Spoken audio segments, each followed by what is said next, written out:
Chapter 624. Under the baptism of the wish power of the human race, the sword had completely dissolved all the resentment and transformed into the race weapon of the human race. It was connected to the fate of the human race. In other words, the sword had already transcended the limits of its level and could not be judged by common sense. The power it could exert was related to the fate of the human race. The stronger the fate of the human race, the stronger the power it could exert. If the fate of the human race reached its peak one day, it could exert the power of a Khanate treasure or even surpass it. Of course, if the human race declined, the power of the sword would drop to the freezing point or even collapse. In short, the power of the sword was related to the fate of the human race. With the current fate of the human race, the sword could exert the power of a supreme-grade Khanate spirit treasure, or even infinitely close to a Khanate treasure. In this way, with the help of the sword, Shenyuan might be able to defeat Qiyu. Yes. It was only a possibility, not a certainty. If Shenyuan could get help from Feng Zichen, Qiyu could also get help from Hutu. With the foundation of the Wu tribe, the treasures they offered were not necessarily inferior to those offered by Feng Zichen. Therefore, in order to be safe, Feng Zichen gave Shenyuan more than that. Just as the girl was heading to Gaochen Heavenly Palace, the mysterious West Kunlun in the untainted land finally revealed a corner of its mysterious veil. Caw. With a high-pitched caw, a blue phoenix wrapped in blue flames flew out of West Kunlun with a veiled goddess on its back. It flew towards the territory of the human race. This woman was the master of West Kunlun, the leader of the female immortals in the untainted land, and the disciple of the Queen Mother of the West. At the same time, she was also one of the three ancestors of the human race, Zihuangzi clan. He went to the human race. His purpose was naturally to help Shenyuan. This was another trump card Feng Zichen had prepared for Shenyuan. Has Zihuang left? Then it's time for me to make my move. On the Z-Way star, after Feng Zichen saw Nine Heaven's mystical maiden walking out of West Kunlun, he no longer hesitated and immediately sent a message to the 5 innate races, asking them to help Shenyuan's side. At the same time, Feng Zichen also issued a decree to the Heavenly Court, ordering the experts of the Heavenly Court to come down and support the human Emperor Shenyuan. This was a benefit for them. If they could assist the human emperor in unifying the untainted land, those who had participated in the war would more or less gain some merit when the war ended. After all, things were different now. As the great desolate world became increasingly perfect, it became increasingly difficult to obtain merit. Therefore, every major event that was related to merit was a great opportunity for everyone, and they could not miss it no matter what. Orders were passed down from the Z-Way star into the ears of the 5 innate races experts and the Heaven Court's gods. For a time, the untainted land was in turmoil again. Many experts responded to Feng Zichen's call and set off from the dojo to the ancestral land of the human race to help the human emperor Shenyuan. It was precisely because of this that the strength of Shenyuan's side soared several times in a very short period of time. When Feng Zichen was helping Shenyuan, Qiyu's side was not calm either. A Khanate Grand Magus who lived in seclusion walked out of the Pangu Palace with the Grand Magus blood essence and came to Qiyu. He was Xing Tian. The person who came was the most powerful Grand Magus of the wizard clan, Xing Tian. Xing Tian was born from Pangu's heart. He was the first Grand Magus to be born after the birth of the ancestral Magus. He could be said to be the number 1 Magus below the 12 ancestral Magi, with the cultivation of the great perfection of the sage to be. Xing Tian had come. He had come to help Qiyu. This was not difficult to understand. Qiyu was the reincarnation of Wu Shisan, and Wu Shisan was the existence that replaced Hutu. As a Grand Magus of the Hutu tribe, Xing Tian had to stand on the same side as him. In fact, the Grand Magus of the wizard clan who had been teaching Qiyu was the incarnation of Xing Tian. What kind of status did Wu Shisan have in the wizard clan? How could he not have a protector when he was reincarnated? Xing Tian was his protector. This time, the reason why Xing Tian came was that he could not stand it anymore. The two sides were originally evenly matched, but because of the other side's cheating, the gap between them suddenly widened. How could the bad-tempered Xing Tian tolerate this? Therefore, he took a small part of the Grand Magus blood essence from the Pangu Palace to improve the strength of Qiyu's side. Although Qiyu's force was made up of countless mutant branches, the foundation of this alliance and the backbone of it was the wizard clan where Qiyu came from. The wizard clan. They were lives born from the intermarriage between the human race and the wizard clan. They inherited the bloodline of the wizard clan and were born stronger than ordinary humans. They could even be compared to the innate human clan in the ancient times. With such talent, their understanding of the Tao of gods and demons was obviously much stronger than ordinary humans. Because of this, they were powerful. Among the human race, there were not many clans who could compete with the wizard clan. Only the Feng clan where Feng Zichen came from had better talent than the wizard clan because they were favored by Feng Zichen.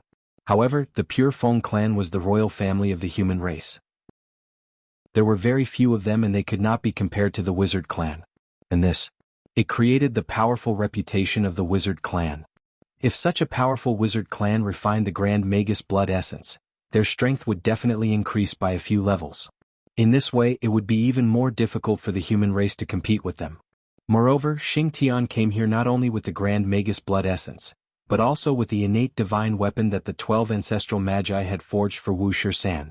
It was a large halberd that was surrounded by a murderous aura and emitted a terrifying wave. The name of the weapon was the Wizard Halberd. It was simple and straightforward, very fitting with the naming style of the wizard clan. The aura emitted by the Wizard Halberd was unusually strong. However, it had no level. Not only it, but the weapons of the other ancestral magi also had no level. They were the purest weapons and there were no marks of Tao or rule marks on them.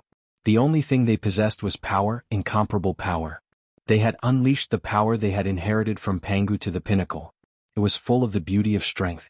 This kind of weapon that abandoned all Tao and only retained the purest strength was undoubtedly powerful in the hands of the ancestral magi who had strong physical bodies. It was unimaginably strong.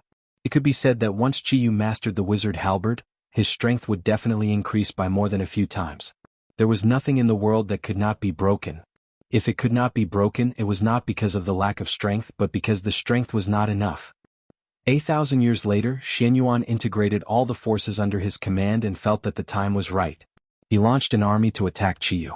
At the same time, Qiyu's side had also digested the resources that Xing Tian had brought from Pangu's palace. Their strength had increased greatly. Therefore, Qiyu also moved and launched an army to attack Xianyuan. Just like that, a shocking battle broke out between the two sides in Zhuolu.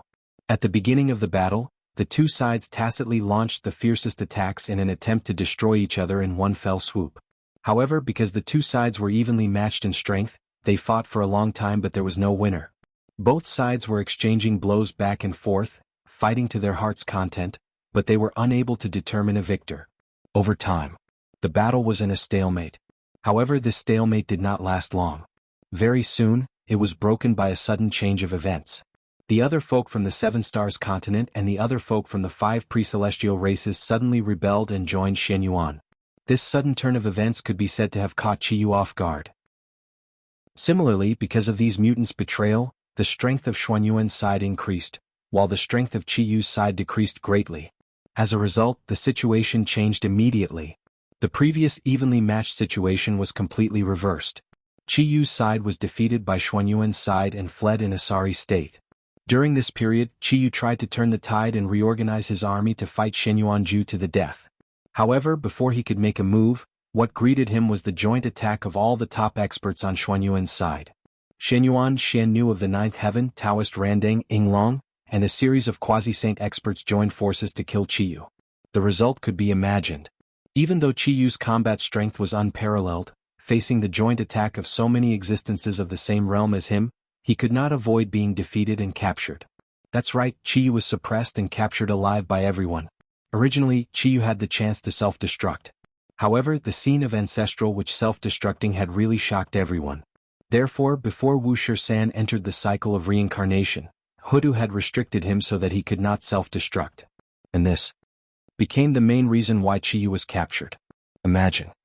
At the critical moment, when Qiyu wanted to self-destruct and end all of this, he suddenly realized that he could not do it. That moment of shock and absent-mindedness became his biggest flaw. Suddenly losing his mind during the life-and-death battle was the main reason why Qiyu was captured. Fellow Taoist, what do you mean by this? Just as Qiyu was captured, Xing Tian said coldly to the peerless figure from the Seven Stars continent in the void. At this moment, Xing Tian was very angry. As he spoke, the violent aura around him could not help but pour out and suppress the other party. However, the other party was obviously not a good person. Just as Xing Tian's berserk aura was about to reach him, a mysterious aura suddenly rose from the body of the exceptional being from the Seven Stars continent and neutralized the aura that was bearing down on him. This was the ability to turn everything into void. It was because of this that Xing Tian was afraid and resisted the urge to attack and talk to the other party. Otherwise, with Xing Tian's bad temper, he would have already killed the other party. Haha. Fellow Daoist Xingtian, what do you think I mean? The matters of the human race will be settled by the human race themselves. Why do you, an outsider, have to interfere? The peerless figure from the Seven Stars continent laughed and comforted Xingtian. I'm only here to save Qiyu. I have no intention of interfering in the affairs of the human race. Qiyu has the potential of an ancestral wizard. He must not be lost to the human race. With a cold snort, Xingtian explained. Just now, when he saw that Qiyu had been captured, he rushed over in a hurry to try to save Qiyu. However, he did not expect that halfway through he would be blocked by Qiyu's other teacher, a peerless figure from the Seven Stars continent. It was also at this moment that Xingtian realized that he had misjudged. That person who usually did not show his strength was actually so powerful that he was not weaker than him at all. In fact, he was even stronger than him. That was very terrifying. There were not many such people in the human race. Other than Feng Zichen in ancient times, only Fuxi and Shenong in the human race had such powerful strength. Then, which one of the three people was he? Since fellow Taoist knows Qiyu's identity, why don't you ask the Lady of Earth for her opinion? If Qiyu is really in danger, why wouldn't the Lady of Earth take action? Just as Xingtian was feeling puzzled, he heard the person say slowly, "What? This?" Hearing this, Xingtian could not help but become a little bewildered. That's right. With the strength of the ancestral wizard of Earth, everything that happened here naturally could not be hidden from him. But even so, the ancestral wizard of Earth still did not make a move. Didn't that mean that everything was under the control of the ancestral wizard of Earth? Thinking of this, Xingtian felt a little relieved. He felt that he was worried for nothing. The ancestral wizard of Earth was not in a hurry. Why was he in a hurry? However, after being relieved, Xingtian could not help but have greater doubts in his heart. Who was this person? He even knew Qiyu's true identity? Could it be? With a thought, a bold idea appeared in Xingtian's heart. You are? Xingtian suddenly raised his head and was about to call out the other party's identity. However, in front of him, the person had already disappeared without a trace, leaving only an empty void. Zichen clan. At this moment, Xingtian finally spat out a name in a discouraged manner. He suspected that the person in front of him was Feng Zichen. Only he would know so much about the Magi. Is it really you?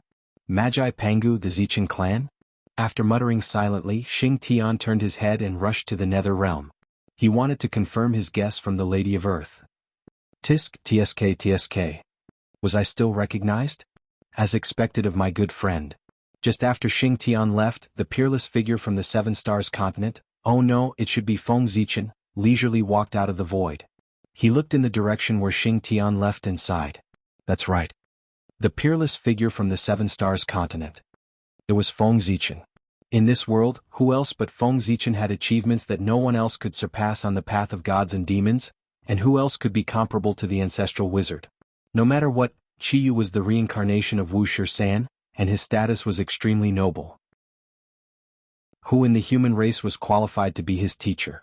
Fuxi had descended into the world, and the Grand Pure One had personally accepted him as a disciple. Even if Wuxia-san's status was not as high as Fuxi's, it was not far away. In this case, he could not casually find someone to teach Qiyu. Otherwise, if it was not done properly, it would bring shame to the Magi. At that time, no matter how good his relationship with Feng Zichen was, the Lady of Earth would not be satisfied and would definitely not let him go. It would even ruin the relationship between the two clans. Chapter 625. Based on the above points, Feng Zichen split out an incarnation and used the name of a peerless figure of the Seven Stars continent to personally teach Qiyu. After all, Feng Zichen also had the name of a wizard. It was the most suitable for him to teach Qiyu. A wizard was the master of the wizard race. Sigh. I'm born to work. Shaking his head and sighing, Feng Zichen disappeared into the void. Next he would be busy. Back then, in order to get Goddess Hudu to agree to let Wuxia reincarnate into the human race, Feng Zichen had promised to give Wuxia a great opportunity to help him achieve the Tao. Now, with Qiyu's defeat and capture by Xianyuan, it was time for him to fulfill his promise. The ancestral land of the human race in front of the Tai Temple. 5 thick divine chains of order stretched out from the void and firmly locked Qiyu's limbs, fixing him in the void and preventing him from coming into contact with the earth. Standing on the earth, the power of the wizard race could be said to be endless. As the leader of the wizard race, Qiyu had obviously inherited this. If he came into contact with the earth, he might be able to escape. Therefore, everyone locked him in the void to prevent Qiyu from obtaining power from the earth. The purpose of everyone locking Qiyu here was to execute him in public. To execute the punishment of being dismembered by 5 horses. Qiyu's actions were to fight for the status of the mutants, but in reality he was dividing the human race. Therefore, Xianyuan gave him retribution and dismembered him. Those who divided the human race should be dismembered. Xianyuan, I don't accept this. You tricked me. You won with an unfair advantage. Qiyu was still unconvinced as he was locked in the void by the divine chains of order. In his opinion, Xianyuan was far from his match. If he hadn't used tricks, how could he have defeated him? Or even captured him alive? Therefore he was not convinced. Humph. You still don't know that you're about to die. Execute. Xianyuan snorted coldly and ignored Qiyu. Instead he ordered coldly. Yes, your majesty. As soon as Xianyuan gave the order, 5 people stepped forward to accept it. They were all experts from the 5 Xiantian races, and each of them had the same cultivation base as Daluo Jingxian. Without further ado, the 5 of them took out 5 innate divine chains and placed them around Qiyu's neck and limbs. After doing this, the 5 of them took a deep breath and shouted. They pulled the innate divine chains in their hands with all their might and headed in the opposite direction of Qiyu. As Daluo Jingxian, one of the innate 5 Daluo Jingxian, one could easily imagine the strength of these 5 people. Even if a greater thousand world was placed in front of them without any defense and allowed to be pulled, it would be pulled apart by them. Therefore, when the 5 of them pulled at the innate divine chains in their hands with all their might, Qiyu's body was pulled straight in an instant. It stood upright in the void. However, that was all. After Qiyu's body was pulled straight, no matter how hard the 5 of them tried, they couldn't take another step forward. Qiyu's body was too strong. It was far from what they could destroy. Haha. Xianyuan, you think you can tear my body apart with just them? You're underestimating me. Come back. In the void, Qiyu looked at the 5 people who were struggling to pull the innate divine chains in their hands and couldn't help but laugh out loud. Then, with a loud shout, he exerted all his strength and stretched out his limbs, forcefully pulling the 5 of them back. Bang, bang, bang, bang. Caught off guard, the 5 people were pulled down by Qiyu on the spot. Looking at the miserable state of the 5 people, Qiyu couldn't help but laugh out loud. He didn't think that Xianyuan had the ability to kill him. He knew his own situation very well. Qiyu's body had been baptized by the essence blood of the ancestral witch. In addition, his comprehension of the path of gods and demons had made his body immortal. If one wanted to destroy his body, they would either use a primordial treasure or spend a lot of time using the power of time to destroy it. And these 2 points, with the current situation of the human race, it was very difficult to do. Humph. Qiyu, you're so arrogant. Let's see how the poor Wei comes to kill you. Besides Xianyuan, Taoist Randeng couldn't help but scold Qiyu when he saw that a prisoner like Qiyu dared to be so arrogant. At the same time, he also took out his lifelong spiritual treasure, the high-grade primordial spiritual treasure, the universal ruler, and attacked Qiyu in an attempt to kill him. Boom. A ruler surrounded by clear light flew out from Taoist Randeng's hand and turned into a huge universal world that pressed down on Qiyu. A vast world fell down and smashed onto Qiyu's body. One could imagine the power that erupted. On the spot, Qiyu let out a loud wail. Pain, it was too painful. But that was it. Apart from the pain, the attack of the universal ruler did not cause any harm to Qiyu. Boom. Boom. Boom. The universal ruler smashed down again and again, causing Qiyu to roar angrily. However, his aura did not weaken at all.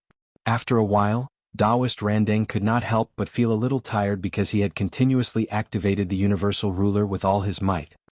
He then put away his Dharma treasure with a resentful expression. At this moment, without the universal ruler blocking him, Qiyu appeared in front of everyone again. Yes. Compared to before, there was not much change. Under Taoist Randeng's crazy attacks, Qiyu was not injured at all. This time, Taoist Randeng was really embarrassed. His words were beautiful previously, but the result? Ahem. Your Majesty, Qiyu's body has been baptized by the blood essence of the Magus and has reached the indestructible realm. I'm afraid it's difficult to destroy it with ordinary methods. In order to hide his embarrassment, Taoist Randeng first coughed a few times before explaining to Xianyuan. Boom. Boom. Boom. Just as Taoist Randeng was speaking, a few mighty figures who did not believe in evil used their own methods and attacked Qiyu. The result was the same as before. It was useless. Trash, a bunch of trash. You want to kill me with just you? Dream on. Even though he was trapped in everyone's divine abilities, Chiyu still had the mood to mock them. Everyone was embarrassed when they heard that. However, everything that had happened just now proved that Chiyu was telling the truth. For a moment, everyone felt aggrieved. Chiyu, don't be arrogant. Watch me kill you. Shenyuan sword slash. Seeing how arrogant Chiyu was, Shenyuan could not help but be a little angry. He raised the Shenyuan sword and slashed at Chiyu. Swoosh, swoosh, swoosh, 5 sword lights shot out from the Shenyuan sword and slashed at Chiyu's neck and limbs. It was strange that Chiyu's body, which no one could hurt before, was as fragile as tofu under the 5 sword lights.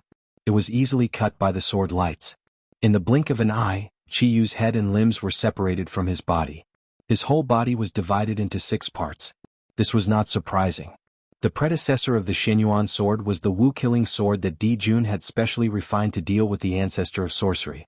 The power of this sword could easily break the body of the ancestor of sorcery, let alone Chiyu's body. It was his nemesis. How could it be? Even though his body was divided into 6 parts, Chiyu still did not die. He just looked at his split body in a daze, his eyes full of disbelief. His almost indestructible body was so easily cut down by someone? He's not dead? Just when Chiyu was in a daze, he heard Xuanyuan's surprised voice. Guards, suppress Chiyu's body in the 5 lakes and 4 seas so that it can never be gathered. Then, before Chiyu could react, Xuanyuan's majestic voice continued. Yes. After that, Chiyu heard someone take the order and leave with his broken body. After that, Chiyu's consciousness fell into a deep sleep, and he had no idea what happened next. Today I will use the power of the 6 forces to refine your broken body. When you break out of the seal in the future, you will have the confidence to become a primordial chaos Daluo Jingxian. After everyone had suppressed Chiyu's body parts, Feng Zichen appeared silently. He performed a supreme grand superpower to draw in the innate 6 directions force and infused it into the 6 parts of Chiyu's body. This tribulation was also a kind of opportunity for Chiyu. As the saying goes, there can be no construction without destruction. Although Chiyu's body was divided into 6 parts, Feng Zichen drew the power of the 6 forces for him to refine his body. In this way, when Chiyu's body was reunited in the future, he could use the power of the 6 forces to break through to the realm of primordial Daluo Jingxian. This was a great opportunity. It was just that the price he had to pay was a little high. However, this price was nothing compared to becoming a primordial Daluo Jingxian. After arranging everything, Feng Zichen left.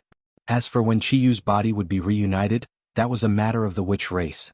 It had nothing to do with him. Because Chiyu was no longer the Chiyu of the human race, but Wuxia of the witch race. From the moment Chiyu was dismembered by Shenyuan, his fate with the human race was over.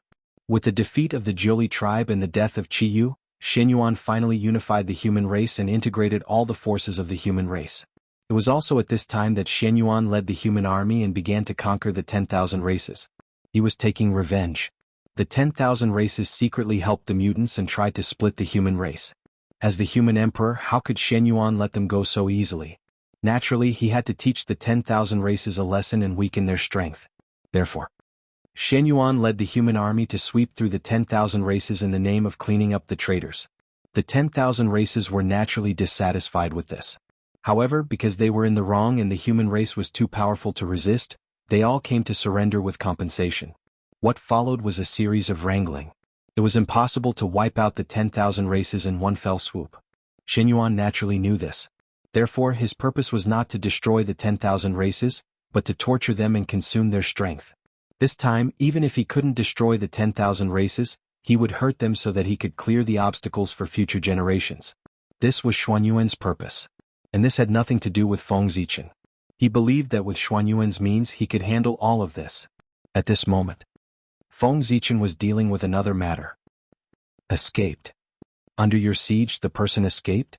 In the Ziwei Heavenly Palace, Feng Zichen looked at Zenyuanzi in disbelief, as if he couldn't believe what he had said.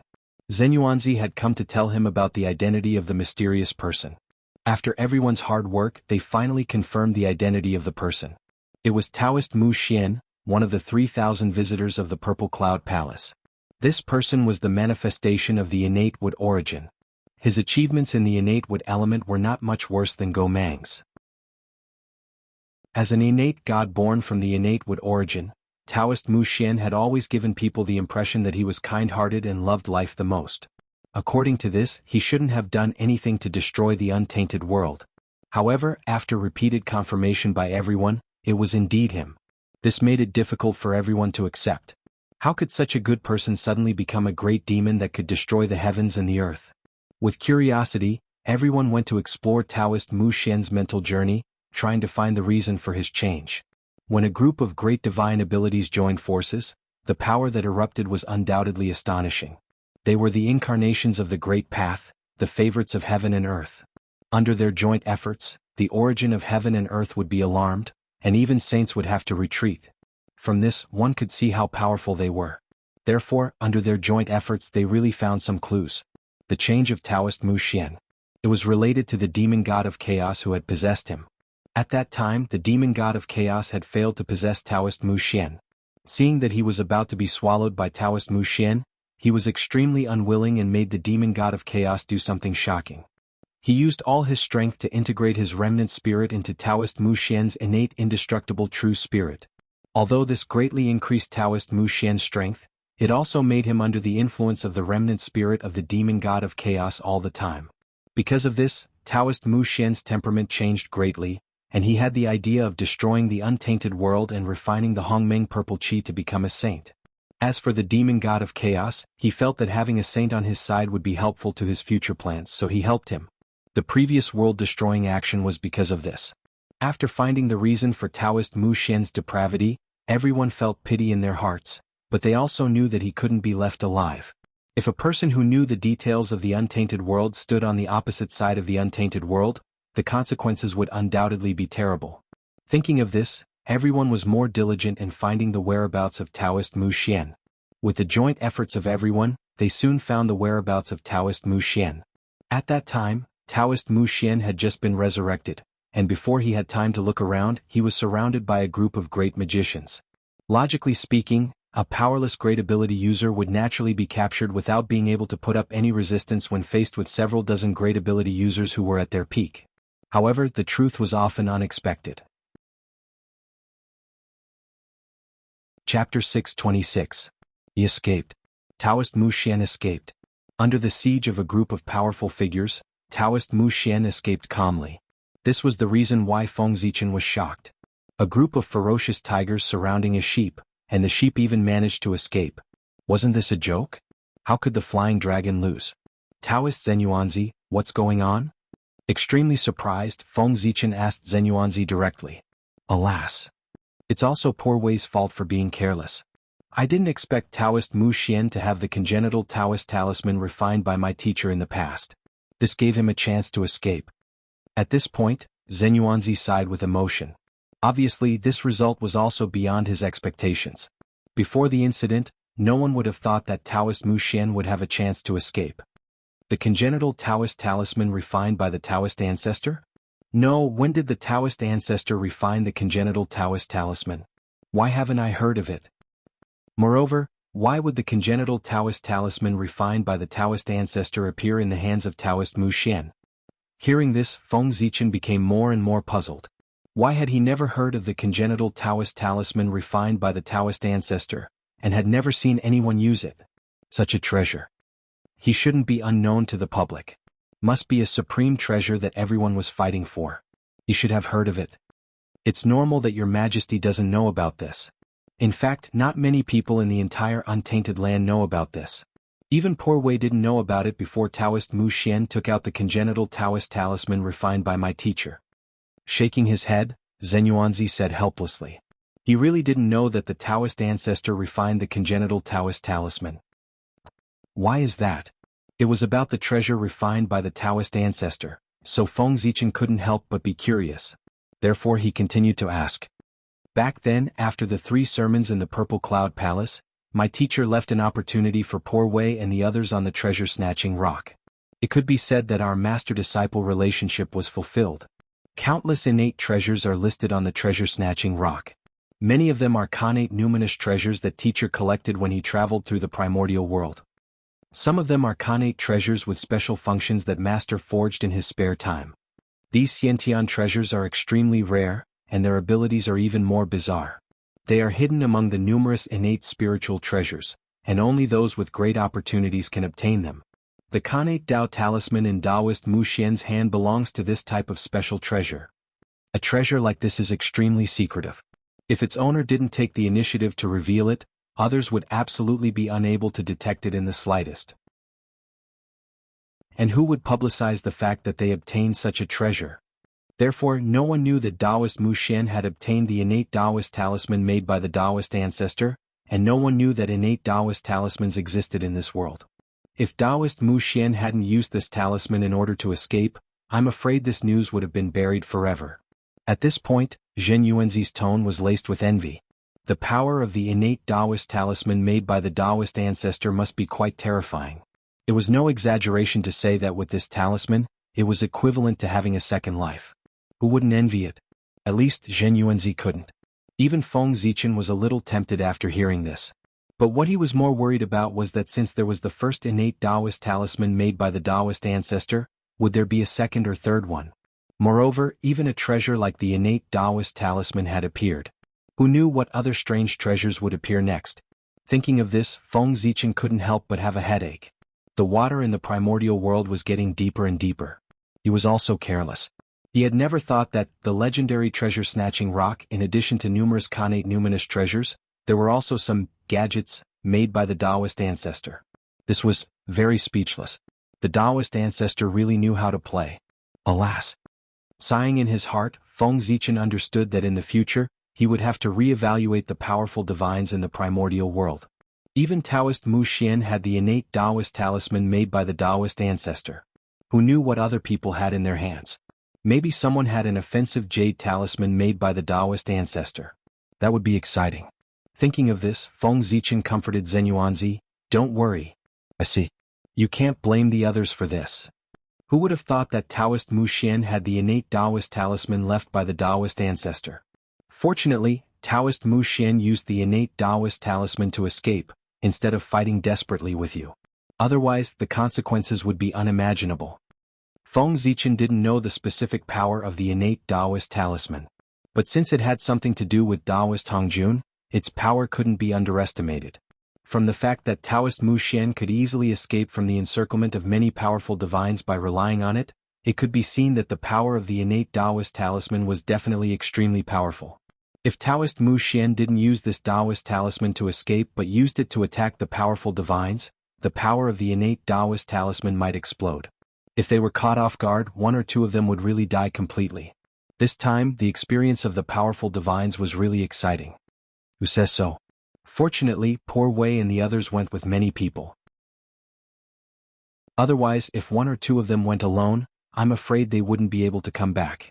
Thinking of the terrible consequences, even Zhen Yuanzi couldn't help but feel a little scared. This operation, in general, it was really unlucky. When everyone worked together, it should have been a sure thing, but there was an accident.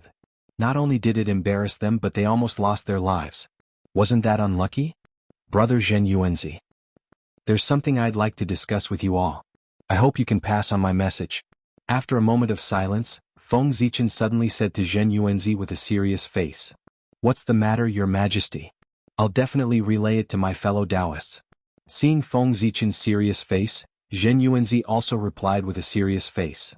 Brother, the failure to kill Taoist Mu Xian will definitely intensify his determination to turn to the chaos demonic god. In the future, the untainted land will be in danger. For this reason, I plan to summon all the Daluo Jingxian in the untainted land and persuade them to leave the untainted land voluntarily to reduce the pressure on the untainted land. If there are no more Daluo Jingxian in the untainted land, no matter how powerful Taoist Mu Xian is, he can't provoke disputes in the untainted land. In this way, the untainted land will undoubtedly be much safer than before. Speaking of this, Feng Zichen paused, changed the topic and asked Zhen Yuanzi earnestly. If I want to accomplish this, I will undoubtedly need the help of all of you. Thus, Ziwei sincerely requests that all of you lend me a hand. The fewer top forces in the untainted land, the safer the untainted land would be. There was nothing wrong with this. If the untainted land was full of Tai Jingxian, it would be difficult to shake the untainted land even if they all self-destructed. But if Daluo Jingxian, Sage to be, and powerful medium self-destructed, it would be different. It would really shake the foundation of the untainted land. In order to prevent this from happening, Feng Zichen took this opportunity to try to move all the masters above Daluo Jingxian in the untainted land away. This. After hearing Feng Zichen's words, Zhen Yuanzi didn't immediately agree. He was a little hesitant. Because, he saw through Feng Zichen's real purpose. Why would he need Zhen Yuanzi's help just to move the Daluo Jingxian? With the strength of great Emperor Ziwei, who would dare to disobey an order from Daluo Jingxian in the untainted land? Did they really think that great Emperor Ziwei wouldn't kill? It was clearly something that great Emperor Ziwei could do easily, so why would he ask for Zhen Yuanzi's help? Obviously, his order wasn't targeted at Daluo Jingxian, but at the powerful mediums of the untainted land. When it came to the unstable factors of the untainted land, of course, it was the powerful mediums. Throughout the several destructive catastrophes that the untainted land had experienced, they were all caused by the powerful mediums. Therefore, as long as all the powerful mediums of the untainted land left the untainted land would be countless times safer than before, even if it wasn't 100% safe. As for the remaining Daluo Jingxian, what could they do? Not to mention Feng Zichen, any powerful mediums could kill them all with a flip of their palm. However, Daluo Jingxian was easy to deal with, but the powerful mediums were not. There was no doubt that they belonged to the top of the untainted land and were one of the rulers of the untainted land. They were the incarnations of the will of the Great Path. They were incomparably ancient and powerful, and they had countless trump cards. Even if the saints had strength that far surpassed them, they wouldn't be willing to fall out with them easily. The power they had was enough to destroy the untainted land. It was easy to imagine how difficult it would be to get them to leave the untainted land. It was precisely because of this that Feng Zichen had scruples and turned to Zhen Yuanzi for help. Speaking of which, if it weren't for the failure to kill Daoist Mu Xian this time, Feng Zichen wouldn't have dared to propose such a bold idea. The powerful mediums had an unshirkable responsibility for the failure to kill Daoist Mu Xian. Therefore, Feng Zichen had a high chance of implementing this plan with this reason. This was a rare opportunity. If he missed this opportunity, he didn't know how long he would have to wait for the next one. Therefore, regardless of whether it was successful or not, Feng Zichen had to give it a try. Moreover, he might not necessarily fail. Zhen Yuanzi was the key to the success of this plan. As long as he could get his help, the plan would have a 60 to 70% chance of success. As for whether Zhen Yuanzi would agree or not, Feng Zichen wasn't worried at all. Zhen Yuanzi's character could be imagined as he was able to become good friends with Ancestor Red Cloud. Moreover, in order to stop the spread of the untainted land in the west, Zhen Yuanzi went to the border between the east and the west alone and set up a Taoist right there. He had blocked the untainted land for countless years. Therefore, Zhen Yuanzi was someone who cared about the untainted land. Feng Zichen persuaded him with the safety of the untainted land. With Zhen Yuanzi's character, it was hard for him to refuse. This was how a gentleman could be taken advantage of. Although it was shameless, it was effective. Forget it. For the safety of the untainted land, the poor Wei will sacrifice my face to persuade my old friends to leave the untainted land. Zhen Yuanzi hesitated for a moment before he gritted his teeth and said, this was a job that would offend people. Asking people to move for no reason, even if the reason was justified, would be disliked by people. This time, Zhen Yuanzi was really taking a huge risk. Ziwei is here to treat all living beings in the untainted land. Thank you for your righteousness. After Zhen Yuanzi agreed, Feng Zichen hurriedly stood up and bowed to him to thank him for his righteous action today. This time Ziwei owes you a favor. If you need my help in the future, I will do my best to help. Feng Zichen thought for a while and felt that words of gratitude were far less direct than actions. Therefore he directly promised Zhen Yuanzi. Once he said this, it meant that in the future Feng Zichen would do his best for Zhen Yuanzi. One had to know that, with Feng Zichen's strength, he was not inferior to any saint. With his full strength he could even suppress a primordial chaos Daluo Jingxian. From this, one could see the weight of his promise this time. In normal times, this was a result that even a supreme-grade primordial spirit treasure could not exchange for. Haha. Your Majesty, you're exaggerating. There's no time to lose. The poor Wei will go now. With a chuckle, Zhen Yuanzi said goodbye to Feng Zichen and turned to leave the Ziwei Heavenly Palace. It was not difficult to persuade the great masters to leave the untainted land. As long as the great masters ranked at the top of the untainted land all agreed, the remaining great masters would be easy to deal with. However, it wasn't a simple matter to get the agreement of the top-ranked great divinities. Fortunately, Feng Zichen would not let Zhen Yuanzi fight alone. While he asked Fuxi to accompany Zhen Yuanzi to persuade the great masters, he tried to contact the saints who were far away in outer space. There had to be a leader to move out of the untainted land, and this leader had to be important. Only then would he be able to set an example. And this candidate in the untainted land, could there be a more suitable candidate than the saint? The saint was the spokesperson of the heavenly Tao in the untainted land. Their every move represented the will of the heavens. If the saint was the first to leave the untainted land, it would mean that it was the will of the heavens. When the other great masters saw this, their resistance would not be so strong. Who would dare to go against the will of the heavens? The saints had no reason to disagree with this matter that concerned the safety of the untainted land. Even if they did not agree, the heavenly Tao would not force them to agree. Therefore, Feng Zichen was not worried that the saints would refuse at all. Rumble. On this day, the untainted land, which had been peaceful for many years, suddenly there was a huge commotion and the entire earth was shaking. Such a strange situation naturally attracted the attention of countless people. Therefore, everyone looked in the direction of the sound. But then they were shocked. As far as the eye could see, there were many unbelievable scenes. They saw the towering Kunlun Mountain, where the eastern ancestral bloodline was located. The Taoist field of Heavenly Lord Yuanshi suddenly trembled violently, emitting endless rays of light, as if it was about to rise from the ground. And the change was not only that. Chapter 627. While Mount Kunlun was changing, the other Saint dojos such as Mount Shouyang, Golden Ao Island, and Mount Meru were also changing. Endless Tao patterns that were emitting divine light rose from their bodies, illuminating the entire primordial world. It was extremely bright. What's going on? Are the saints coming back? The sudden change in the Saint dojos confused all living beings in the primordial world. They could only think that it was a phenomenon that was spontaneously produced by the Saint dojos because the saints were about to return from outer space. However, while the living beings did not understand the reason, the great divines seemed to have vaguely understood something. They're trying to isolate the world. Thinking about Great Emperor Ziwei's plan, the great divines made a guess. The subsequent actions of the saints' Taoist temples undoubtedly confirmed their guesses. Rumble. Soon after the Saint dojos emitted the bright divine light, they began to slowly retract their power.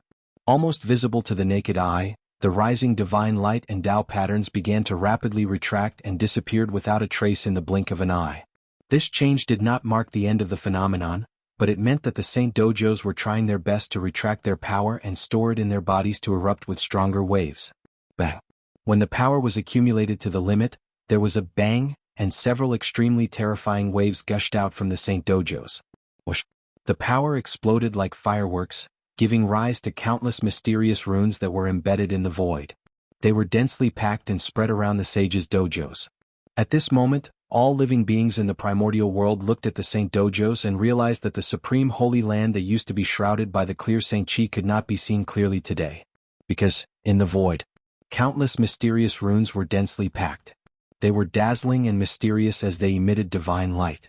Like a net, they completely enveloped the void where the sages' dojos were located, making it impossible for anyone to see them clearly. Just as everyone was puzzled, another change occurred. Boom, boom, boom, boom.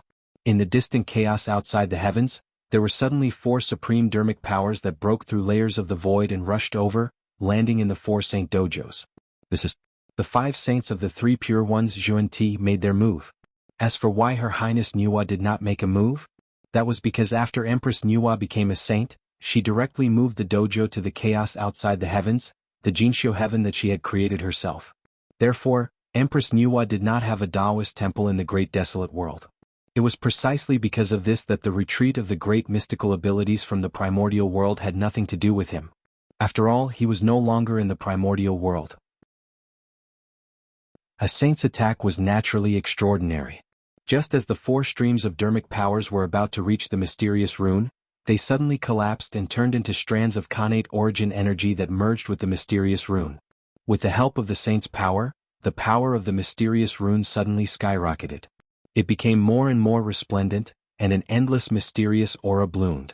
In just an instant it connected with the sky. Whoosh! Brilliant light screens appeared outside the dojos of the saints, isolating them from the desolation realm. Whoosh, whoosh! After the light screen flickered for a moment, it disappeared into the void. The towering Kunlun Mountain and the other saints' dojos reappeared in front of everyone's eyes. After that, the primordial world returned to peace, as if everything that had happened just now was an illusion. However, all living beings knew that everything was different. Although the saints' dojo was still standing there, it was as if there was a layer of gauze between it and the crowd, making it ethereal.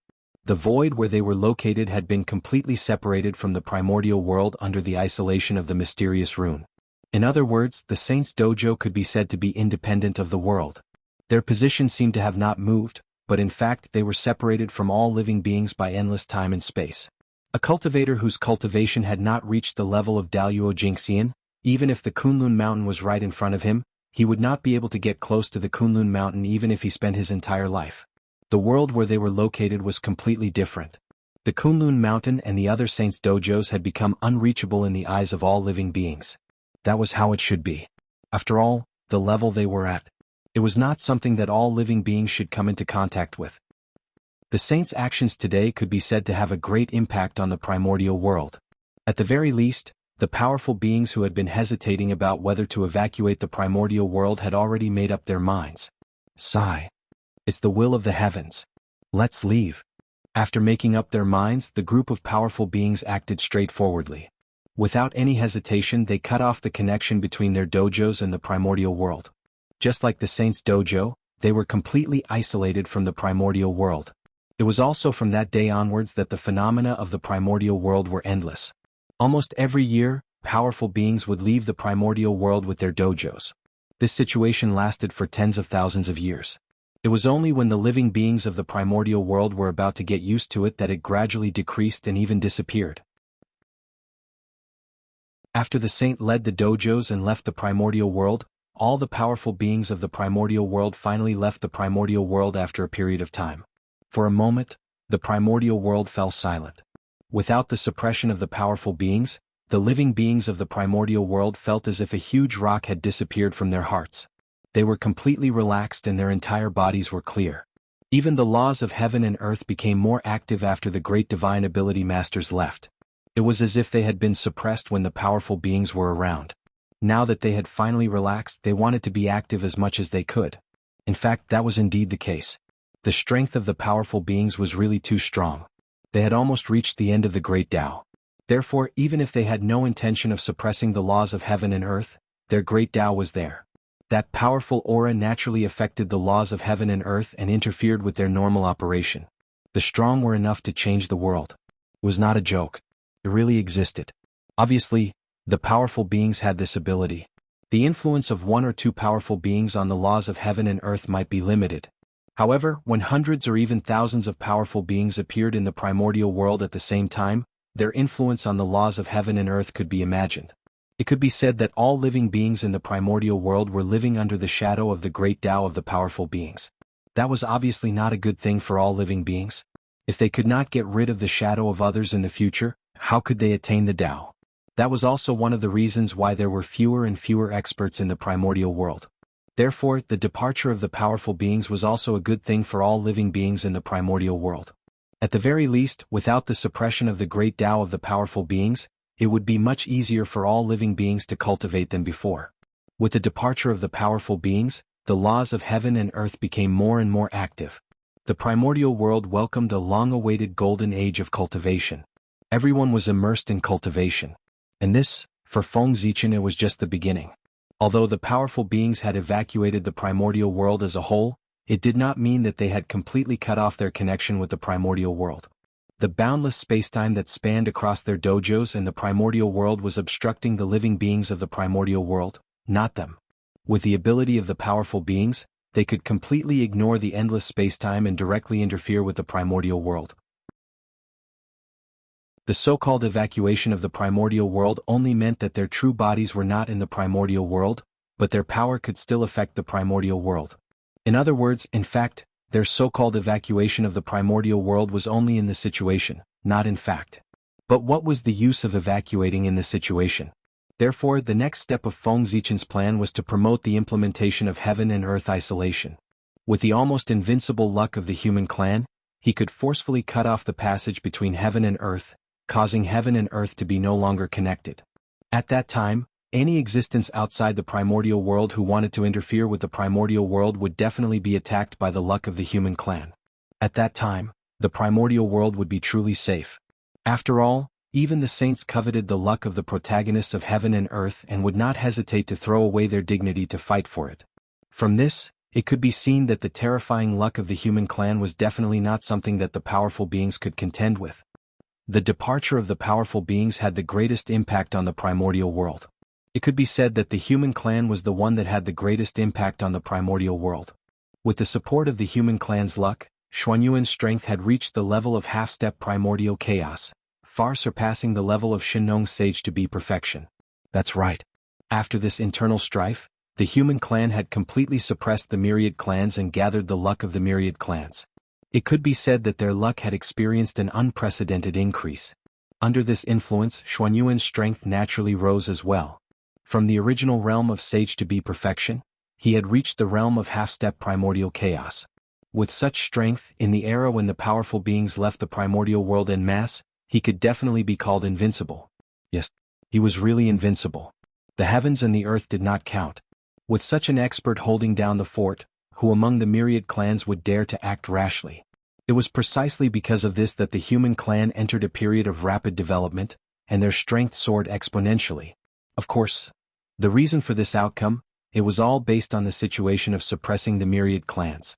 In the past, although there were many resources in the primordial world, there were even more races in the primordial world.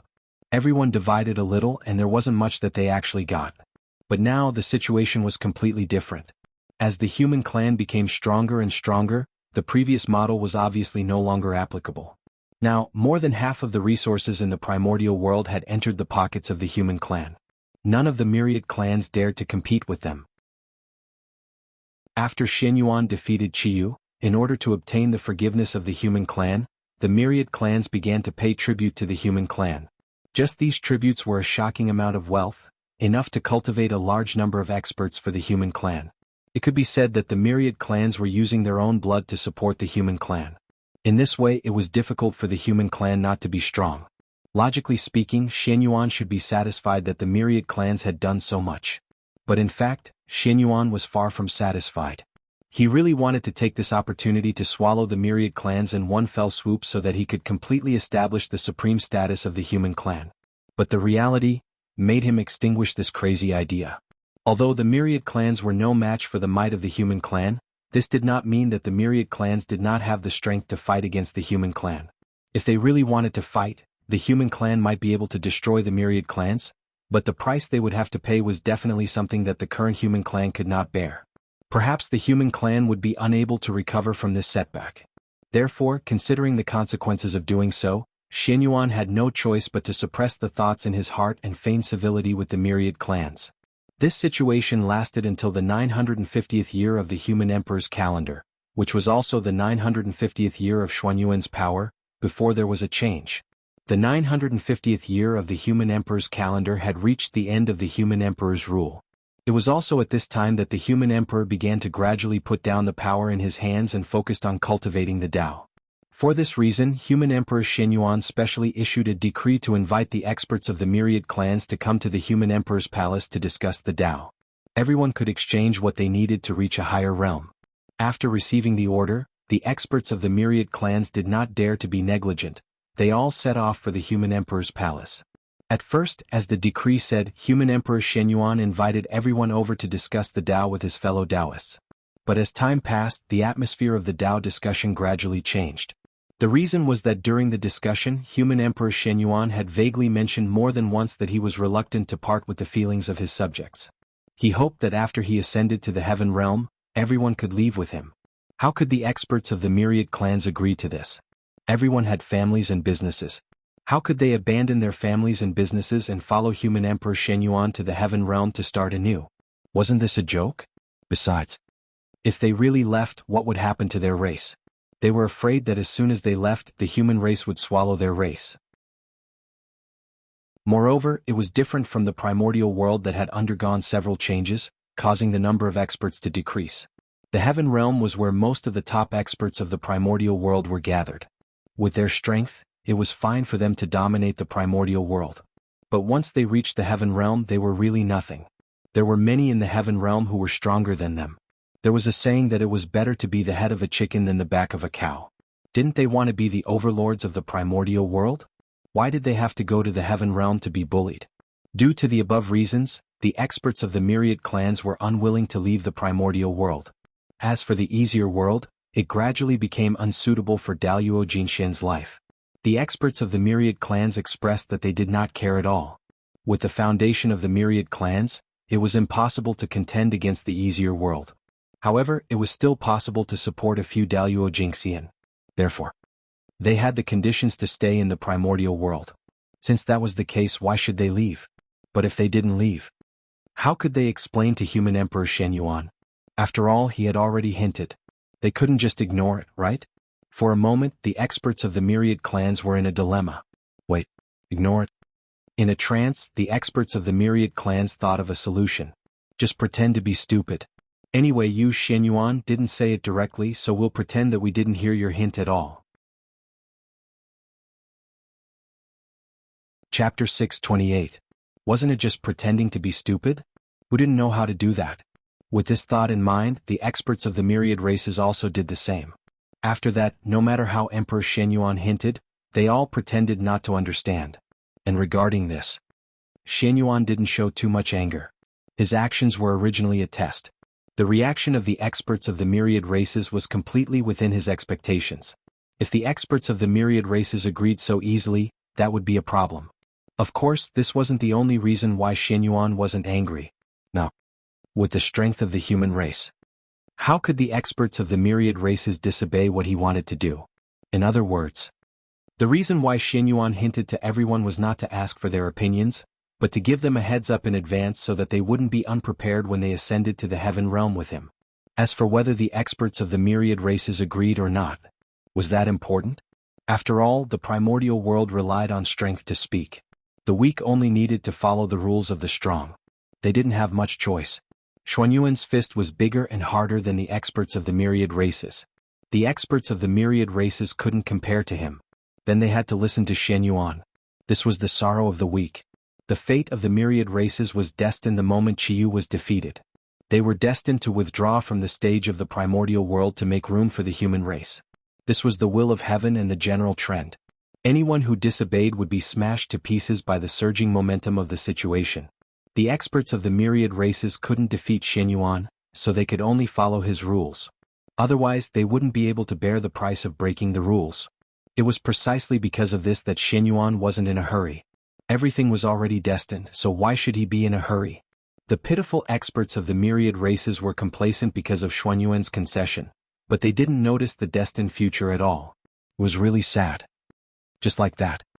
Under the perfunctory interaction between the two sides, time passed day by day. The human race would also welcome its first great emperor. Time passed slowly. In the blink of an eye, 10,000 years had passed. At this time, it had been 960,000 years since the human emperor Shen Yuan took power. And the human emperor had only been in power for 1,000,000 years. In other words, there were still more than 40,000 years before Xuanyuan's merit would be complete. 960,000 years of the human emperor calendar, the era of Xuanyuan's rule had finally reached the end of the Great Era. On this day, on the North Star, Feng Zichen suddenly opened his eyes. The time has come. It's time for the Motherf * King Human King to reincarnate as well. With a thought, Feng Zichen formed a hand seal and pointed at the void. Suddenly, boundless Tao patterns separated from Feng Zichen's fingertips. They were densely packed and embedded in the void, slowly opening a passage. Rumble. There was a sudden clap of thunder, shaking the void. Streams of terrifying reincarnation power surged out from the passageway, distorting everything. That was reincarnation passage. After so many years, Feng Zichen's understanding of the path of reincarnation had deepened. In the blink of an eye, a reincarnation passage could be opened. On this point, compared to when he opened up the reincarnation passage, he had to rely on the authority of the 6 paths of reincarnation disc. It was many times stronger. Whoosh! Just as the reincarnation passage was formed, a dragon-shaped true spirit suddenly appeared at the origin of the North Star. The dragon-shaped true spirit disappeared in a flash. It was wrapped in an imperial purple chi and directly entered the reincarnation passage. In the blink of an eye, it disappeared. This scene meant that the first Mother King Human King had reincarnated. Rumble. On this day the destiny of the human race shook, and the torch flame appeared automatically. It burned fiercely in the long river of destiny like the sun, blooming with bright light, illuminating all corners of the universe. Endless strange phenomena evolved, and it did not stop for years. At the same time, the dragon race, which had not moved for a long time, began to undergo inexplicable changes the moment the dragon-shaped true spirit entered the reincarnation passage. Rumble. Amidst a violent roar, the dragon race's destiny appeared without warning, stirring up the wind and clouds in the four seas. Roar, roar, roar, roar, roar. For a time above the four seas, because of the inexplicable appearance of the dragon race's destiny, a series of majestic dragon roars suddenly sounded. The sudden change caused the sea tribe to fall into a daze. They had no idea what had happened.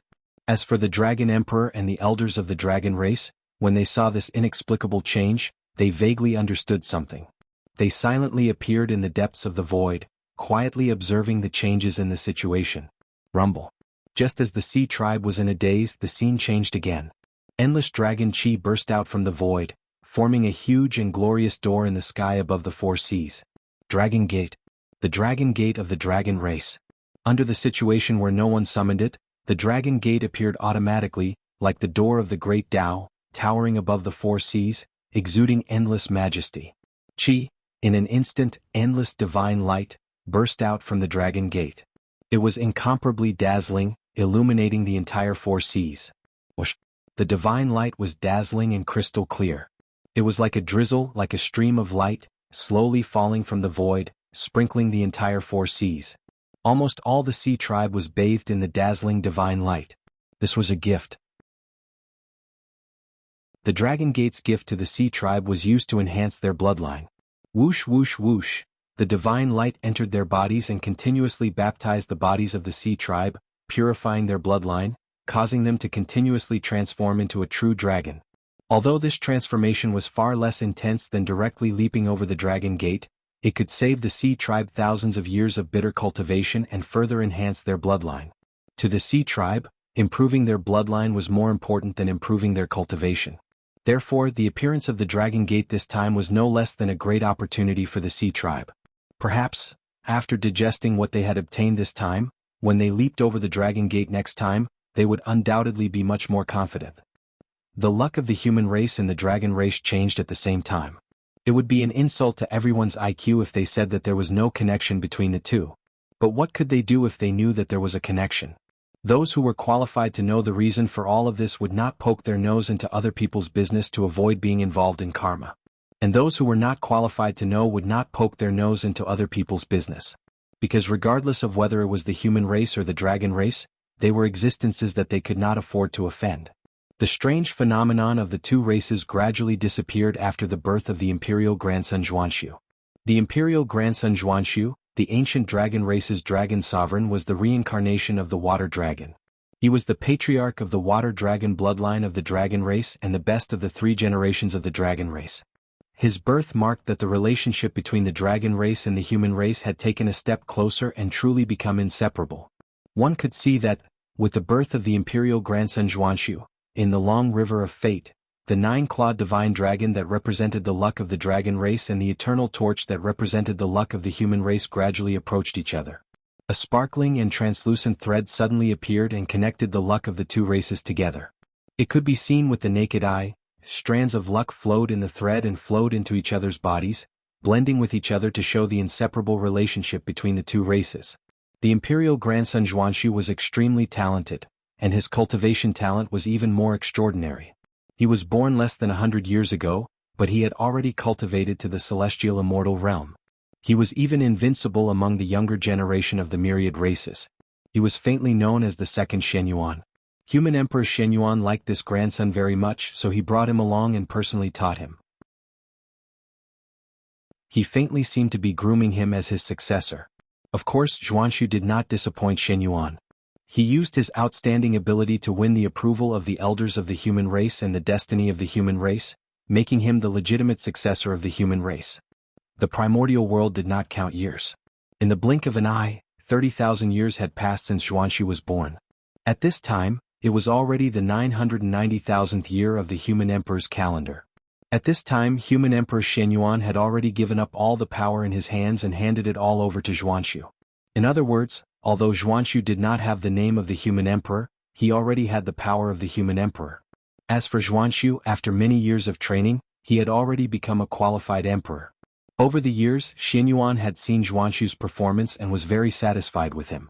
It was also from this time that Shenyuan was completely relieved and began to carry out his plan. In the 990,000th year of the human emperor's calendar, a huge change suddenly happened in the primordial world. Myriad races wanted to join forces to suppress the human emperor Shenyuan. This move undoubtedly shocked all living beings in the primordial world. And the reason for all of this was all based on an order from Shenyuan. It was in the last 10,000 years of Xuanyuan's power. This invincible emperor of Earth suddenly issued an order. Daluo Jingxian of the myriad races was ordered to go to the heaven realm with him in 10,000 years. It was this order which caused an uproar in the primordial world, and a hint of betrayal arose. Everything was fine. Who was willing to abandon their family and run to the heaven realm?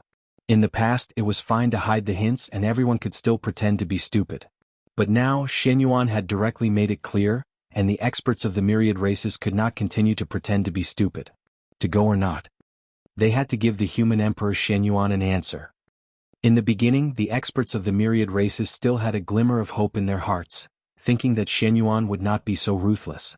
Therefore, they all went to the ancestral land of the human race to worship Shenyuan, trying to use all kinds of reasons to refuse to go to the heaven realm. Unfortunately, no matter how reasonable and perfect the reasons they found, they could not move Shenyuan. At this time, the experts of the myriad races already understood that the human emperor Shenyuan was determined to take them all away. It was also the fault of the experts of the myriad races for going too far back then. For their own interests, they did not hesitate to provoke internal strife in the human race to oust Shenyuan. It was precisely after experiencing this that Shenyuan knew the harm of the experts of the myriad races. In order to not let his experience be repeated by the juniors, Shenyuan had already sworn in his heart that he would take away all the experts of the myriad races at all costs so that he could clear the obstacles for the future generations. When Shennong ascended the throne, the experts of the myriad races were dissatisfied. When he ascended the throne, the experts of the myriad races were disdainful. These pierced Xuanyuan's heart deeply.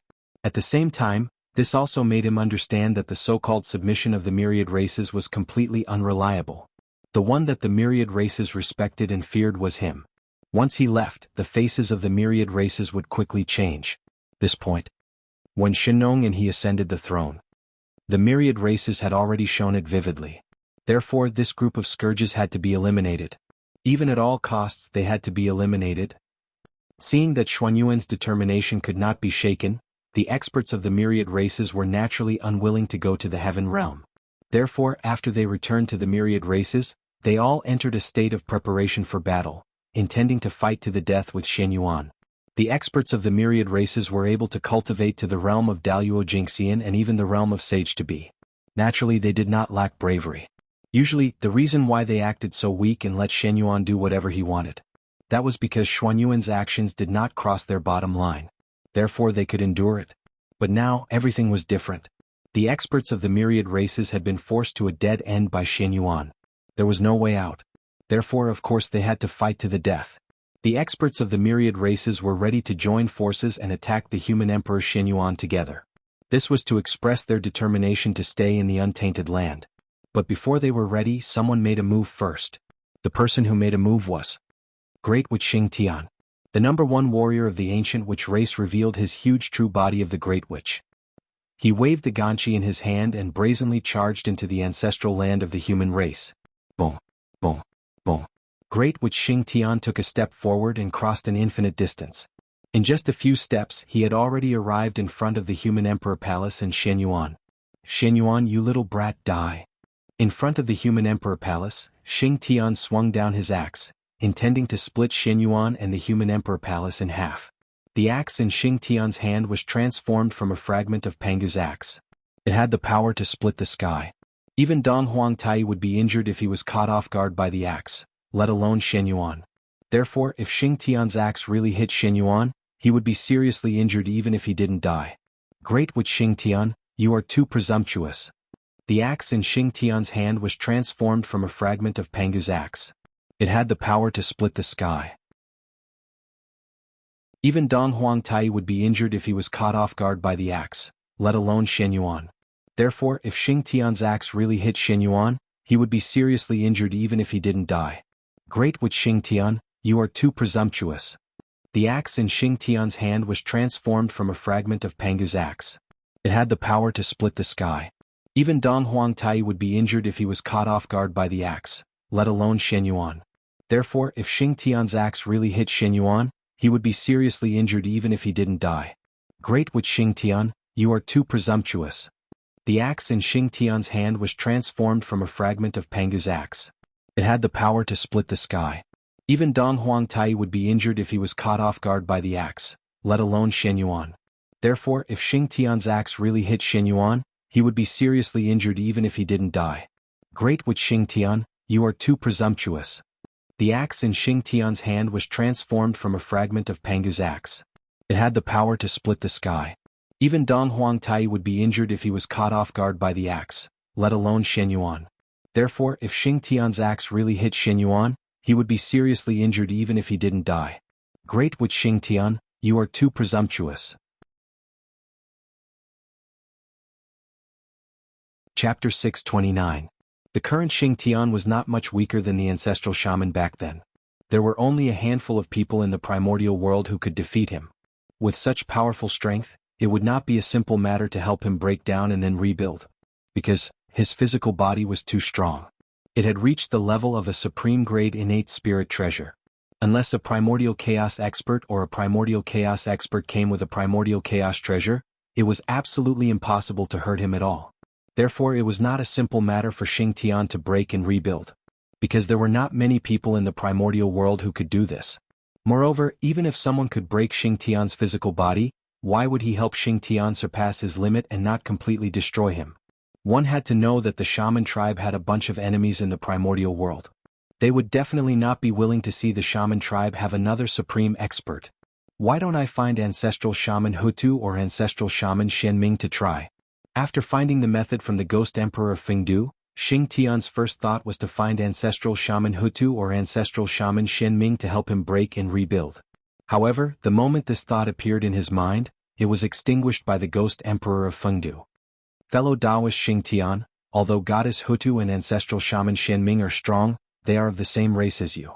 Can you really stimulate your fighting spirit and fight to the death with them? Looking at Xing Tian, who was eager to try, the ghost emperor of Fengdu could not help but pour cold water on him. Breaking the physical body was only secondary. The important thing was how to surpass one's limits in a battle and see the path of the great Tao. Live through death and see the true self.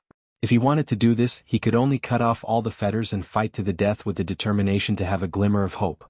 If Xing Tian chose to fight with the two ancestral shamans, then, with their relationship, both sides would definitely have some scruples in their hearts and would not be able to fight with all their strength. In this way, it would violate Xing Tian's original intention. Therefore he could not take it. Fellow Taoist is right. In a battle with the ancestral shamans, whether it is me or the two ancestral shamans, we can't completely let go and fight to the death. After hearing Fengdu Ghost Emperor's words, Xing Tian thought that this was the case. Both sides were so close, so how could they kill each other? But apart from the ancestral sorcerer, where could he find someone who could help him break through his limits? While feeling depressed, Xing Tianxia subconsciously looked at the Fengdu Ghost the Arch. When he looked, Xing Tian couldn't help but feel enlightened. Right now, wasn't there one? With this thought in mind, Xing Tian did the same. He took a step forward, bowed to the Fengdu Ghost Emperor and said, "Please lend me a hand, Taoist brother." In Xing Tian's opinion, Fengdu Ghost Emperor's strength must be unfathomable for him to be able to suppress everyone and sit on the throne of the Netherworld Realm's master. With his ability, perhaps it could help him break through his limits. Good fellow. Seeing Xing Tian's actions, Fengdu Ghost Emperor exclaimed in his heart, "What a guy!" Xing Tian's mind was really fast. He actually wanted him to make a move. It had to be said that this was a good idea.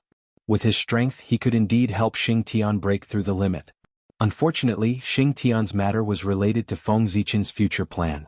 Therefore, Fengdu Ghost Emperor did not intend to help him.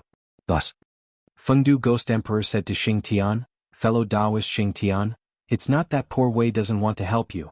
It's that poor Wei can't help you. Back then, when the Netherworld was first formed, in order to stabilize this land, the ancestral sorcerers elected Poor Wei as the Lord of the Netherworld. Poor Wei is grateful for the kindness of the ancestral sorcerers and specially made an oath that she would never hurt the sorcerer clan for no reason. Therefore, I hope that Poor Wei can't agree to your request. Perhaps the Fengdu Ghost Emperor's words could only be said to be half true and half false, but he absolutely could not take action to suppress Xing Tian. That was because the sorcerer clan had the most power in the Netherworld. If Xing Tian really died at his hands, then no matter what the reason was, the entire sorcerer clan would definitely hate him. TSK. If this was not handled well, his position as the Lord of the Netherworld would come to an end. Think about it, if a person in power was hated by the most powerful force under him, could his orders really be completely carried out? It would probably not be long before he would be overthrown. Therefore, no matter what, Xing Tian could not die at the hands of Fengdu Ghost Emperor. Xing Tian was reckless and didn't consider fellow Taoists' difficulties. Xing Tian was not a fool. With a slight hint from Fengdu Ghost Emperor, he figured out the reason and hurriedly apologized to Fengdu Ghost Emperor. It's good that fellow Taoist doesn't blame Poor Wei for refusing. Fengdu Ghost Emperor waved his hand and said, "Sir, the ancestral sorcerer can't help and fellow Taoist can't help either. Then the only one left is fellow Taoist Mingi. I just don't know if he can help." Xing Tian sighed in disappointment and said with some emotion. Hiss. Hearing this, Fengdu Ghost Emperor could not help but feel a toothache. Xing Tian had a wide range of friends. He even knew an ice block like Patriarch Mingi. However, he could not help. Cough cough. Fellow Taoist Xing Tian, don't forget that the Azura tribe is also in the Netherworld. After coughing a few times, Fengdu Ghost Emperor reminded him. If Patriarch Mingi really killed Xing Tian, the Azura tribe and the Sorcerer tribe would definitely fight. That's true. After Fengdu Ghost Emperor's reminder, Xing Tian could not help but feel distressed. He could not help this one. He could not help that one either. In short, the great divine abilities that he was familiar with could not help. Then he could not provoke the famous great divine abilities of the primordial world for no reason and let them fight with him. My head hurts. Xing Tian could not help but complain softly in his heart. Fellow Taoist Xing Tian, don't worry. Have you forgotten human Emperor Shen Yuan? The enmity of Qiyu is still in front of you. You have to take revenge. At this moment, Fengdu Ghost Emperor felt that the time was right, so he spoke up. That's right. How could I forget Shen Yuan? Hearing this, Xing Tian's eyes lit up. He felt that all his frustrations had disappeared in an instant. This guy was good. With a Khanate Cardinal treasure in his hand and a half-step primordial chaos great divine ability, wasn't he the best whetstone? Moreover, there was still a grudge between the two sides. It was completely reasonable to attack him. However, while he was happy, Xing Tian could not help but frown again. The human race and the sorcerer tribe were allies. If he attacked the human emperor, regardless of whether he won or lost, it would cause irreparable damage to the relationship between the two races. Then, did he really have to do that? For a moment, Xing Tian hesitated. Fellow Taoist, are you worried that if you attack Shen Yuan, it will affect the relationship between the human race and the sorcerer tribe? Fengdu Ghost Emperor seemed to have seen the hesitation in Xing Tian's heart, so he asked. That's right. Xing Tian nodded and said. There was nothing to hide about this. In that case, then fellow Taoist, you should go. Shaking his head, Fengdu Ghost Emperor smiled. What? Hearing this, Xing Tian, who thought that he would hear some wise advice, could not help but be shocked. Brother Fengdu, was he trying to sow discord between the human race and the sorcerer tribe? It was not Xing Tian's fault for thinking too much. The words of Fengdu Ghost Emperor were too easy to misunderstand. Fellow Taoist, Poor Wei, let me ask you. What are your intentions for going to the human race this time? Ignoring Xing Tian's complicated emotions, Fengdu Ghost Emperor asked him directly. To use Xuanyuan's hand to break the limit. Xing Tian replied. Then do you have the confidence to win? Fengdu Ghost Emperor continued to ask. Yes. When he said the word yes, Xing Tian's tone was unusually firm. It was obvious that he was confident. According to what you said, you are going to break through the realm, not to destroy the relationship between the two races. In that case, why are you hesitating? After the battle with human Emperor Shen Yuan, if you successfully break the limit, you will be able to reach a higher realm. At that time, who will think that you are here to kill the human emperor? All living beings will think that you are here to achieve the Tao. Shen Yuan has not fallen, and you have not fallen, and you have even advanced further with the help of this. Under such circumstances, how can the friendship between the two races be damaged? The truth is exactly the opposite. If such a situation really happens, not only will the friendship between the two races not be affected, but it will also become closer. But under such circumstances, Xing Tian, you are hesitating. Does this mean that you, Xing Tian, don't have the confidence to win as you said? At the end of his words, Fengdu Ghost Emperor's tone became more and more severe. It was like a heavy hammer hammering Xing Tian's heart word by word. Thank you for your advice, brother Taoist. Xing Tian understands. Fengdu Ghost Emperor's words were like a bolt from the blue. They resounded in Xing Tian's mind and completely extinguished all his hesitation. Yes. As long as he successfully broke his limit in the battle with Shen Yuan and was not killed by him, or he did not kill Shen Yuan, then the two of them would be friends based on martial arts. Since that was the case, the relationship between the two races would not be damaged because of this. On the contrary, this was proof of their close relationship. After thinking through this point, Xing Tian could not help but be enlightened. There was no longer a trace of hesitation in his heart. Endless fighting spirit emerged and completely filled his entire heart. Then he bowed respectfully to the Ghost Emperor of Fengdu and said, "Thank you. Xing Tian will definitely return successfully in this battle." After saying that, Xing Tian turned and left the imperial palace, rushing towards the human race. Xing Tian, have you really made up your mind? You have to know. Your next action concerns the future relationship between the human race and the sorcerer race, and also the future safety of the untainted land. So, you can only succeed this time. You are not allowed to fail. Otherwise, there will be a long war between the human race and the sorcerer race, which will affect the entire untainted land. The untainted land will change because of you, and billions of people will die because of you. And you, Xing Tian, will be the fuse of everything. You will become the sinner of the sorcerer race and even the entire untainted land. In the face of such consequences, I wonder if you, Xing Tian, can really maintain the belief that you will definitely win? On the Emperor's throne, Fengdu Ghost Emperor's deep voice came slowly. It was like a heavy hammer that fell on Xing Tian's heart, bringing him heavy pressure. In a trance, the scene of the great battle between the human race and the sorcerer race seemed to appear in front of Xing Tian's eyes. Endless magical powers were unleashed, mountains and rivers were shattered, and countless people died tragically. The wails and cries kept echoing in his ears. It was like crying and complaining as if it was accusing him. It was because of his actions that countless tragedies happened in the human world.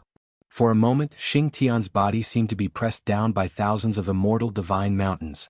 His footsteps became extremely heavy. But even so, it could not shake Xing Tian's footsteps. Xing Tian will definitely succeed this time. I will definitely not let this result be reflected in reality. A shout came from Xing Tian's mouth, representing his incomparably firm belief. Then a bright light rose from Xing Tian's body and enveloped him, piercing through all the illusions. That light was the most moving light. It was even more dazzling than the sun. It was so dazzling that people could not look directly at it. Even the powerful Fengdu Ghost Emperor, who was comparable to a primordial chaos expert, could not help but look sideways at it and marvel at its greatness. This was the light of faith. His appearance had nothing to do with strength. This was a realm of the soul. Only when one's Tao heart was pure to a certain extent could it be reflected. Under that unparalleled pressure, Xing Tian's fighting spirit did not weaken. Instead, it rose higher and higher. It was as if that huge pressure had brought him unparalleled motivation. The combination of his state of mind and fighting spirit made Xing Tian's belief become more and more firm. As a result, it underwent a transformation and gave birth to the light of faith. And this was the beginning of breaking the limit. The appearance of the light of faith marked the beginning of Xing Tian's transformation. Once his transformation was completed, he would be the new primordial chaos Daoyuo Jingxian of the primordial world, an existence like a Tao Lord. The battle with Shen Yuan was the opportunity for him to transform. This battle, Xing Tian would complete a gorgeous transformation. He believed that after a period of time, the primordial world would once again give birth to an existence that would shock the future. Is this really okay? With such a huge pressure on his shoulders, can Xing Tian really successfully break the limit and complete the transformation? Not long after Xing Tian left, the Lady of Earth walked out of the dark and asked the Ghost Emperor of Fengdu worriedly. It turned out that from the beginning to the end, the Lady of Earth had been hiding in the dark and silently watching the development of the situation. That was true. It was related to Xing Tian. The number one magus below the ancestral magus. How could the Lady of Earth not come? Empress, there's no need to worry. Believe in Xing Tian. That pressure can suppress anyone, but it can't suppress Xing Tian. Instead, it will stimulate his fighting spirit and make him even stronger. Isn't the light of faith the best proof? Unlike the Lady of Earth's worries, the Ghost Emperor of Fengdu was full of confidence in Xing Tian. After all, he was the first man to be crowned as the god of war in the later generations. That's true. As the first great magus to be born and an existence that was favored by Panga's axe, Xing Tian's potential is far beyond our imagination. He is not inferior to us ancestral magi at all. Looking at the axe in Xing Tian's hand, the Lady of Earth nodded thoughtfully. Chapter 630. Xing Tian. He was the most special existence in the wizard tribe. He was the first great wizard born from Panga's heart, and the most powerful wizard besides the ancestral wizard. Of course, Xing Tian was special not because he was the first great wizard, but because of the Xingtian axe in his hand. Although the Xingtian axe was only an upper-grade primordial spiritual treasure, its killing power was not inferior to any supreme-grade primordial spiritual treasure. Even the physical body of a primordial chaos expert could be broken open by him. And all of this was because the Xingtian axe was formed from part of the fragments of Panga's axe. Back then, the ultimate treasure of the chaos, Panga's axe, was shattered because it couldn't withstand the backlash of the world. Its main body evolved into the three ultimate treasures of the world, while the remaining fragments were scattered in the untainted world and evolved into various special connate spiritual treasures. And the Xingtian axe was the most powerful of these primordial spiritual treasures. Back then, Xing Tian was born with the axe, which shocked the 12 ancestral wizards. Being born with the fragments of Panga's axe was a treatment that even Pangu's son, the ancestral wizard, had never enjoyed. In a sense, Xing Tian was someone who had obtained Pangu's approval. His future was destined to be brilliant.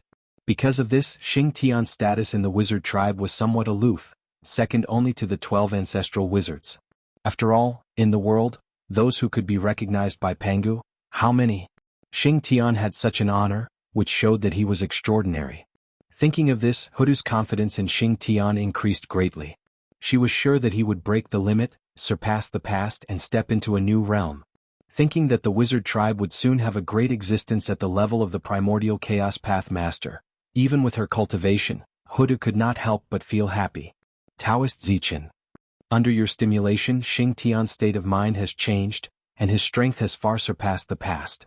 Under such circumstances with Xuanyuan's strength, is there any hope of forcing Xing Tian to his limit?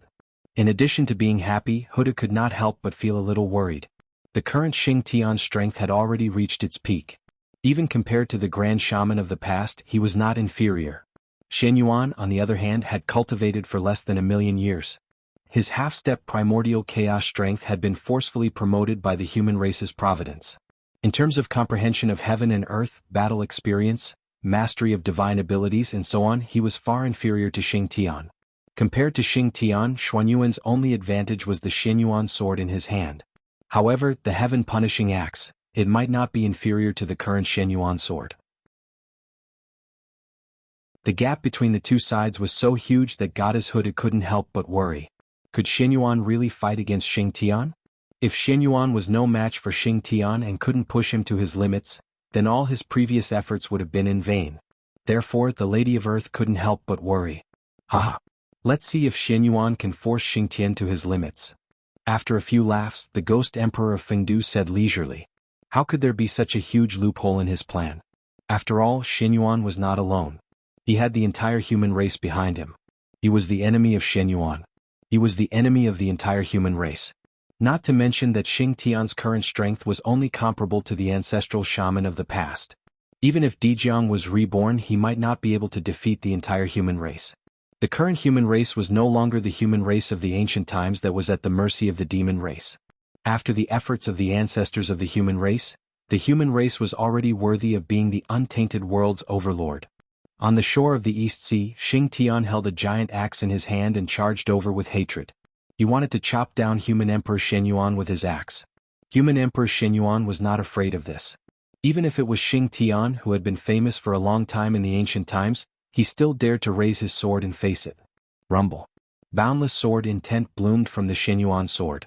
It was vast and majestic, covering the entire void and forcefully repelling the Xingtian axe that was chopping down. Xingtian, you're too presumptuous. Qiu's death was his own fault. How can you blame him? Moreover, how to deal with Qiu is an internal matter of the human race. What does it have to do with you? Xingtian, retreat quickly. Considering the friendship between the human race and the witch race, I won't argue with you about this matter. You'd better retreat quickly. Don't make a mistake and hurt the friendship between the two races. Rising into the sky, Xianyuan shouted at Xingtian. Even at this point, Xianyuan still didn't want to attack Xingtian because of the friendship between the witch race and the human race. Therefore he advised him to retreat. Unfortunately, although Xuanyuan's intention was good, Xingtian, who had come to cause trouble, didn't care about his explanation. In fact, no matter what Xianyuan said, Xingtian would attack. The so-called revenge of Qiu was just an excuse to attack Xianyuan. Others didn't know, but how could he not know the real situation of Qiu? Hee, what a stubborn guy. Let me see if your body is as stubborn as your mouth. As he spoke, Xingtian waved the Xingtian axe in his hand again and chopped towards Xianyuan. But this time, perhaps Xuanyuan's words had some effect. Xingtian chose to fight in the depths of the void instead of the ancestral land of the human race. In this way, the aftermath of the battle wouldn't affect the ancestral land of the human race. Boom, boom, boom. As soon as the two of them fought, a terrifying wave erupted, almost destroying everything and shaking the long river of time. Almost at the moment the battle began, the mighty figures and great magicians of the entire untainted land sensed the terrifying battle that had erupted in the depths of the void. Therefore they released their divine thoughts in surprise and bewilderment, peeping into the depths of the void. They wanted to see which two powerful existences had broken out in a great battle. Then, everyone saw a scene that they couldn't believe. Human Emperor Xianyuan and Great Witch Xingtian. They were fighting. And, looking at their posture, it didn't seem like they were sparring, but rather, it seemed like they were fighting to the death. This was interesting. The witch race and the human race had always been close allies. Now, the leaders of the two races suddenly fought in the depths of the void, fighting to the death. Did this mean that the relationship between the witch race and the human race was on the verge of collapse? What they saw, everyone couldn't help but think so. They just didn't know why the two races suddenly fell out with each other. However, although they were curious, it didn't affect their mood to watch a good show. The human race was the new overlord of the untainted land. The witch race was the old overlord of the untainted land. The leaders of the two races fought. It represented the confrontation between the old and new overlords of the untainted land. It was rare to see such a scene. Moreover, apart from the identities of the two sides, just the two half-step primordial chaos experts fighting to the death was worth watching. Watching the experts fight was also an opportunity for everyone. It could be of great help. One side was the undisputed overlord of the untainted land, and the other side was a great magician who had shaken the untainted land in the ancient times. The battle between the two could be said to have attracted everyone's anticipation. No matter why Xianyuan and Xingtian fought, the experts of the myriad races were extremely excited. If one had to say who was the happiest about the break between the human race and the witch race, it would be the experts of the myriad races. Xianyuan forced them to leave the untainted land, forcing them to a dead end. As a result, the experts of the myriad races had the intention to rebel and make Xianyuan pay the price. If Xingtian hadn't taken action first, the experts of the myriad races would have joined forces to attack Xianyuan. Of course, it was also because of Xingtian's action that the experts of the myriad races changed their minds. They didn't act rashly and waited for the situation to develop. They knew how powerful Xingtian was. If he took action, Xianyuan might not be his match. He might be killed by Xingtian. In this way, wouldn't everyone be happy? Xianyuan had fallen, so who would take his orders to heart? If Xingtian lost and was killed by Xianyuan, wouldn't that be even better? Xingtian still had the two great gods behind him, ancestral with Xianming and Saint Hutu. Seeing that Xingtian was killed by Xianyuan, how could they not take revenge? When that time came, Xianyuan should be worried about how to resist the revenge of the two great gods, instead of focusing on how to force them out of the untainted land. Clang. After a crisp sound, the Xianyuan sword and the Xingtian axe collided fiercely. In an instant, a terrifying power erupted and swept through everything. The depths of the void were stirred up into a mess, and the void turbulence was everywhere. Bang. After the attack, Xianyuan only felt a strong force surging from the Xianyuan sword. First, it cracked his thumb and index finger, and then it fiercely split him apart, crashing into the void turbulence. Huff, huff. After a long while, Xianyuan crawled out of the void turbulence, breathing heavily. Under this attack, although he didn't suffer any injuries, his posture was a little embarrassing. In terms of realm, with the blessing of the human race, Xianyuan wasn't necessarily weaker than Xing Tian, and even faintly surpassed him. However, as everyone knew, the most powerful thing about the witch race was their physical bodies, not their magic power or realm. Xing Tian's physical body had been tempered for countless years. One could imagine how powerful it was. In the entire untainted land, there weren't many people whose physical bodies were stronger than his. What about Xianyuan? The fate of the human race could only improve his cultivation realm and bring him endless magic power. As for his physical body, the fate of the human race couldn't do anything. He needed to temper it himself. Then, without a doubt, Xuanyuan's physical body was tempered by himself. It definitely couldn't compare to Xing Tian's physical body. Therefore, in the battle just now, the huge gap between their physical bodies was directly reflected. Xing Tian's strength was far greater than Xuanyuan's, which was why he was sent flying with one blow. Similarly, this also made Xianyuan understand if he fought with Xing Tian in close combat, he would definitely lose. Haha. The so-called human emperor, the strongest person in the untainted land, is this all you've got?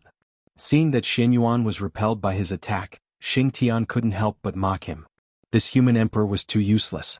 He couldn't even take one blow from him. How could he give him the pressure to break through his limits? Facing Xing Tian's ridicule, Xianyuan snorted coldly and raised his sword again. However, this time he had fully learned his lesson from the last time. He didn't fight with Xing Tian in close combat. Instead, he chose to attack from a distance and compete with Xing Tian's magic power. Xianyuan waved the Xianyuan sword in his hand at Xing Tian from a long distance. Swish, swish, swish, swish. In an instant, an infinite sword intent burst out. It was extremely sharp, as if it could cut through everything. It swept toward Xing Tian in an overwhelming manner. In terms of sword magic, the human race had received the true teachings of Feng Zichen. Every move and style of Xianyuan contained a huge amount of power, which was compatible with the innate sword magic. The sword light surged over like the trajectory of the Great Path, which could cut through everything. It was extremely terrifying. Haha. Good. Now it's worth watching. Although the sword light was strong, Xing Tian was even fiercer. He raised the Xingtian axe in his hand and directly chopped at the sword light that was surging over. Compared to Xuanyuan's exquisite sword magic, Xing Tian's movements were a little simple. However, the Great Path was simple. Although Xing Tian's movements were simple, they all exerted his strength to the extreme. Xing Tian's axe chopped down, and what erupted was the purest physical strength, without a trace of impurities. Every strike was filled with the beauty of strength. As the saying goes, a strong person can defeat 10 skilled people. When one's strength was strong enough, there was nothing that he couldn't destroy. Therefore, Xing Tian's axe chopped down, and an infinite amount of power erupted, cutting the dazzling sword light into pieces on the spot. It turned into light spots that filled the sky and dissipated into thin air. What a strong physical body. In the distance, Xianyuan, who saw this scene, couldn't help but twitch the corner of his eyes. With his eyesight, it wasn't difficult to see that Xing Tian didn't use any magic power in this attack. He only used the strength of his physical body. That was why it was so frightening. He was so strong without using magic power. If he used magic power, how strong would he be? Thinking of this, Xianyuan didn't dare to hold back. He immediately urged the luck of the human race to increase his strength to the limit. Ha! After a deep roar, wisps of fire suddenly rose from Xuanyuan's body and shone with the brilliance of the human path. In an instant, Xuanyuan's entire body changed.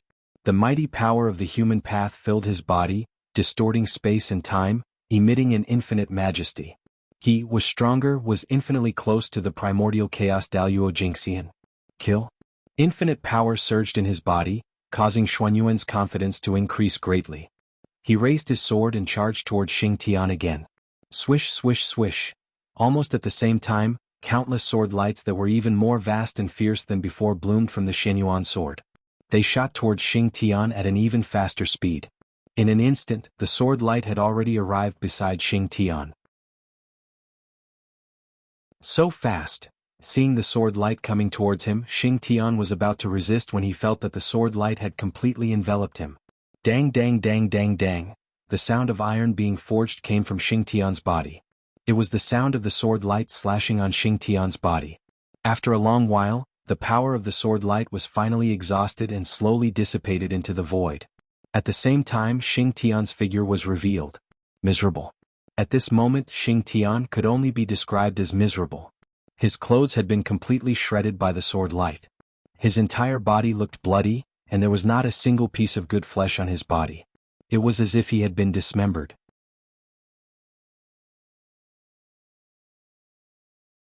Chapter 631. With the support of the human Tao light, the power of Xuanyuan's attack was raised to the limit, breaking Xing Tian's almost invincible body. But even so, it was useless. Haha. Pain, I haven't felt it in a long time. Xing Tian was not angry that his body was broken. Instead, he became more and more excited. Because, under Xuanyuan's attack, he felt a pressure that he hadn't felt since the battle between the Lich and the demon. And the pressure was the driving force that forced him to improve. The battle has only just begun, Xing Tian muttered. Suddenly, boundless magic power surged from his body and wrapped around the sword wound. Then a shocking change occurred. Wherever the dermic power passed, the remaining sword intent on Xing Tian's wound seemed to have suffered a huge blow and collapsed. His broken body was reborn as a result. In an instant, Xing Tian's injury was completely healed. There was no trace of injury at all. Only the torn clothes were still hanging on Xing Tian's body, as if to prove the existence of the battle just now. This is indestructible body. The supreme ability to be reborn from a drop of blood. In the void in the distance, Xuanyuan couldn't help but exclaim in a low voice when he saw the changes on Xing Tian's body. He was very familiar with this method.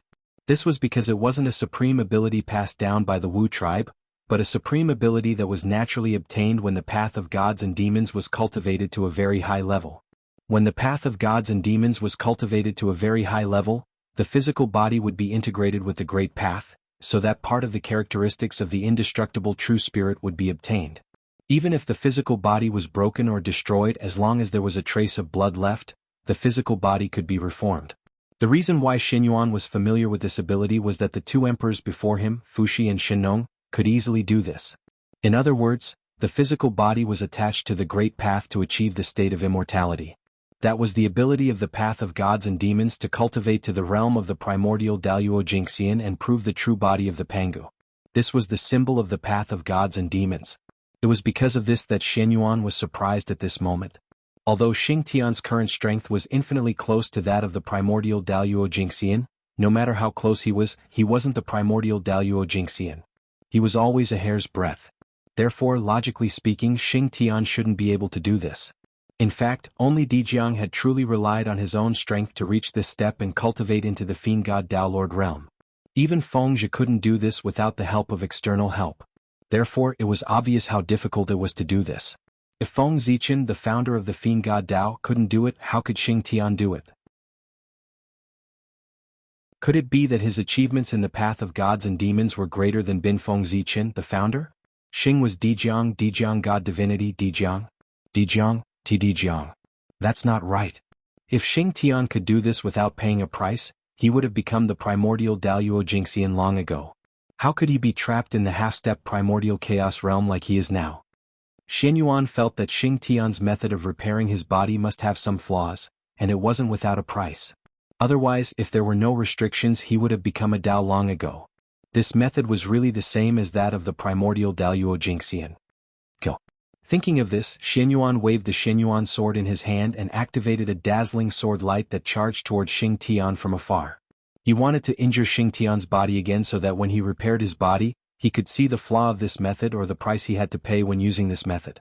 The sword light was dazzling and powerful. It arrived in front of Xing Tian at a speed that surpassed time and space. However, it was this incomparably powerful sword that did not work. He was blocked by Xing Tian. It was the same move in a situation where they were on guard. How could Xing Tian be hit a second time? Just now, it was Xuanyuan's sudden outburst that caught Xing Tian off guard. He was slashed by the sword light and his body was injured. Now that Xing Tian was on guard, if he was hit by Xuanyuan again, he would really become a joke. Rumble. Xing Tian shook the Xingtian axe in his hand, and an extremely terrifying force, accompanied by strands of innate baleful aura, surged out from the axe and rushed straight towards the sword light. In the blink of an eye, it was completely drowned and swallowed. Go. After shattering the sword light, there was no joy on Xing Tian's face. Instead, he became more and more manic. He raised the axe in his hand and pounced towards Shen Yuan. It had always been him, Xing Tian, who suppressed others. When had it been others' turn to suppress him? It was simply unbearable. Seeing Xing Tian charging towards him, Shen Yuan released sword chi to block his footsteps while retreating quickly, widening the distance between him and Xing Tian. He still remembered he still had a chance to win in a long-range battle. He would definitely lose in a close-range battle. No matter how strong Xing Tian was, he was still in the depths of the void. He couldn't stand on the ground, so he couldn't obtain a steady stream of power from it. His power had a limit after all. But Shen Yuan was different. With the blessing of the human race, his power was truly endless. In a long-range battle of attrition, Xing Tian really couldn't outlast him. One side wanted to fight in close range, while the other side wanted to fight in a long-range battle. The two sides chased each other and pulled each other in the depths of the void. In the blink of an eye, 1,000 years had passed. In other words, the two sides had been fighting for 1,000 years. And after 1,000 years, the gap between the two sides had also been revealed. It could be seen that when the two sides fought, Xing Tian could no longer wield the giant axe in his hand as smoothly as before. He was tired. After 1,000 years of high-intensity battle, even with Xing Tian's strength, he couldn't hold on any longer. Every time he waved the Xing Tian axe, he felt that his arms were extremely heavy, and he needed to spend more energy. Xing Tian's mana was about to run out. At this point in the battle, the reason why Xing Tian was still able to hold on was because of his unwavering faith. As long as his faith didn't fall, Xing Tian wouldn't fall. And Shen Yuan? His situation was the opposite of Xing Tian's. After 1,000 years of battle, not only was Shen Yuan not tired, but he was even more energetic. Moreover, his moves were more natural than before. His mastery of magic had also increased by a large margin. Obviously, after 1,000 years of battle, Xuan Yuan's strength had improved greatly. That's right. Anyone who was fed moves by an existence of the same realm for 1,000 years would improve greatly. Over the past 1,000 years, Shen Yuan obviously hadn't been in vain. Under the pressure of Xing Tian, he had a more perfect grasp of his own strength. He was already able to perfectly control the huge strength that the human race's fortune had blessed him. In the past, with the blessing of the human race's fortune, although Shen Yuan had strength that was not inferior to the half-step primordial chaos realm, but his own realm had only just touched the level of sage to be. With a weak body, he could control strength that was far beyond his own. It would be strange if Shen Yuan could perfectly control it. In other words, although Shen Yuan had the strength of a half-step primordial chaos realm, he couldn't perfectly exert this strength because his level was too low. But now, with Xing Tian's help, everything was different. After 1,000 years of high-intensity training, Shen Yuan had adapted to his own strength and could perfectly control it. This also showed that the current Shen Yuan was a qualified half-step primordial chaos realm master. After perfectly exerting his own strength, Xuan Yuan's strength increased greatly. Although he still couldn't defeat Xing Tian in close combat, Xing Tian gradually lost to him in long-range combat. Boom, boom, boom. Because of his limitless power, every strike of Xuan Yuan's was an all-out strike. What about Xing Tian? In order to resist Xuan Yuan's attack, he had to use all his strength. But he didn't have Xuan Yuan's endless strength. Therefore, every time he attacked with his full strength, it was a huge burden for Xing Tian. With such a high-intensity battle, Xing Tian gradually became unable to withstand it. This was the reason why Xing Tian gradually lost to Shen Yuan after 1,000 years of battle. It wasn't that Xing Tian was inferior to Shen Yuan. Shen Yuan was really cheating. Of course, if Xing Tian was willing to draw upon the blessing of the witch race, he could also reach Xuan Yuan's level. But that would violate his original intention of pushing himself to the limit. Therefore Xing Tian didn't do it. Whoosh! Just as Xing Tian's strength was gradually weakening, Shen Yuan seized the opportunity and slashed down with his sword. A huge wound was cut in Xing Tian's chest, almost cutting Xing Tian's body diagonally in half. Puchi! Dazzling divine blood sprayed out from Xing Tian's chest like a fountain, and it emanated intense fluctuations of divinity that dyed the sky red. Damn it! Enduring the pain in his chest, Xing Tian first knocked away Xuan Yuan's sword with his axe, then opened his mouth and sucked hard in front of him. Suddenly, the divine blood spurting out from Xing Tian's chest stopped abruptly. Then, as if time was flowing backward, it flowed back into Xing Tian's body from the void. Whoosh! A divine light flashed, and the injuries on Xing Tian's body completely disappeared, as if he had never been injured. Of course, there was a price to pay for such a fast recovery. After the injuries disappeared, Xing Tian's aura was undoubtedly much weaker than before. Seeing this scene in the distance, Xuanyuan's heart skipped a beat. He seemed to have noticed something but he wasn't sure. Therefore he continued to control Xuanyuan's sword to attack Xing Tian, to bring more injuries to Xing Tian so that he could confirm his guess. Xing Tian's spiritual power was gradually depleted. His movements were no longer as smooth as before, so Xuanyuan was able to find many flaws. Not long after, Xuanyuan seized the opportunity and injured Xing Tian again. Xuanyuan's sword came slashing down, almost cutting Xing Tian in half. After forcing Xuanyuan's sword away with his axe, Xing Tian continued to use magic to repair his body. However, compared to before, the time he spent repairing his physical body this time was much longer than the previous time.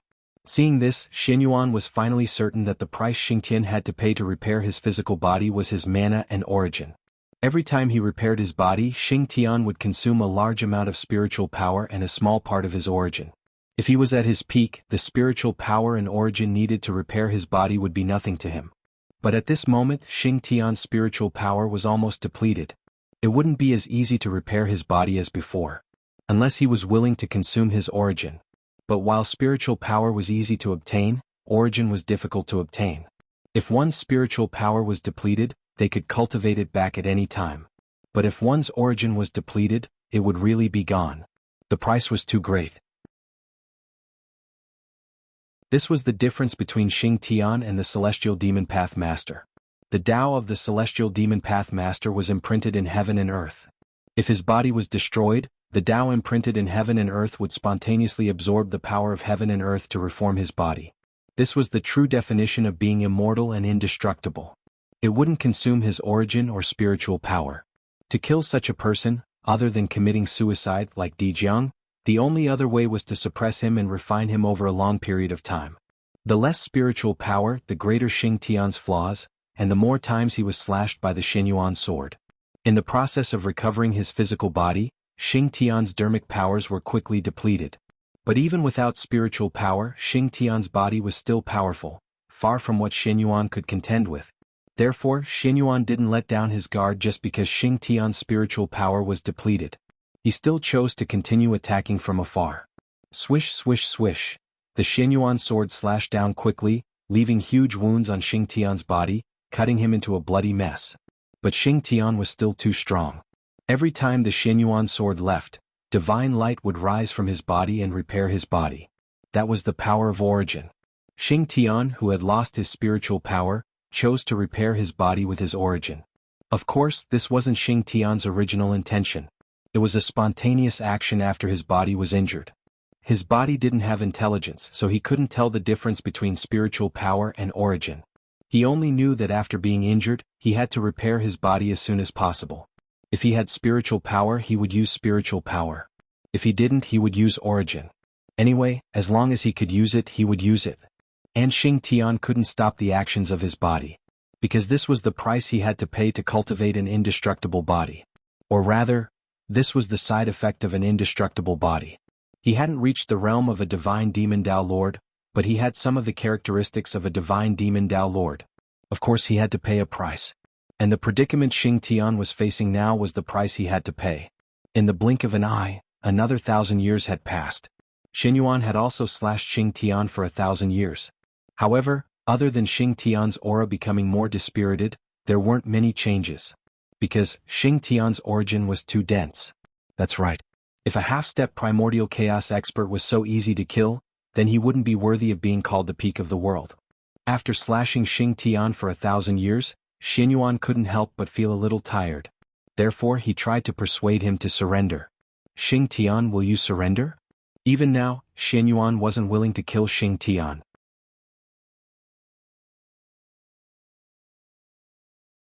Chapter 632. Because the price of killing Xing Tian was too great. At the very least, the alliance between the witch tribe and the demon tribe, which had lasted for an eon, would be broken because of this. Surrender? Xuanyuan, do you really think you've won? With a mocking smile on his face, Xing Tian replied faintly. He hadn't lost yet. So what if he didn't have magic power? He still had a strong origin and that invincible belief. These would always support him so that he wouldn't fall. Being at a disadvantage, not only did it not dampen Xing Tian's fighting spirit, but it also stimulated the ferocity hidden in his bones. Kill. Xing Tian roared and his body shook. Boundless innate baleful aura surged out of his body, almost engulfing everything. Whooshed with Xing Tian as the center, the dark purple sorcerer baleful aura swept out in all directions. It was vast and mighty, eroding everything around it. Wherever it passed, everything turned into nothingness and was swallowed up. Even the powerful Xianyuan sword didn't dare to fight head-on with such a powerful baleful aura. Therefore, the moment the baleful aura spread, the Xianyuan sword retracted its sword intent and returned to Xuanyuan's hand. The innate baleful aura of the witch tribe was much stronger than the innate baleful aura of the witch tribe inherited from the chaos demon god. The baleful aura of the witch tribe could be said to be the number one baleful aura of the primordial world. Pangu's Duqian divine baleful aura was said to be the number one baleful aura of the chaos. The baleful aura of the witch tribe, who had inherited his bloodline, could be imagined how powerful it was. In addition, when the witch tribe was born, they were tainted with the baleful aura of the heavens. Therefore, the two extremely high-level innate baleful auras merged in the body of the witch tribe, giving birth to an even more powerful innate baleful aura that belonged to the witch tribe, the baleful aura of the witch tribe. From the origin of the baleful aura of the witch tribe, one could see how powerful it was. If it was accidentally tainted by it, even the powerful Xianyuan sword wouldn't have an easy time. Although it wouldn't be destroyed, its spirituality would be greatly damaged. Therefore, Xianyuan hurriedly took back his Xianyuan sword. He didn't dare to let his sword touch the qi of sorcery, so he attacked with his sword qi. No matter how strong the evil spirit was, it had a limit. It couldn't erode the Xianyuan sword with the sword qi when it couldn't touch it, could it? If the sorcerer qi could really do that, the sorcerer clan would have unified the untainted world a long time ago. They would not have ended up dying together with the demon clan. As the baleful sorcery qi erupted, Xing Tian turned the tables and broke free from the Xianyuan sword's seal. Kill. As soon as he was free, Xing Tian rushed towards Xianyuan without hesitation. Since you insist, don't blame me for being heartless. Seeing Xing Tian like this, Xianyuan knew that it was hard to change his mind. At that moment he didn't hesitate any longer. He was determined to kill Xing Tian. If he could kill them, then he would. If he couldn't kill him, then he would suppress him. Sword of humanity kill? Xianyuan made up his mind. He raised the Xianyuan sword in his hand and swung it down in the direction of Xing Tian. Rumble. In the sky above the river of destiny, the fate of the human clan vibrated. Boundless power descended and blessed the Xianyuan sword. With this help, the power of the Xianyuan sword instantly soared. Endless radiance of humanity bloomed. It was incomparably dazzling. It bloomed from the Xianyuan sword and turned into a torch. It burned fiercely and ignited the sword light. Whoosh! A beam of sword light that was surrounded by torch flame shot out from the Xianyuan sword and slashed toward Xing Tian in a mighty manner. As the torch burned, one could see the shadows of countless races appearing. They were creating various civilizations and deducing great power. Boom! The torch boiled and deduced the power of civilization. It was incomparably powerful and was added to the sword light. It made the sword light look like a torrent of humanity. It surged forward and was unstoppable. Powerful, incomparably powerful. Xuanyuan's sword. What he slashed out was not sword light, but civilization. This was the history of civilization formed by countless civilizations. What he represented was the human Tao. This was a sword of humanity. Whoosh! The dazzling light of humanity erupted. It was like the sun, illuminating the past, present, and future. It was so dazzling that the powerful beings who were watching the battle couldn't help but squint their eyes. It seemed that, even as powerful as them, they couldn't look directly at the brilliance of humanity. The power of humanity was beyond imagination. Bang! In the distant nether realm, where the 6 paths of reincarnation were. After seeing the elegance of this sword strike, even the powerful goddess Huda couldn't help but change her expression and stand up from the futon. The power of Xuanyuan's sword strike, with the support of the light of humanity, could pose a threat to her, let alone Xing Tian. Perhaps, this sword strike could seriously injure Xing Tian or even kill him. The power of this sword strike had already reached the level of primordial chaos. Rumble. The sword light arrived with a loud bang and drowned Xing Tian in the blink of an eye. Squeak, squeak. Accompanied by the light of humanity, the torch burned to its heart's content and devoured Xing Tian entirely.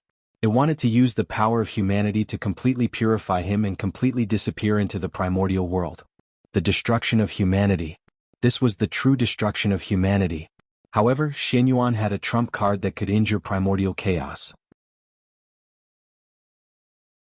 However, Xing Tian was able to live from ancient times until now and survive countless years without falling.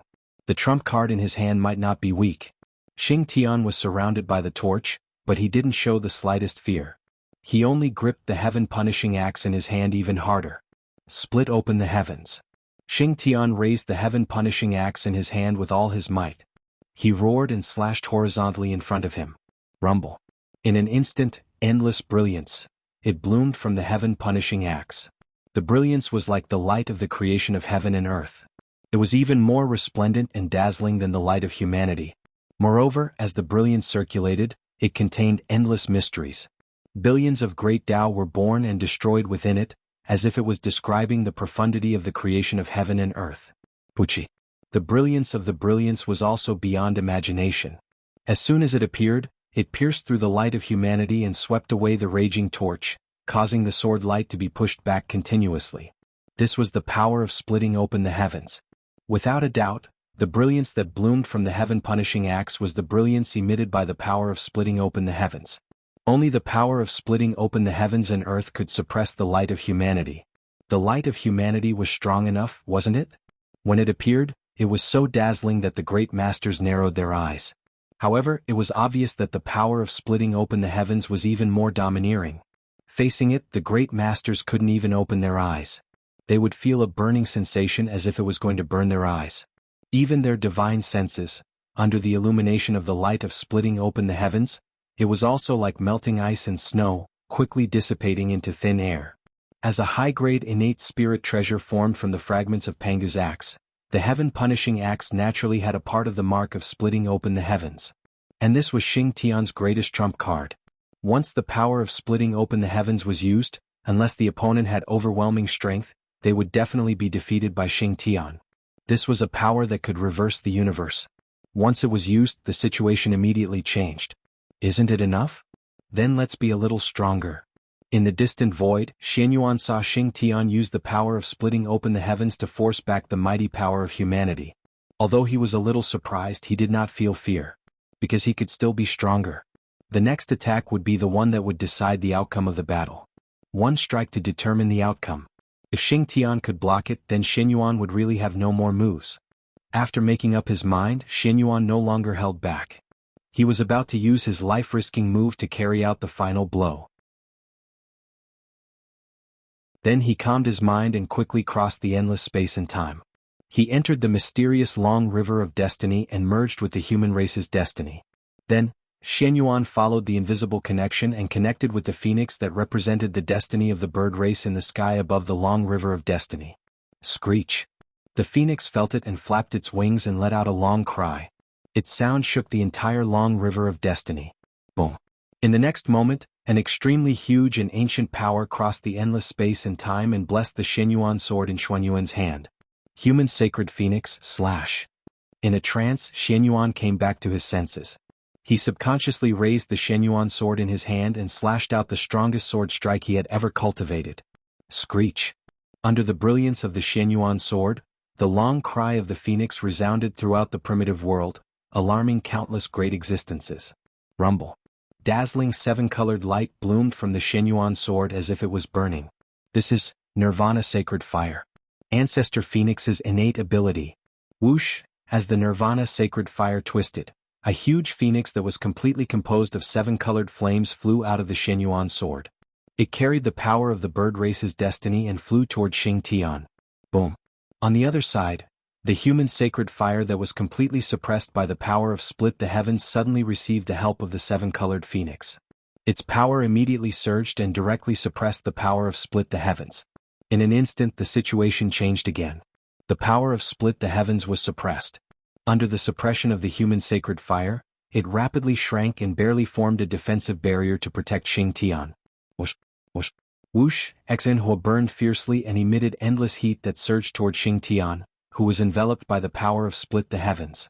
For a moment, under the attack of Xinhua, the defensive barrier formed by the power of split the heavens immediately became dangerous. Xing Tian's axe desperately shone brilliantly to maintain the defensive barrier. However, from his trembling axe, it could be seen that he could not hold on for long. Xing Tian was about to lose. Under the joint attack of the human sacred fire and the phoenix sacred fire, he might really die. Of course, the power of split the heavens could not resist the power of the human sacred fire. This did not mean that the power of split the heavens was weak, but that Xing Tian's axe could not. After all, it was not the main body of Xing Tian's axe. The mark of split the heavens obtained by Xing Tian's axe was limited. Therefore, the power of split the heavens that he could unleash was not much. This also led to Xing Tian being suppressed by Xian Yuan. Am I going to lose? No, I can't lose. I haven't broken the limit yet. How can I lose now? Moreover, if I lose and am killed by Xian Yuan, then how will the sorcerer race and the human race get along in the future? In a trance, Xing Tian thought of the situation after his failure and could not help but shiver. He completely woke up. He could not lose. Even if it was not for himself but for the sorcerer race and the human race, he could still lose. I'm unwilling. Thinking of the terrifying future, Xing Tian did not allow himself to fail. Therefore he stood up again. That was the power of faith. The unwavering faith in his heart brought him great strength, allowing him to stand up again. In Xing Tian's heart, his faith completely materialized, turning into the light of faith that appeared and swept away the surging fire. A miracle happened at this moment. The moment the light of faith appeared, Xing Tian's bloodline and the Xing Tian axe in his hand gradually resonated. Buzz buzz buzz. The power of split the heavens that surged out from the Xing Tian axe no longer spread out. Instead, it surged into Xing Tian's bloodline. Thump thump thump thump. A huge heartbeat sounded from Xing Tian's chest. It was as if it resonated with the world. Every time it vibrated, it could echo with the world. Strength. Unparalleled strength emerged from Xing Tian's heart and flowed to all parts of his body along with his blood, soothing the fatigue of his body. At this moment, Xing Tian broke his own limit. Awakened the Pangu bloodline in his body. The ancient and great bloodline awakened in Xing Tian's body, bringing him a huge amount of strength and causing him to undergo a transformation towards primordial Daluo Jingxian. In the battle with Xian Yuan, Xing Tian saw the hope of advancing to primordial Daluo Jingxian. But this was not enough. Hope, just hope. Whether it could be realized or not was still unknown. Therefore he needed a hearty battle to vent the huge strength in his body and verify his own path so that he could speed up the process of his transformation. And the opponent that Xing Tian chose to fight was naturally Xian Yuan. Break. With a deep roar, Xing Tian unleashed the unparalleled power within his body. Immediately, the world wailed incessantly, the great Tao laws trembled incessantly, as if they had encountered an extremely terrifying existence. Under this majestic strength, the brilliance of the human path that drowned Xing Tian completely disappeared in an instant. Although the power of the human path was one of the three strongest supreme powers in the primordial world and had the ability to suppress everything. However, Panga's strength could even break through the chaos. It was clearly beyond the scope of heaven and earth. In this way, under the same conditions, how could the power of the human path fight against Panga's strength? He was completely suppressed and beaten up. Okay. Xian Yuan, you've beaten me for so long. Now it's my turn to attack. With a loud laugh, Xing Tian pounced on Xian Yuan and fought with him. This time, facing Xing Tian who had awakened Panga's bloodline, Xian Yuan was no match for him at all. His strength had been restrained by Xing Tian from the beginning to the end. How could he fight? Therefore, Xian Yuan was completely suppressed by Xing Tian. Soon he was beaten black and blue. Only Xian Yuan had the blessing of the human race. His true spirit was eternally solid. No matter how much he was injured, his foundation would not be damaged. Otherwise, with Xing Tian's fighting style, he would have been broken long ago. Too slow. After Xing Tian awakened, Xian Yuan was no match for him at all. In that case, how can I give him enough pressure to help him speed up the time of his transformation?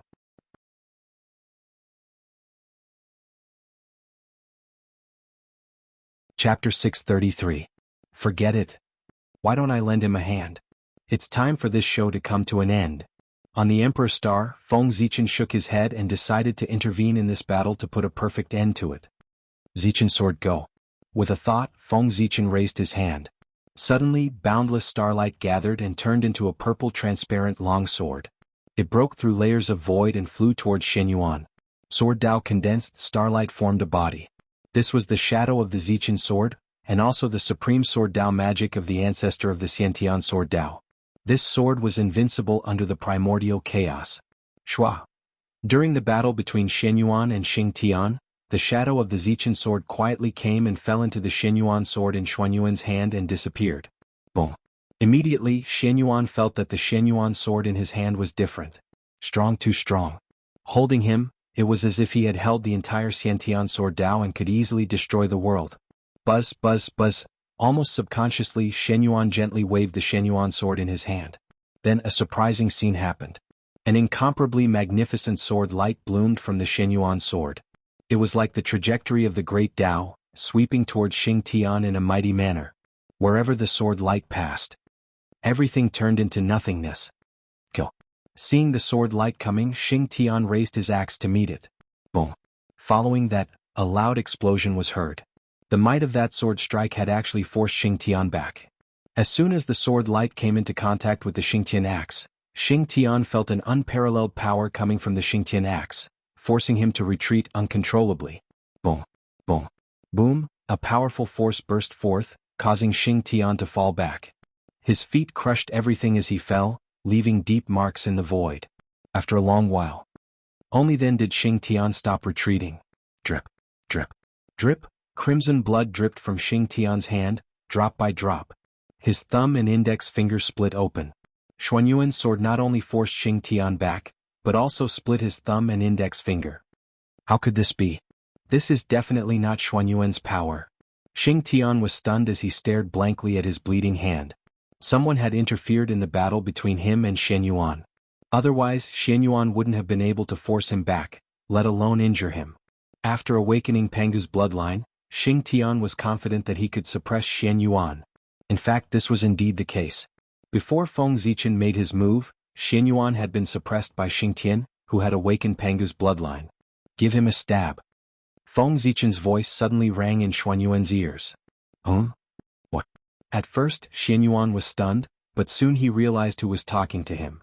Yes. Shenyuan understands. Taking a deep breath, Shenyuan raised his Shenyuan sword and pointed it at Xingtian. Not good. On the other side, the moment Shenyuan raised his sword, Xingtian's heart suddenly hung in the air. He felt a strong sense of crisis in his heart, as if his life was in danger. At this time he knew that Xuanyuan's next sword would be very strong. If he couldn't block it, it would be enough to bring him the danger of death. Therefore the best way to resist this sword was to avoid it. However, with Xingtian's pride, how could he allow himself to avoid it? No matter what, he had to block this sword. Because Xingtian had a faint premonition that this sword was the sword that he would use to achieve the Tao. If he couldn't block it, everything would be over. If he blocked it, the primordial chaos Tao fruit was right in front of him. In the future, his path to becoming the primordial chaos Daluo Jingxian would be smooth. For this sword, he had to block it. Block it at all costs. Huff. Taking a few deep breaths, Xingtian clenched the Xingtian axe in his hand and adjusted his state to the peak to deal with the next critical sword. Fellow Xingtian. The war has been going on for thousands of years. It's time to end this ridiculous war. As he spoke, Shenyuan raised the Shenyuan sword high and swung it fiercely at Xingtian. Shua. A sword light flashed and suddenly arrived in front of Xingtian at a speed that surpassed time and space. Before he could react, it directly slashed down. After a flash of blood, Xingtian's head was separated from his body and thrown high into the air. Beheading with a single sword. Xuanyuan's sword.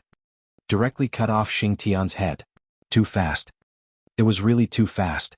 This sword ignored time and distance. As soon as it was released, it arrived in front of Xingtian. Without giving him any time to react, it beheaded him. Could be said to be extremely straightforward. At Xingtian's level of strength, not to mention his head being cut off, even if his entire body was smashed into pieces, it wouldn't endanger his life. Therefore, although Xingtian's head was cut off, he didn't die and was still alive and well. A loud voice came from Xingtian's body, trying to summon back the head that had been cut off by Shenyuan to repair his body. But soon he was disappointed. Because no matter what method Xingtian used, he couldn't summon back the head that had been cut off. It was as if as the head was separated from the body, the connection between the two was completely cut off. He had no head. And this wasn't the most serious thing. Just as Xingtian was trying to summon his head, he suddenly realized that there was a strange power quietly growing in his wound. Moreover, this strange power was slowly spreading to all parts of his body with his wound as the starting point. This is? In surprise, Xing Tian suddenly felt that something was wrong. The target of this strange power was the Pangu bloodline in his body. That power was as black as ink and extremely domineering. With an aura that hated everything, it pounced straight at the Pangu bloodline, wanting to destroy it. Haha. Destroy. Everything related to Pangu shouldn't exist in this world. In a trance, the whisper of the demon god sounded in Xing Tian's ears, as if he was describing his unwillingness. Chaos Demon God. That strange power originated from the Chaos Demon God.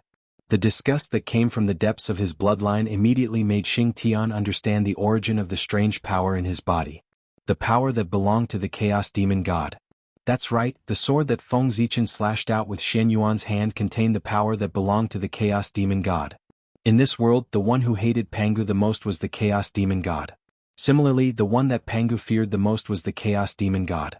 Because of their hostile relationship, the power of the Chaos Demon God became the power that could stimulate Pangu's power the most. Feng Zichen used the power of the Chaos Demon God to kill Xing Tian in order to further stimulate the Pangu bloodline in his body so as to accelerate his transformation process. But, as expected, after sensing the power of the Chaos Demon God, the Pangu bloodline in Xing Tian's body immediately boiled. Countless mysterious runes gushed out from the depths of his bloodline and swept towards the surging power of the Chaos Demon God. Just like that, the two supreme powers began to battle with Xing Tian's body as the battlefield. Boom, boom, boom. One could see that on Xing Tian's headless body, two rays of brilliance suddenly rose up. One was holy and majestic and the other was evil and strange. They intertwined with each other. Wherever the strange power passed, Xing Tian's body seemed to have suffered great damage and began to disintegrate and decay. However, as soon as Xing Tian's body showed signs of decay, the holy power immediately rushed over and repaired his body. This process often contained great fortune, which allowed Xing Tian's body to be fully tempered and undergo a drastic transformation. When this transformation reached a certain limit, Xing Tian suddenly roared and erupted with amazing power. Then a miraculous change happened.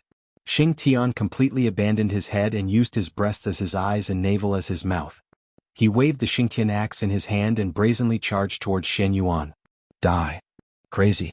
Under the influence of the power of the Chaos Demon God, Xing Tian temporarily lost his mind and became extremely crazy. His heart was filled with the desire to destroy everything around him. Bang. The axe chopped down, the tyrannical power wantonly rushed out, it tore through space and shattered the rules of heaven and earth. Clang. Shen Yuan raised his sword and blocked Xing Tian's axe. Although Xing Tian's strength was much stronger than before because he had lost his mind, he was not as threatening as before. That was because his attack had no skill to speak of. It was very easy to dodge. But even so, Shen Yuan could not avoid it. It was because Xing Tian, who was stronger, had a greater destructive power to the surroundings. If Shen Yuan dodged Xing Tian's attack, then his attack would hit the depths of the void and bring a great disaster to the common people. How could Shen Yuan just stand by and watch the innocent people suffer? Therefore he could only step forward and try his best to resist Xing Tian. Fortunately, Shen Yuan was not fighting alone. Behind him, Feng Zichen was helping him. In order to give Shen Yuan the power to resist Xing Tian, Feng Zichen gave him the authority of the innate way of the sword so that he could mobilize the power of the innate way of the sword. After countless years of precipitation, the innate way of the sword was no longer as weak as when it was first born. It had long penetrated into all parts of the untainted land and became like the other innate ways of the sword, able to coexist with the origin of heaven and earth. If the innate way of the sword erupted, its power would definitely be comparable to the realm above the origin. But then, the price would be too great and it would cause irreversible damage to the innate way of the sword.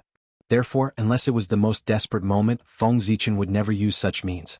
Now, giving Shen Yuan a part of the authority was enough to give him the power to resist Xing Tian. In addition, in order to help Xing Tian suppress the power of the demon god in his body, Shen Yuan took out the innate treasure that he had never used in the previous battle. The People Dao Emperor's seal.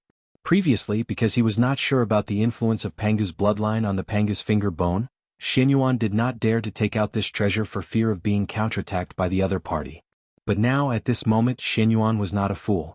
He naturally guessed the purpose of Xing Tian's challenge to him.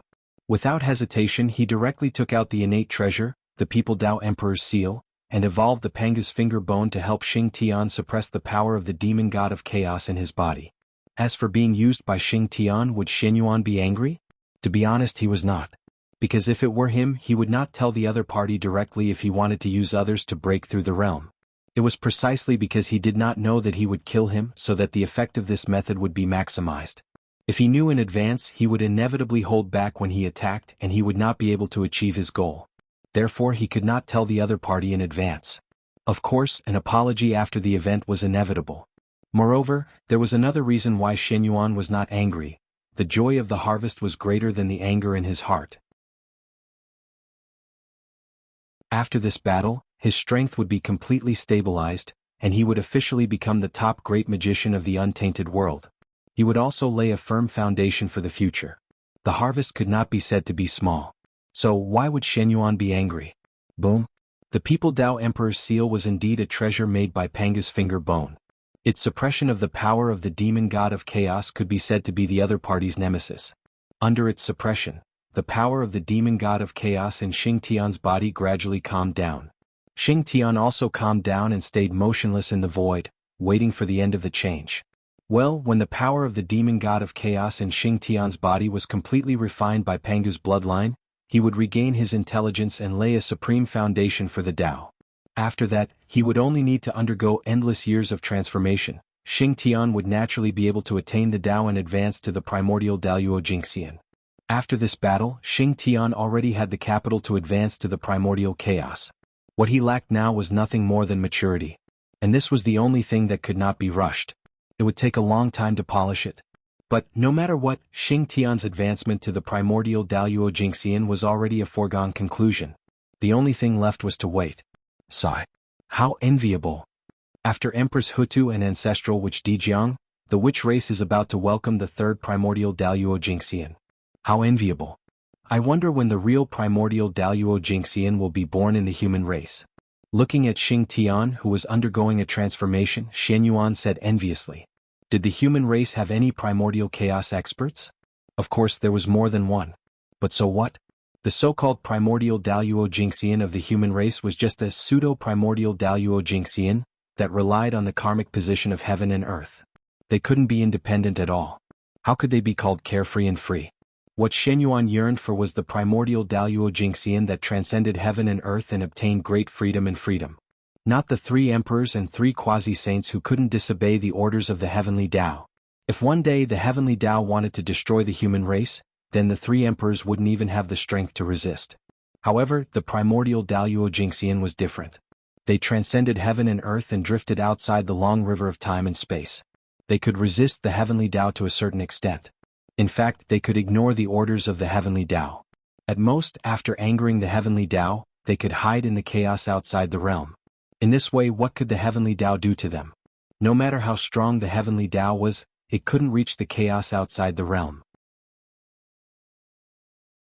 It could be said that the one the heavenly Tao disliked the most and even hated the most was the primordial Daluo Jingxian. Because they were beyond the control of the heavenly Tao. And this was what the heavenly Tao couldn't accept the most.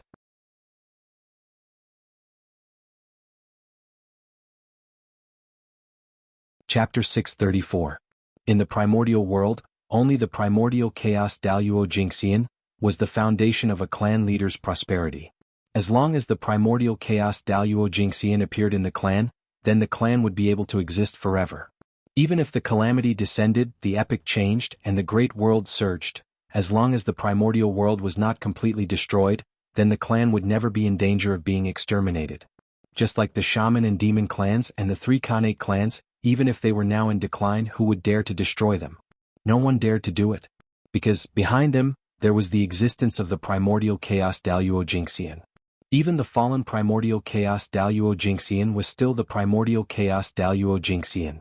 He had a very powerful deterrent force, enough to protect the clan so that no one dared to exterminate the clan. Therefore, although the shaman and demon clans and even the 3 Khanate clans had declined, they had not been exterminated. In fact, the so-called decline was only temporary. Once they found an opportunity, they would quickly rise. And this was the confidence of having the primordial chaos Daluo Jingxian. Therefore, Shen Yuan was so eager to have a primordial chaos Daluo Jingxian of the human race. The human race seemed to be prosperous, but there were hidden dangers. The so-called prosperity was just an illusion created by the saints according to the will of the heavenly Tao. This was completely fake and had no foundation. It was like a bubble that would burst at a touch. If one day the heavenly Tao no longer supported the human race, then, in an instant, the human race would be beaten back to its original state and become a feast for the great magicians. However, if the human race had the primordial chaos Daluo Jingxian, then everything would be different. This meant that the human race had the qualifications to get rid of the heavenly Tao. Transcending heaven and earth represented infinite possibilities. Right now, we can only place our hopes on Zichen. He is the #1 genius of the human clan, the #1 expert of the human clan, and the existence closest to the primordial chaos Daluo Jingxian. Among the humans, only he is most likely to become the primordial chaos Daluo Jingxian. If he can't break through, then the human race. Shen Yuan thought of Feng Zichen. He believed that Feng Zichen was the hope of the human race. After all, his series of achievements were too dazzling. Even the glory of the saints was overshadowed by him. If such a person couldn't achieve the Great Path, then Shen Yuan really couldn't think of anyone who could achieve the Great Path and transcend the world. A saint. 2 Primordial Chaos Daluo Jingxian. The sorcerer tribe is such a heaven-defying race. Shen Yuan raised his head and looked at Xingtian. He couldn't help but feel jealous. How enviable. One sage was enough to suppress the untainted land, but in addition to the sage, the Wu tribe also had 2 Daluo Jingxian of the primordial chaos. How could they not be jealous? They were simply too strong, of course. Shen Yuan didn't know the situation of the ancestor of sorcerer Xianming. If he knew, he would be even more envious. The 12 temples were not cultivated for nothing. They stood on the untainted land, gathering the true spirit for the fallen ancestor of sorcerer and accumulating the origin. But this didn't mean that the living ancestor of sorcerer couldn't benefit from it. Because the ancestor of sorcerer Xianming hadn't fallen, the origin gathered in the temple that belonged to him would naturally gather in his body to enhance his strength. It could be said that in the future, even if the ancestor of sorcerer Xianming didn't have to do anything, the temple itself could help him cultivate and push him all the way to the level of the primordial Daluo Jingxian. The unique advantage of the 12 ancestors of sorcerer Xianming was that they existed with the origin of the earth. This was an opportunity that outsiders couldn't envy.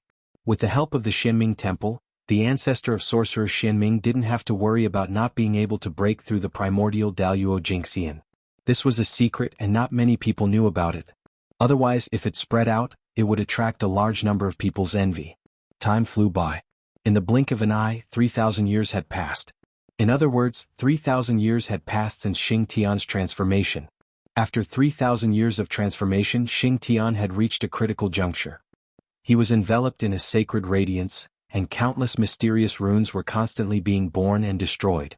They seemed to be describing the principles of heaven and earth, mysterious and unfathomable. This was the manifestation of Pangu's bloodline in Xingtian's body being pushed to the limit. With the support of the human Dao Emperor's seal, the power of Pangu's bloodline had been raised to the greatest extent, overshadowing the power of the Chaos Demon God in one fell swoop. Now that it had been completely suppressed, it was waiting to slowly erase it.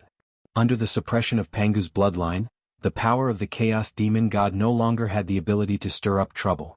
Without the interference of the power of the Chaos Demon God, the connection between Xingtian's body and head began to gradually recover.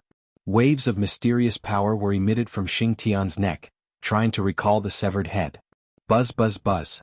In the distance, Xingtian's head, which had fallen into silence since it was severed by Xuanyuan's sword, finally reacted under the call of Xingtian's body. It trembled gently. Head, head, head. After sensing the aura of the giant head, Xingtian called out almost instinctively. Buzz buzz buzz. Under the call of Xingtian's body, Xingtian's head trembled even more violently. It slowly floated up from the air and flew shakily toward Xingtian's body, wanting to reunite with him. Chaos as one complete great Tao. When Xingtian's head reunited with his body, he would obtain some kind of completion, and his consciousness would wake up. At that time, Shen Yuan would have nothing to do and he could leave. Next, it would be Xingtian's own business. He would return to Pangu's palace and enter the deepest level of enlightenment to complete the final transformation and break through to become Chaos Daluo Jingxian. In this battle, Xinyuan had been tempered, Xing Tian had seen the path ahead and obtained the opportunity to attain the Tao. Everything was so perfect, completely in line with Feng Zichen and Huda's plan. As long as Xing Tian's head returned to its original position, this matter would be perfectly concluded. But there were still flaws in the way of the heavens, let alone in this world. In the world there was nothing perfect at all. Therefore an accident happened. Just as Xing Tian's head was about to fly back to his body, an accident happened. An inexplicable power was born from the void. It was powerful and terrifying as it attacked Xing Tian's head. Caught off guard, Xing Tian's head, which was suspended in mid-air, was directly hit. With a bang, a terrifying power erupted. Xing Tian's head was smashed into powder by this power on the spot, turning into a rain of blood that fell from the sky. But this was not the end. After shattering Xing Tian's head, the terrifying power did not dissipate. Instead, it spread out in the void and swept toward Xing Tian's head, turning into a rain of blood that filled the sky. From the looks of it, it wanted to completely obliterate it to cut off the possibility of Xing Tian's head reforming.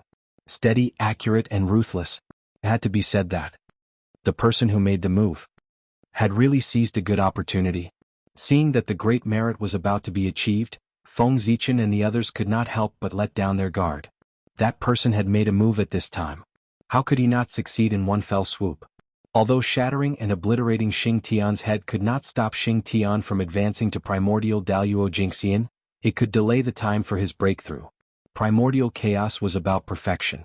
If the head was shattered and the body was incomplete, wouldn't it lose its perfection?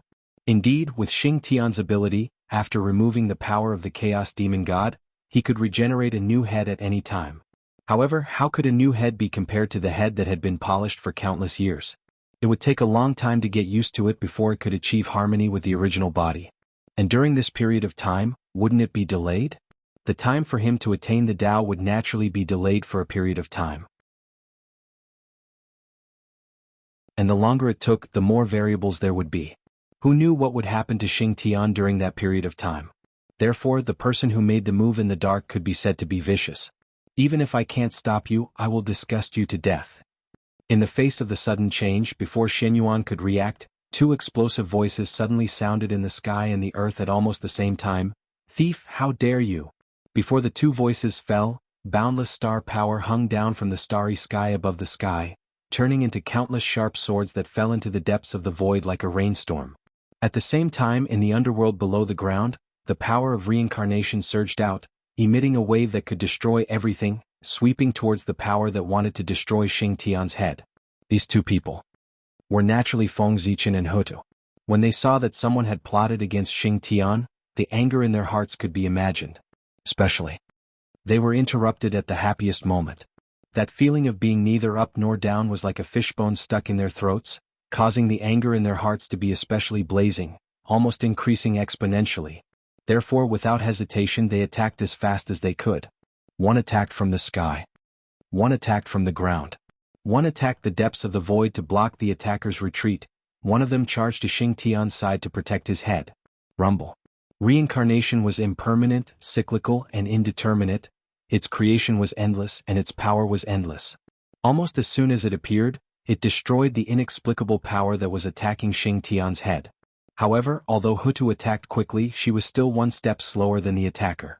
And it was this one-step difference that caused a portion of the blood rain that Xing Tian's head had turned into to be destroyed. About 3 to 4 layers. In this way, although Xing Tian's head was saved, it was inevitable that Xing Tian's head would be greatly damaged and would need a period of time to recuperate. Logically speaking, after suffering such a heavy injury, Xing Tian's breakthrough would inevitably be delayed. However, the power of reincarnation was indeed one of the most powerful forces in the primordial world. Its power was strange and far beyond imagination. Amnesty.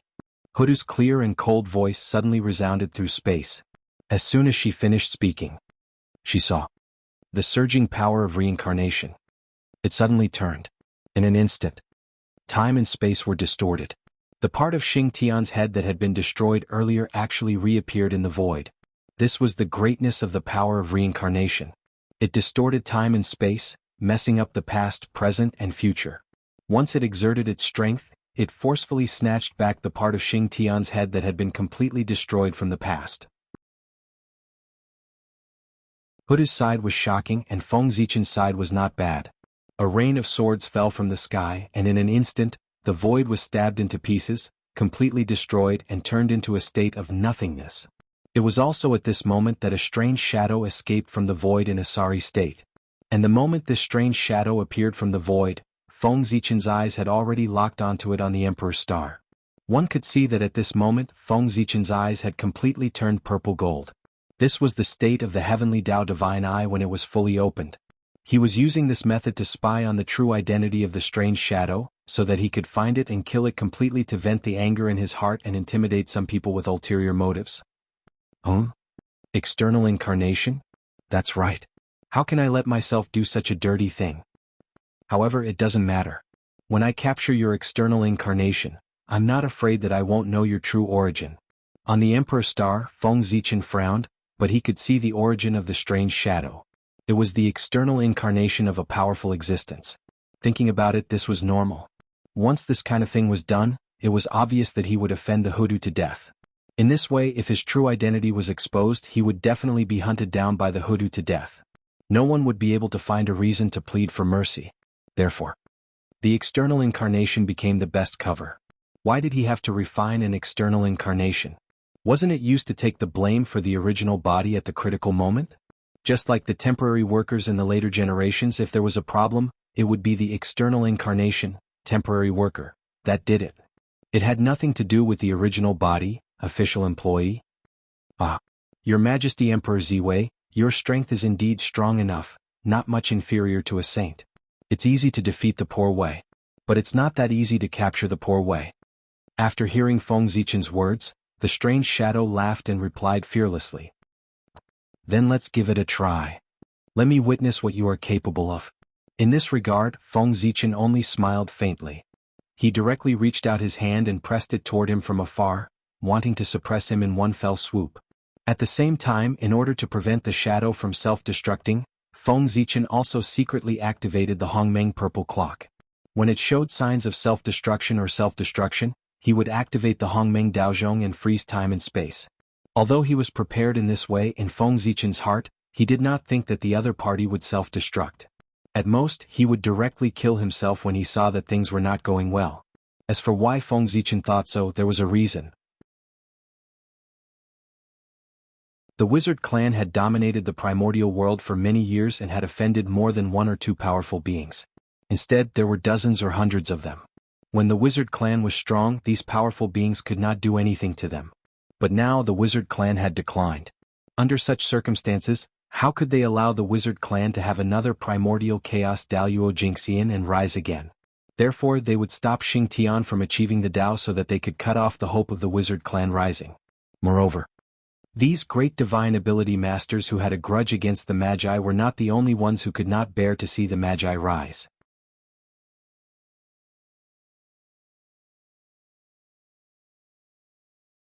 Chapter 635. In the Dark. Who knew how many conspirators were looking forward to the complete decline of the Magi? It was still the same sentence. There was only so much luck in the primordial world. And the rise of every powerful force would reduce the luck in the hands of those big shots. In this way, who would see the rise of a new great force? This was a major event that concerned their own interests. Unless their relationship was particularly good, it was already good enough for them not to step on the rise of a new force and just watch from the sidelines. It was normal for them to secretly interfere with the rise of a new force. It was precisely because of this that Feng Zichen was sure that the other party would not self-destruct. Everyone was a great magician of the primordial world and had the same interests as the primordial world. How could they self-destruct and destroy the primordial world? Therefore, even if they were forced into a desperate situation, they would only commit suicide. They would not be like the experts of the demonic path, who would directly self-destruct and perish together. Just as Feng Zichen attacked the strange shadow, on the other side, the majestic power of reincarnation also quietly arrived. It silently lurked at the side to completely block the other party's retreat and ensure that he was suppressed. The invincible in the sky and the invincible in the ground attacked at the same time, jointly targeting the strange shadow in the middle. With such power, even an ordinary primordial chaos Daluo Jingxian would not be able to escape. The power of the strange shadow was only at the half-step primordial chaos realm. It was completely insufficient to fight against it. However, even so, the strange shadow still did not change its expression when facing the attacks of Feng Zichen and Hutu, as if it did not take the two of them seriously at all. Fellow Taoists, what are you waiting for? If the poor Wei is suppressed by the two of them, you won't have a chance to attack. Just as Feng Zichen thought that the other party had some powerful trump card and was about to reveal it, he saw the strange shadow suddenly shout into the void. Feng Zichen was speechless. He thought that he had some trump card? In the end. That was it? That was it.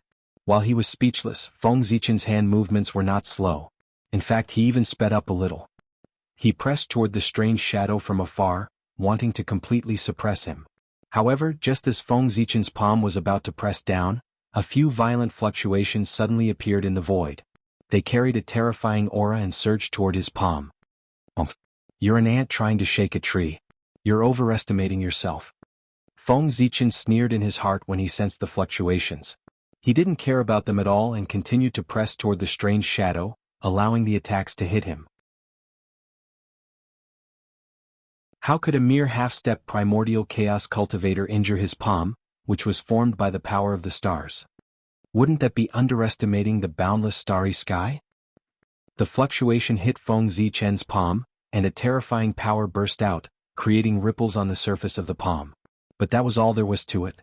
Apart from the ripples, the palm condensed from the starlight of the universe did not suffer any damage. It did not even pause. It still pressed down toward the strange shadow with an irresistible momentum. Feng Zichen's palm pressed down. It covered the sky and the sun, completely enveloping and suppressing the strange shadow. Seal. As his words fell, endless starlight radiated from his palm. It turned into dazzling divine chains of order. They rushed toward the suppressed strange shadow and firmly wrapped around his body. Fellow cultivator, let me take a look. Who exactly are you?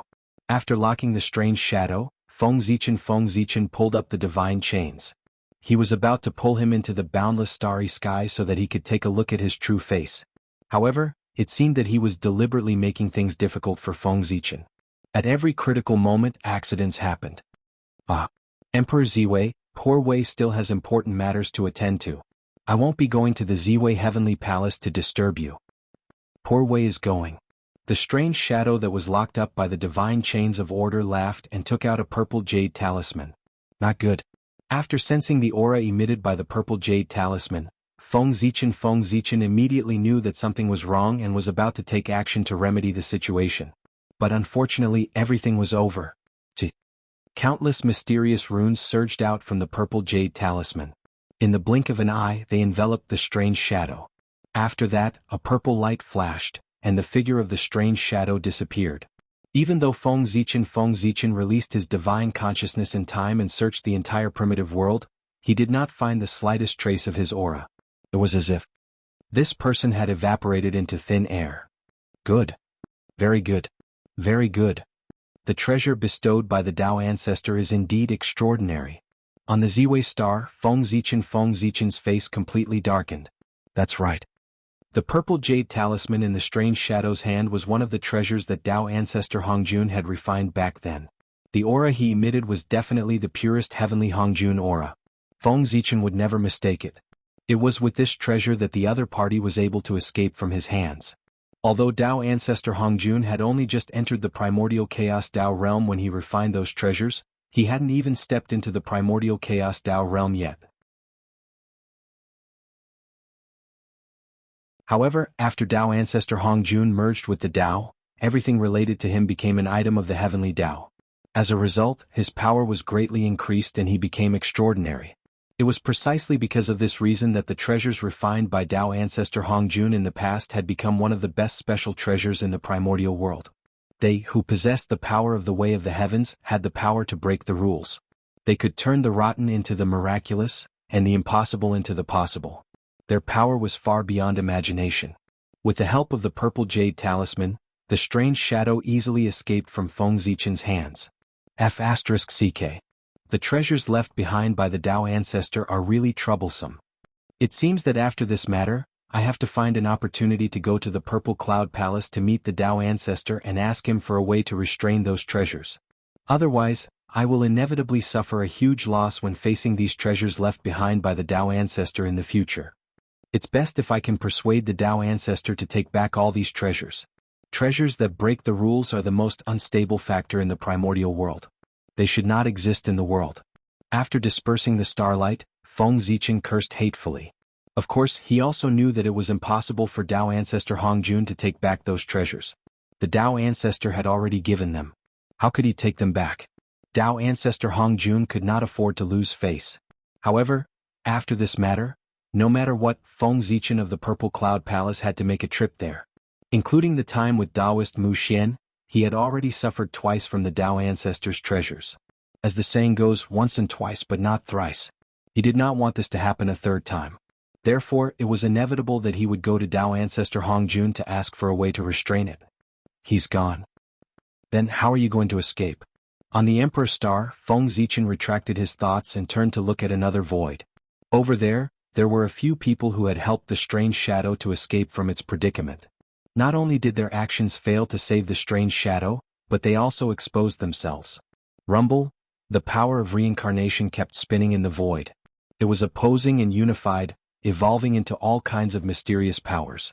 It locked down the space-time here and trapped those people in place, unable to leave. The Lady of Earth had made a move. After this happened, it was obvious that the Lady of Earth was even angrier than Feng Zichen. It was also because of this that the Lady of Earth and Xing Tian were truly on their side. As for Feng Zichen, he could only be considered half of their side. In that case, compared to Feng Zichen, the Lady of Earth was naturally more nervous about Xing Tian. In the starry sky, star power condensed again, turning into a huge imperial seal that pressed down on the few people trapped by the Lady of Earth. This time, I'd like to see how you're going to escape. This time, Feng Zichen did not believe that these people also had the Tao ancestors' treasures. They were not cabbages that could be seen everywhere. However, reality slapped him hard in the face. It was also because Feng Zichen had forgotten that the so-called Tao ancestors' treasures were in the hands of the great magicians. Back then, the existences who had obtained the Tao ancestors' treasures from the treasure-snatching rock should have become the top great magicians of the primordial world. On the other side, Feng Zichen had just said that he would not suffer a third loss from the Tao ancestors' treasures. But shortly after, the third loss came right at his face. Under his incredulous gaze, one of the people trapped by the Lady of Earth suddenly took out a small purple Tao bell. Clang! That person gently shook the Tao bell and endless runes appeared. Like a tide, they spread quickly and covered the entire void in the blink of an eye. Boom! The starlight seal suddenly pressed down and pierced through the mysterious rune. After receiving such a heavy blow, the rune was destroyed. However, there was no trace of those people on the spot. They had long run away. Without a doubt, the small purple Tao bell was also one of the Tao ancestors' treasures. Otherwise, it would have been impossible for him to lead everyone away safely under the joint attack of Feng Zichen and the Lady of Earth. The power of the Tao ancestors' treasures was indeed unbelievable. Fortunately, although the Tao ancestors' treasures were strong, they were consumables and could not be used repeatedly. At most, they could be used 2 or 3 times, 4 or 5 times. In any case, they could not be used more than 9 times. After that, they would shatter. It was precisely because of this restriction that the primordial world would not be in chaos. Otherwise, if the Tao ancestors' treasures were allowed to wreak havoc, who knew what the primordial world would become? Damn the Tao ancestors' treasures. At this moment, Feng Zichen felt that his face had been slapped so hard that it was almost swollen. Of course, he was not the only one with a black face. The Lady of Earth's expression was not much better. This time, the two of them were embarrassed. Even after joining forces, they still let him escape. It was really embarrassing. This humiliation also made the Lady of Earth secretly make up her mind. After this matter, she had to focus on studying the Tao and the 6 paths of reincarnation disc so that she could find a way to deal with the Tao ancestors' treasures. The Tao and the heavenly Tao had the same status. The 6 paths of reincarnation disc was a chaos treasure that transcended the world and was not under the jurisdiction of the heavenly Tao. Therefore, the power of these two had the ability to resist the Tao ancestors' treasures. However, how to operate it depended on the Lady of Earth's comprehension and methods. However, although they did not catch the person who ambushed them and the person who rescued them later, the two of them did not gain nothing. At the very least, they were certain that the person who attacked was definitely a great divine ability of the primordial world. Otherwise, they would definitely not have been able to take out the Tao ancestors' treasures. If the Chaos Fiend Celestial used the Tao ancestors' treasures, the heavenly Tao would probably immediately know his identity and send down the heavenly punishment to completely destroy him. From the matter of the great divine ability interfering with Xing Tian's attainment of the Tao, it could be seen that many great divine abilities of the primordial world were full of hostility towards the Magi and did not want to see them rise again. In the future there would probably be a lot of trouble. However, this had nothing to do with Feng Zichen. He could be said to have done his best for the Magi. He had revived the Magi and nurtured experts. He was completely worthy of the help the Magi had given the human clan back then. Therefore, after this matter, he would focus on developing the human clan. Although he would not completely ignore the Magi, he would obviously not be as concerned as he was now. Haha. The descendants of Pangu also want to break through to the primordial chaos Tao realm in peace. It's simply a dream. It's really exciting to be able to personally kill the genius of Pangu's lineage. The pain that Pangu brought to us, let his descendants bear it on his behalf. Just as Feng Zichen and Hutu were pondering, the scene changed again. 3 chaos demon gods walked out of the void carelessly and attacked Xing Tian, who was transforming. Their attitude could be said to be arrogant. They did not take Feng Zichen and Hutu, who were paying attention to this place, seriously at all. What did it mean to be arrogant? That was it. The arrogant attitude of the 3 chaos demon gods really stunned Feng Zichen. He did not know whether they were really stupid or not. It was because of this time that he was stunned that he did not immediately stop the 3 of them. Kill. After seeing the 3 chaos demon gods coming, Xian Yuan, who was guarding beside Xing Tian, held the Xian Yuan sword in his hand and directly attacked one of the chaos demon gods with the principle of, whoever strikes first gains the advantage and whoever strikes later suffers the disaster. As for the strength of the 3 chaos demon gods, they had naturally stepped into the realm of the primordial chaos Daluo Jingxian. However, these 3 chaos demon gods were new faces. He had never seen them before. Moreover, judging from their aura, they were obviously unstable. Obviously, they had just been promoted to the realm of the primordial chaos Daluo Jingxian. But this was not important. Crossing that threshold represented the peak of the untainted land. The strength of one person alone was more than the combined strength of the previous few people. At this moment, there were 3 of them, which showed how much importance the chaos demon gods attached to Xing Tian. Boom. Xing Tian attacked and fought with one of the chaos demon gods. Fortunately, Feng Zichen had opened up part of the authority of the Khanate sword principle to him.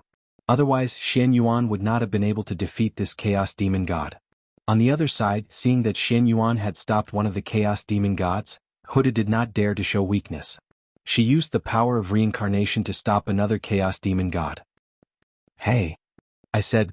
On Ziwei Star, Feng Zichen took a step forward and said to the last person in a low voice.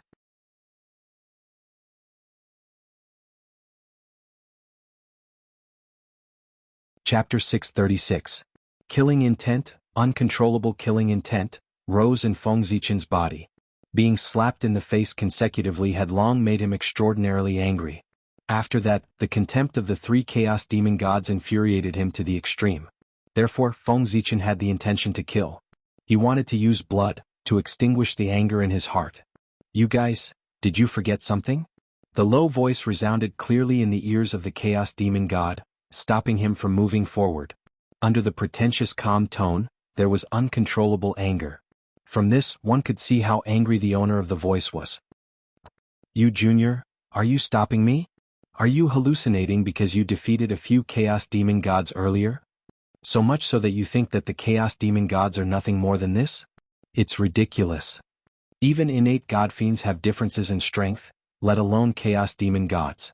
The chaos demon god turned around and put his hands behind his back. As if he was preaching, he said to Feng Zichen.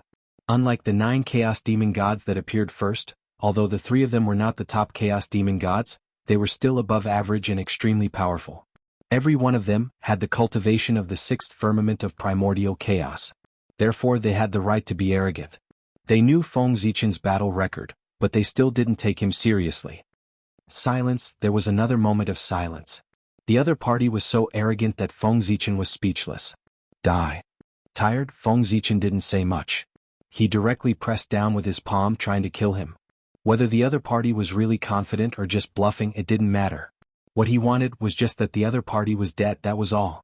As Feng Zichen raised his hand, countless starlight gathered and condensed into a dazzling handprint in the starry sky. It blotted out the sky and covered the sun as it rushed toward the chaos demon celestial. Rumble. With the seal, everything changed. An invisible aura spread out and the world froze. The great Tao stopped rotating and the river of time stopped moving. Countless living beings lost their consciousness. At that time, the primordial world could still remain awake. Only those great beings who had stood at the end of the river of time could do so. But at this moment they were not in the right state. These great mediums all stared blankly at the huge handprint descending from the sky, their bodies trembling slightly. They were afraid. They were terrified of the huge handprint that was descending from the sky. This was because they felt a long-lost sense of crisis from the aura emitted by the handprint. It was as if... No, it didn't seem like it. Even if it was true, under that palm they would really die, completely fall. Their physical bodies would vanish, and their innate indestructible true spirits would completely disperse. Even the great Tao that they had painstakingly cultivated would fall into silence. The mark of the origin of the great Tao would also sink and be difficult to appear again. This meant that once they were killed by that handprint, they would become like the first-generation innate god fiends that had fallen in the ancient times. Although they would not completely fall, they would never be able to return from the silence. And if they could never return, what was the difference between them and complete death? It could be said that this was the first time that the great mediums had felt such a strong life-and-death crisis since they had proven their Tao. That handprint could threaten the foundation of their existence. It was really terrifying. Fortunately, that magical power was not aimed at them. Otherwise, they really did not know how to resist such an attack. In the face of Feng Zichen's palm, the great mediums who were still watching the battle were terrified, not to mention the chaos demon god who was in the center of Feng Zichen's attack. The moment the huge handprint fell, the chaos demon god knew that something was wrong. He could no longer maintain his previous arrogance, and the smile on his face was replaced by a look of horror. Almost subconsciously, he wanted to retreat so that he could avoid this divine ability. But unfortunately he could not move. He was fixed in place by the aura of the huge handprint, and could only resist the palm that fell from the sky. Rumble. When the handprint fell, it could be seen that there was a five-colored brilliance blooming. Above the handprint, 5 vague shadows of emperors were faintly formed. That was the Supreme Great Five Emperors' handprint. Of course, although the power of the 5 emperors' handprint was strong, it was too exaggerated to say that it could frighten the great mediums in the untainted land and the chaos demon god in the 6th heaven of Hunyuan.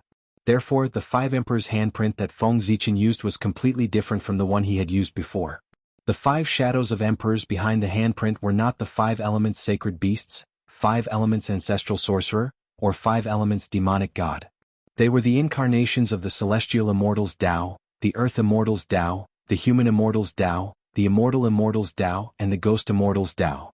These 5 immortal Taos represented all the immortal Taos in the untainted land. Feng Zichen played the 5 roles. He used Great Emperor Ziwei to derive the Tao of Sky Immortals, Shenqing to derive the Tao of Earth Immortals, Luais to derive the Tao of Human Immortals, Gaochen to derive the Tao of Divine Immortals, and Fengdu to derive the Tao of Ghost Immortals. The 5 incarnations each carried the 5 immortal Taos and combined the providence of the 5 immortal Taos into one, turning into a supreme handprint that blasted toward the chaos demon god.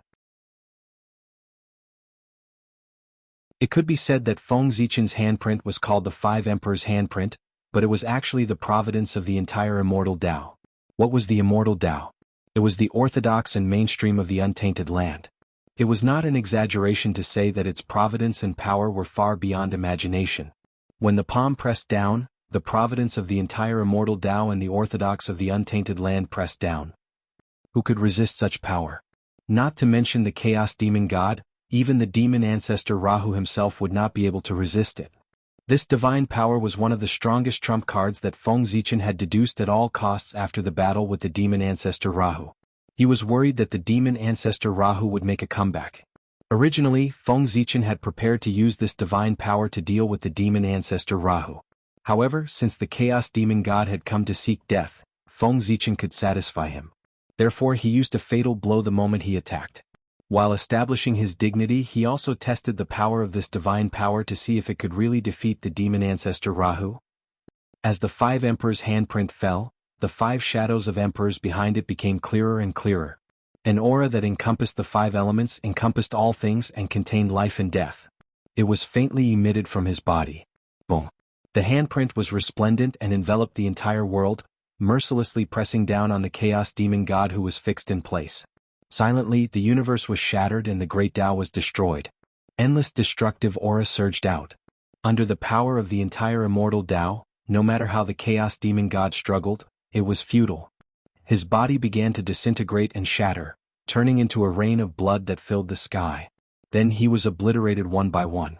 His chaotic true spirit also dissipated silently, turning into a dazzling Tao light that blended into the world to strengthen the origin of the world.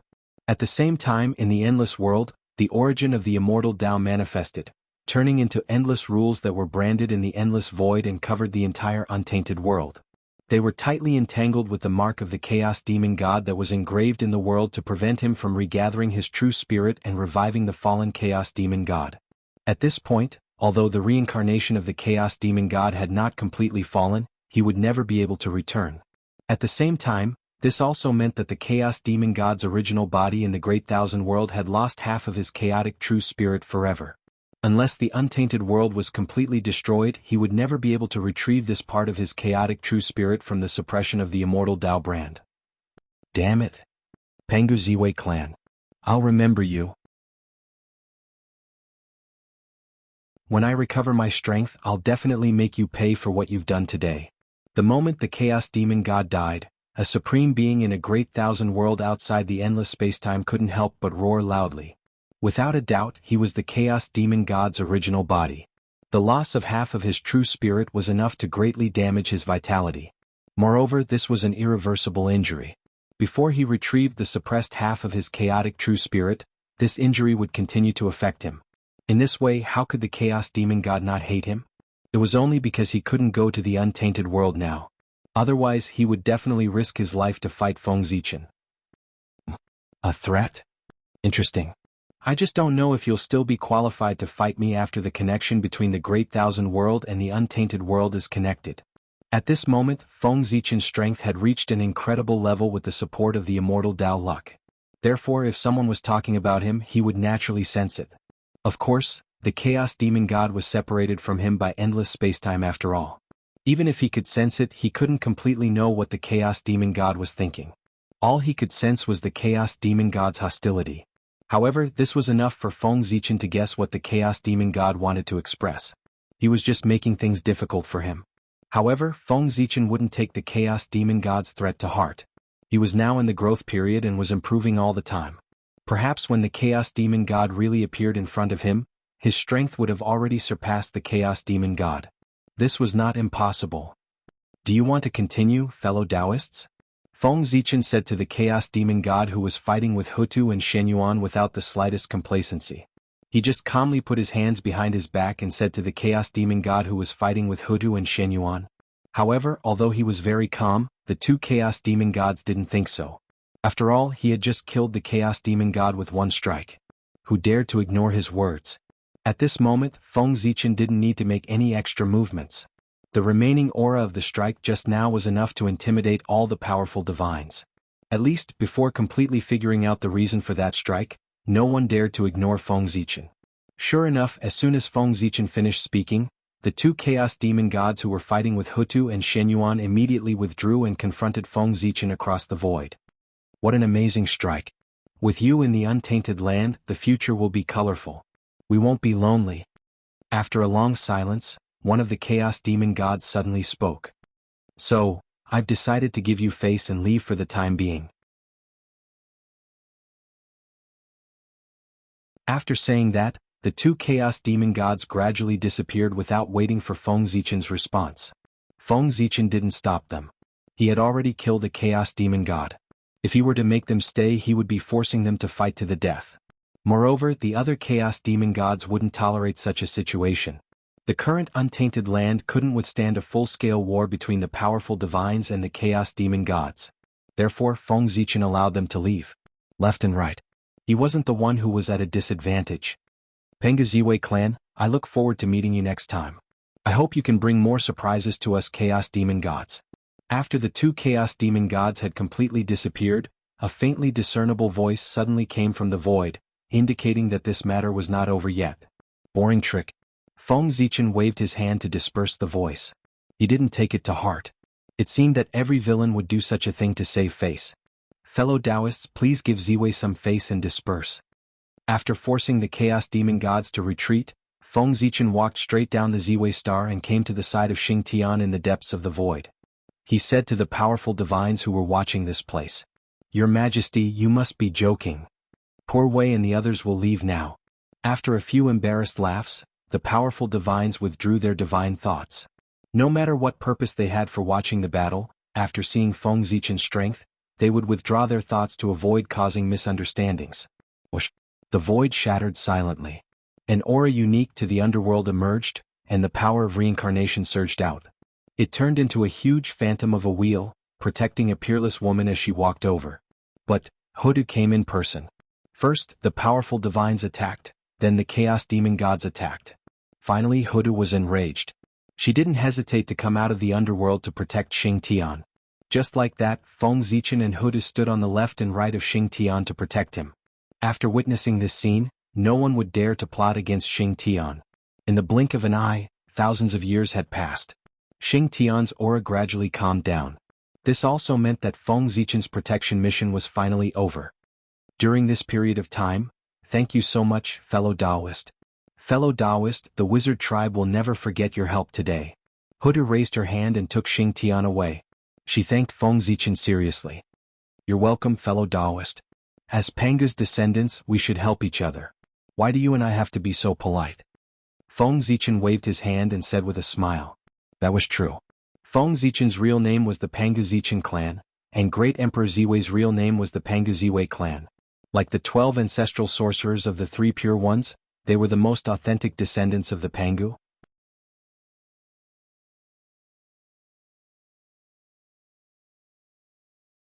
Chapter 637. Therefore, in a sense, Feng Zichen and the 12 ancestral magi of the Three Pure Ones could be considered family. It was natural for him to be close to the magi. As for why he was not close to the Three Pure Ones, it was naturally because the relationship between the Three Pure Ones and the Pangu had been distant many years ago. This was the result of the Three Pure Ones' long-term efforts. They had been using some method to weaken their relationship with the Pangu. It could be said that apart from the identity of the Pangu, the Three Pure Ones had nothing to do with the Pangu. How could Feng Zichen, who was surrounded by the Pangu, be close to the Three Pure Ones? On the other hand, the Magi had a good relationship with Feng Zichen because they were also surrounded by the Pangu. They were natural allies.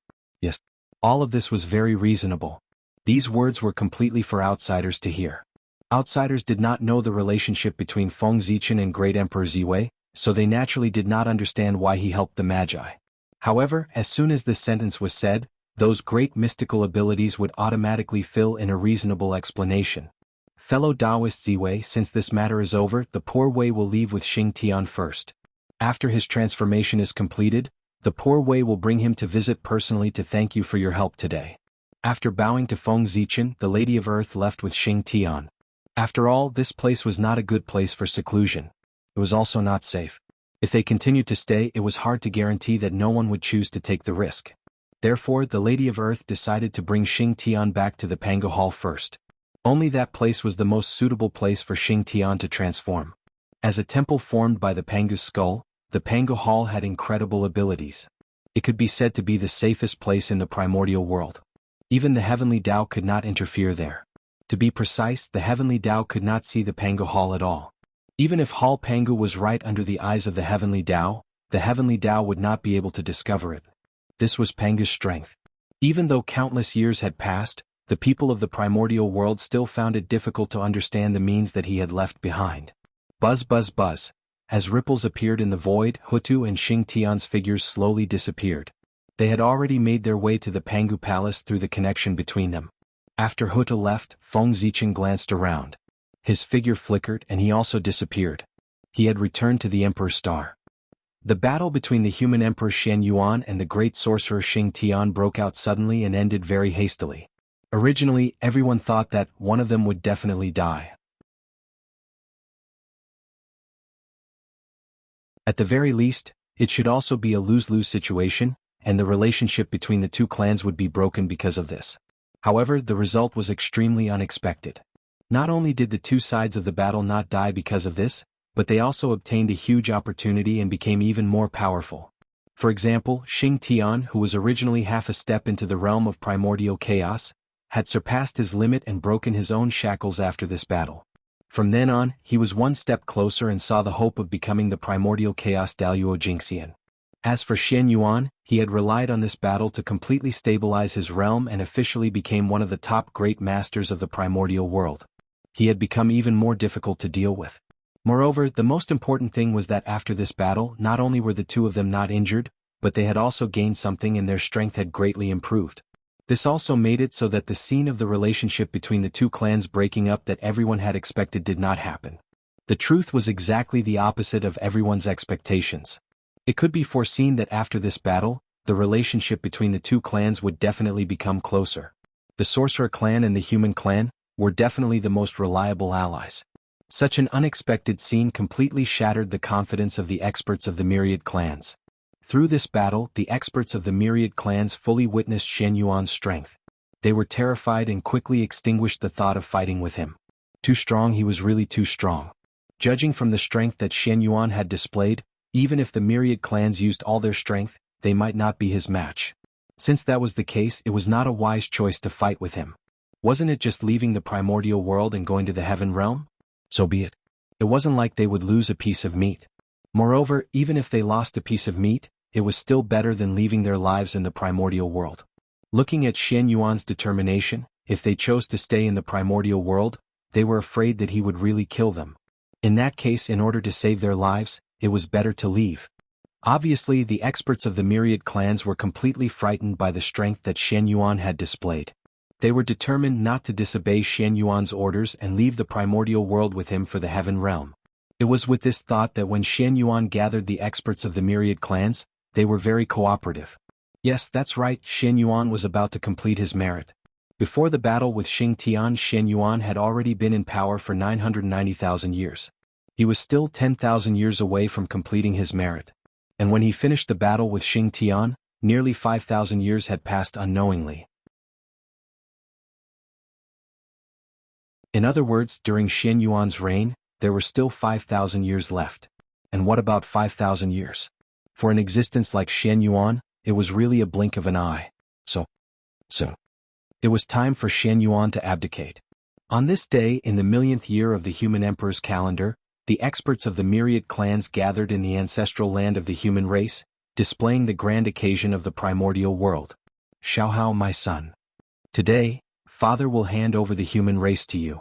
You don't let Father and all the sages of the human race down. We are all watching you from above. In the Tai Temple, under the witness of the Virgin Yuhua, the Holy Emperor Zichen, the Ancestor Emperor Suiren, and even the statues of the sages of the human race, Xian Yuan personally handed the innate treasure, the human emperor's seal, which represented the supreme power of the human race, to the first great emperor of the human race, Xiaohao. Yes, Xiaohao will not disappoint Father. It has been entrusted by the sages of the past. Xiaohao solemnly took the human emperor's seal and swore with a serious expression. Although the position of the human emperor represented supreme power, it also represented unparalleled responsibility. There was a saying that, to wear the crown, one must bear its weight first. As the human emperor, if he didn't do well and caused problems to the human race, the backlash from the fate of the human race would definitely consign him to eternal damnation. Therefore, being the human emperor wasn't without its risks. This was also why the human emperor's ability had to be outstanding. If he wasn't outstanding, there was a real possibility that the fate of the human race would backfire on him. In the Tai Temple, with the change of owner of the human emperor's seal, the supreme power of the human race was officially handed over. This also meant that Xian Yuan had abdicated and Xiaohao had succeeded. At the same time, this also marked the end of the era of the three emperors. The human race had officially ushered in the era of the 5 emperors. Rumble. The moment Xian Yuan abdicated, in the depths of unknown time and space, in the mysterious river of fate, unprecedented changes occurred. The fate of the human race was completely boiling. The torch flame rose slowly, blooming with brilliant light that was even more dazzling than the sun. It illuminated the entire river of fate, and even the endless time and space of the past, present, and future. Hum hum hum hum. Human Tao, shrouded in endless light, manifested from nothingness and gradually merged with the torch flame. With the support of human Tao, the torch flame became even more resplendent. An unknown power emanated from its body, filling the entire river of fate in the blink of an eye. Then, the power penetrated through the endless spacetime and spread out towards the desolation world. In an instant, this power covered the entire primordial world. Under the envelopment of this power, the human race also underwent a miraculous change. Wisps of gentle light bloomed from the bodies of the human race, filled with the radiance of humanity. It was so warm and gentle. This was the light of the true nature and also the light of the spiritual nature. It was the foundation of the human race, the key to the evolution of the innate true spirit. It could also be said that this light was related to whether the human race could go from postnatal to innate. The purer this light was, the more compatible it was with the Taos of the world, and the easier it would be to transform into an innate true spirit. On the contrary, the more impure this light was, the more difficult it was to conform to the great Tao, and the more difficult it would be to cultivate. At the beginning of human life, the mind was pure, neither good nor evil. Could be said that it was chaos. At that time, it was also the moment when the light of the true nature was at its purest. However, as one grew, one's mind would become complicated. Without the support of a strong state of mind, the light of the true nature would inevitably be affected, gradually losing its purity and becoming impure. This was something that could not be avoided. Therefore, in the later stages of cultivation, it was inevitable that cultivators would spend a lot of time polishing the light of the spiritual nature to maintain its purity. It could be said that polishing the light of the spiritual nature had stopped countless prodigies, delaying their rise. But now, everything was different. The power that emanated from Jianghu illuminated the light of spirituality that was buried deep within the human's body. It appeared clearly in front of everyone and was constantly cleansing this light with the light of humanity to restore it to its original purity. This was the feedback of the human race's luck. The return of the three sovereigns caused the human race's luck to reach an unprecedented peak, completely ascending to the position of the main character of the world, suppressing the entire wilderness. The human race's luck was too strong, and it broke some kind of limit, connecting with the human Tao in the unseen world, causing it to descend and bless them. In this way, the human race naturally benefited. The baptism of the spiritual nature was just the beginning. If it was just a simple baptism of the spiritual nature, although it could be considered a benefit, it was only a one-time benefit, not beneficial to future generations, and the effect was extremely limited. Therefore, as the mighty power of the human Tao spread out, it gradually merged with the human race's luck and was imprinted in the torch flame. This also meant that in the future, the torch flame would have the ability to baptize the spiritual nature. And because of the existence of the human race's clan artifact, the Swearin lamp, any human who inherited the spirit of the human race could summon the Swearin lamp to carry the torch flame. Being able to receive the torch flame meant that they could use this flame to baptize the spiritual nature and increase their cultivation speed. This was undoubtedly a good thing for the human race as it could shorten the time to cultivate experts. The most obvious benefit of an increase in luck was that one's luck would become better, cultivation would become easier, and breakthroughs would become easier. There were too many benefits of the heaven and earth's luck. Otherwise, the saints would not have shamelessly fought for it. This was the source of the chaos, and also the number one treasure in the wilderness. And this number one treasure in the wilderness now belonged to the human race. At this point, the human race had become a piece of fat meat in the eyes of the saints and even many great magicians. Everyone wanted to get a hand in it to seek luck. So, the peaceful days of the human race were gone. Feng Zichen would not be lonely anymore. In the future, he, the saints, and even many great magicians would use the human race as a battlefield. They would use all kinds of methods and rack their brains to fight to determine the ultimate fate of the human race. In the future, would the human race continue to be a puppet in the hands of the saints, or would they transcend and become the true overlords of the world? All of this would depend on the battle between Feng Zichen and the saints. Who was the one with the better skills? The change in the destiny of the human race naturally could not be hidden from Xuanyuan's perception. However, this did not prevent him from leaving the wilderness. Because he knew it was his departure. That the destiny of the human race would undergo such a huge change. The future belonged to the young after all. Although the older generation could be immortal and protect the race forever, if there was no rise of the younger generation, it meant that the race had lost its vitality. And a race that did not even have vitality, how could there be a future? It would eventually decay. Therefore, there were experts who rose in every generation, which was the symbol of a race's eternal prosperity. At this time, what the older generation had to do was to release their power in time and make room for the younger generation so that they could have the opportunity to display their ambitions and verify their path. The 5 innate clans did this very well. After every calamity, the rulers of the 5 innate clans would relinquish their power and hand it all over to the young people. They would go to the 4 extremes to pursue the supreme path. This point was worth learning from the human race. Everyone take another look at the great mountains and rivers of the wilderness. It's time for us to leave. After taking one last look at the wilderness, Xianyuan Yulong rose to the sky. And with him were the experts from the myriad clans. At this point, the glory of the myriad clans had completely come to an end. The wilderness also ushered in the era of the human race. Sweeping away the myriad clans, repeating civilization, and establishing the supreme foundation of the human race was the achievement of the 3 emperors and their figures. Now the human race was suppressing the wilderness. None of the myriad clans dared to compete with them. They all had to obey their orders. This was the symbol of the 3 emperors' merit. The 3 emperors had succeeded. They brought with them the era that belonged to them. They ascended to the sky. And the human race and even the wilderness would usher in the era of the 5 emperors. The foreign enemies had been wiped out by the 3 emperors, and the wilderness no longer had a match for the human race. And the mission of the 5 emperors was to govern the human race and rebuild its glory. With the foundation left behind by the 3 emperors, what the 5 emperors had to do was to work hard to develop the human race and constantly increase its foundation so that it would continue to grow stronger.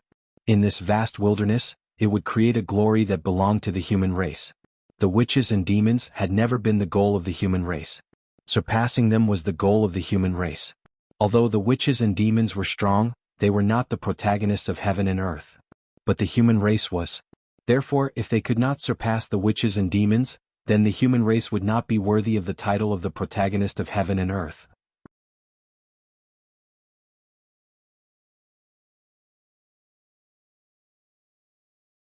Chapter 638. What was the protagonist of heaven and earth? The strongest race in the primordial world. Since the human race had inherited this position, their strength would definitely become the number 1 in the primordial world. This number 1 did not refer to the number 1 in the current world but the number 1 in the past, present, and future and countless spacetime. To surpass all the forces in the primordial world. In the current world, although the human race was the number 1 race in the primordial world, in the upper stream of the long river of time, the mark of the shaman and demon race still existed. That powerful aura was imprinted in the deepest part of spacetime, eternal and indestructible.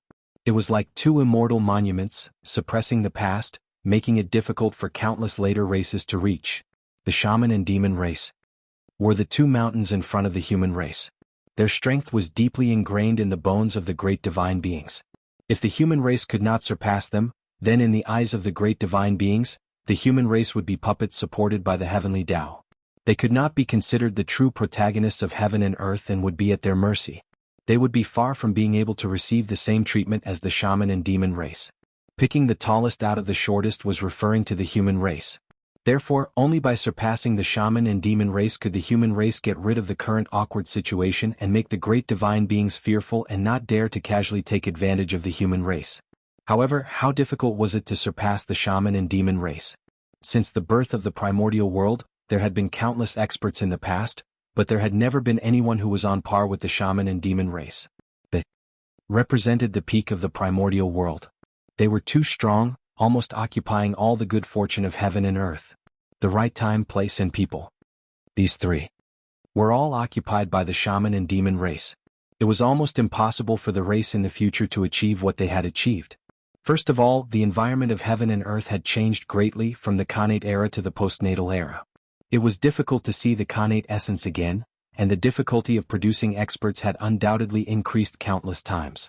Just this point cut off the possibility of surpassing the shaman and demon race. But in the difficult situation, the human race had to do it too. There was a saying that man could conquer the heavens. Turning the impossible into the possible could show the ability of the human race.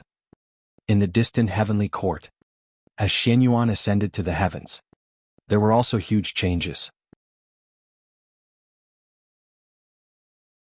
Under the witness of a group of great divine beings, the Yen Emperor Shenong passed the position of the heavenly emperor to the human emperor Xianyuan, known as the Central Yellow Emperor. The abdication of the Yen Emperor and the succession of the Yellow Emperor opened a new chapter in the primordial world. Affected by this, Feng Zichen, who was recuperating on the Emperor's star, received the help of the world momentum and recovered from all his injuries in one fell swoop. His old injuries were all gone. Feng Zichen felt his whole body relax. His state of mind had reached perfection at this moment. Even the road ahead that he had been stuck in previously had gradually become clear. He was one step closer to becoming primordial chaos Daluo Jingxian. 3 million years. 3 million years later, I will become the primordial chaos Daluo Jingxian. Feng Zichen secretly clenched his fist and said to himself excitedly. He was a step closer to attaining the Tao, so even with his mental state, great waves had arisen in his heart, and it was impossible for him to maintain his calm any longer. The Yellow Emperor reigned for 1,000,000 years. The White Emperor reigned for 1,000,000 years. The Black Emperor reigned for 1,000,000 years. The 3 emperors had reigned for a total of 3 million years. After that, it was the day when the 5 elements Celestial Emperor reached perfection. It was also the day when Feng Zichen's merit was completed and he took another step forward. What was expected to attain the Tao? That was it. To mortals, 3 million years was an unimaginably long period of time. But for powerful beings it was not too long. It was just the time of a seclusion. The day of attaining the Tao was really close. Unlike when Shenyuan succeeded the throne, the situation of the myriad races was different. When Xiaohao succeeded the throne, the myriad races were all respectful and did not dare to act rashly.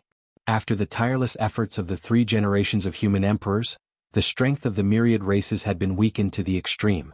Their essence, energy and spirit were not as good as before, and they were far from having the capital to contend with the human race. With such a huge gap, how could the myriad races look down on the new patriarch of the human race? Did they feel that their lives were too comfortable and wanted to find excitement for themselves? Compared to the 3 emperors, the situation that the 5 emperors had to face was really much happier. The hidden dangers in the primordial world were almost completely cleaned up by the 3 emperors. Next, as long as the 5 emperors continued to develop step by step, the strength of the human race would become stronger and stronger. This was the benefit of being a junior.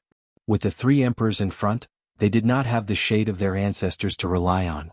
Therefore they could only fight for the world with their bare hands. They were pioneers. It was as if they had created the world in the chaos. They used their fists and feet to open up a paradise for the human race in the dangerous primordial world.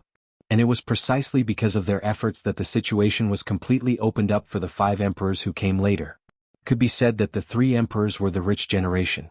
They started from scratch and built a huge foundation. As for the 5 emperors, they were the rich second generation. Because of the efforts of their ancestors, they saved the time to accumulate primitive capital. One step at a time. With the capital of their ancestors, the 5 emperors could easily open up the situation. The difficulties they had to face were naturally much easier than those of the 3 emperors. At the very least, during the period of the 3 emperors, the human race did not have as many experts as they did now. In the early period of Xiaohao's reign, he established a strange system. He used all kinds of birds as civil and military officials.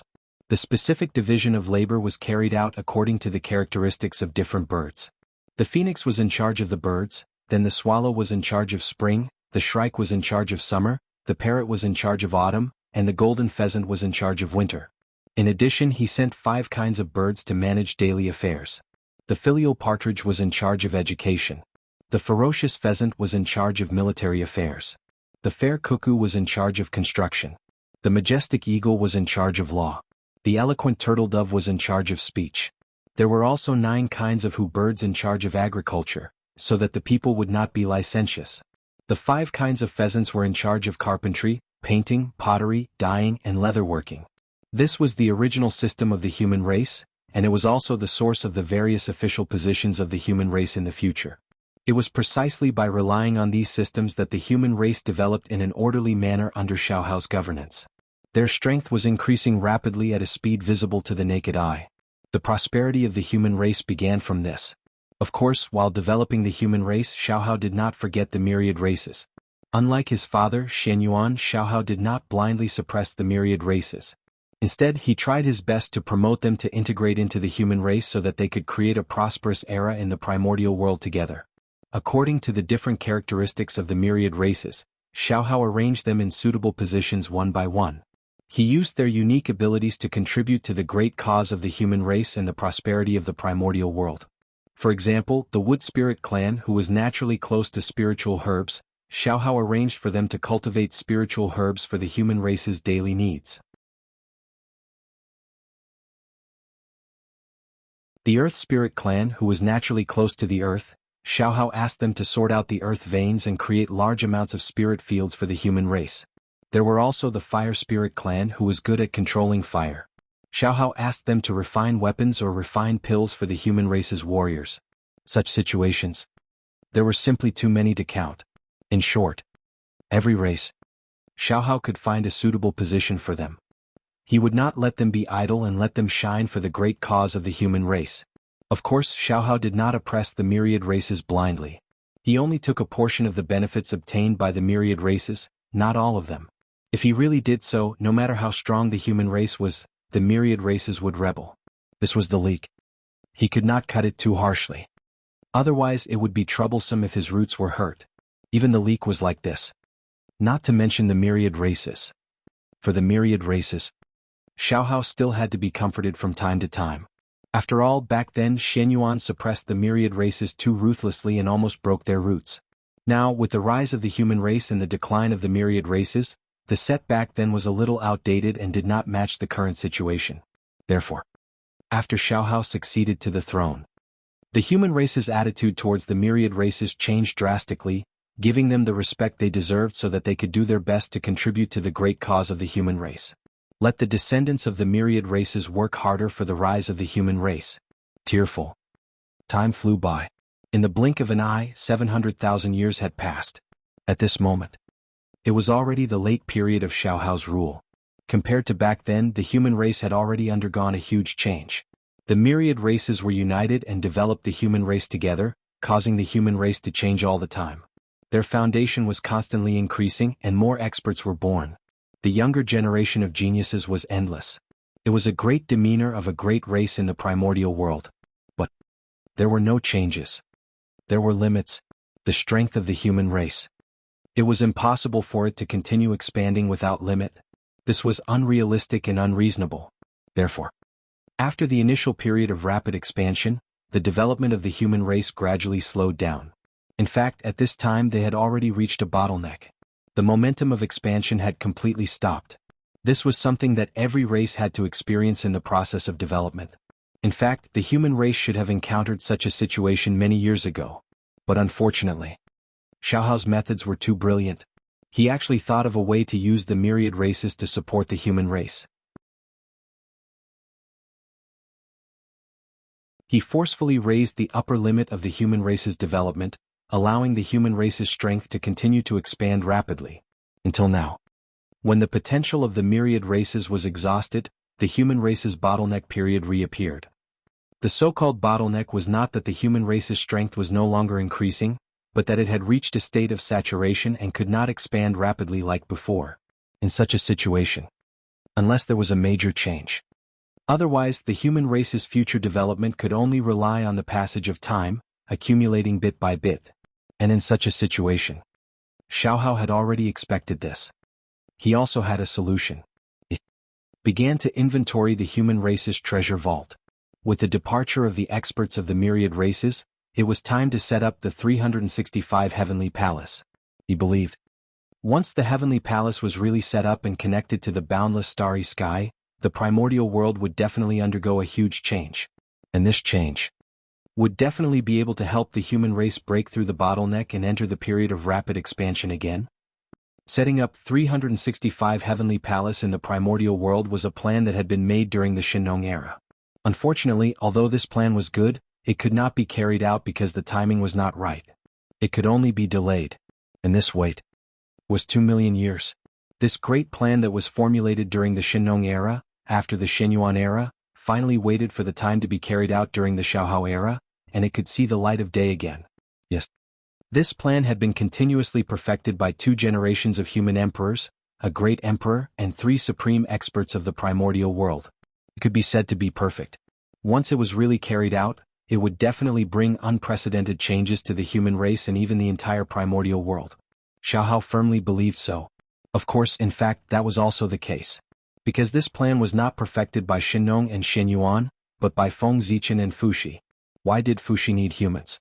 The founder of the Khanate 8 trigrams, a master of the primordial world's deduction, and a great master of the Tao of array formations.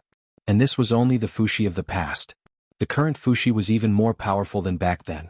First, in terms of cultivation, he had now become a secondary saint, and his strength was comparable to a saint, much stronger than back then.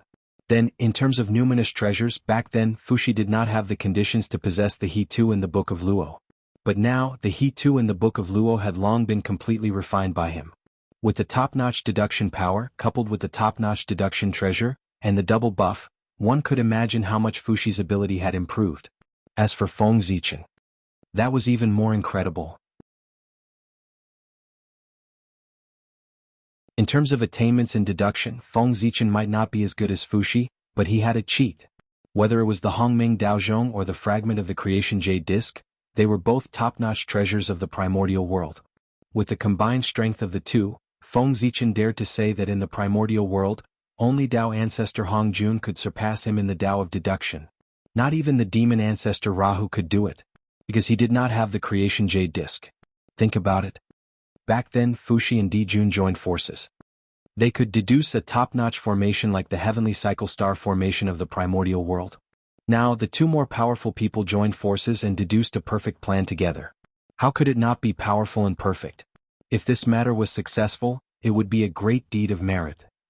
However, Xiaohao's idea was very good, but it was obvious that he had thought too simply of this plan. When he finished checking the treasury of the human race, he was really dumbfounded. Not enough. Not enough at all.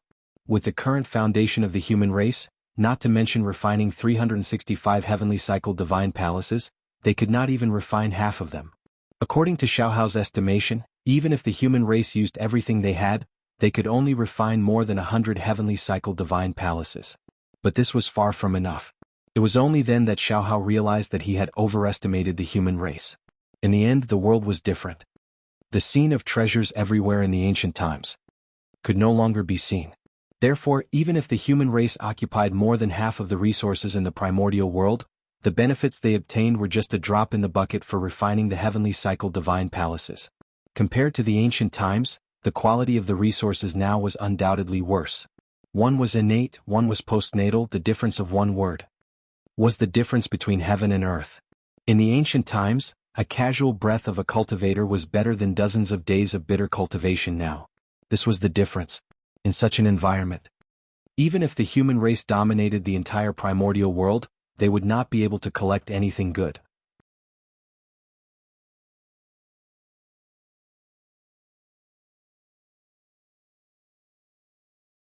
Chapter 639.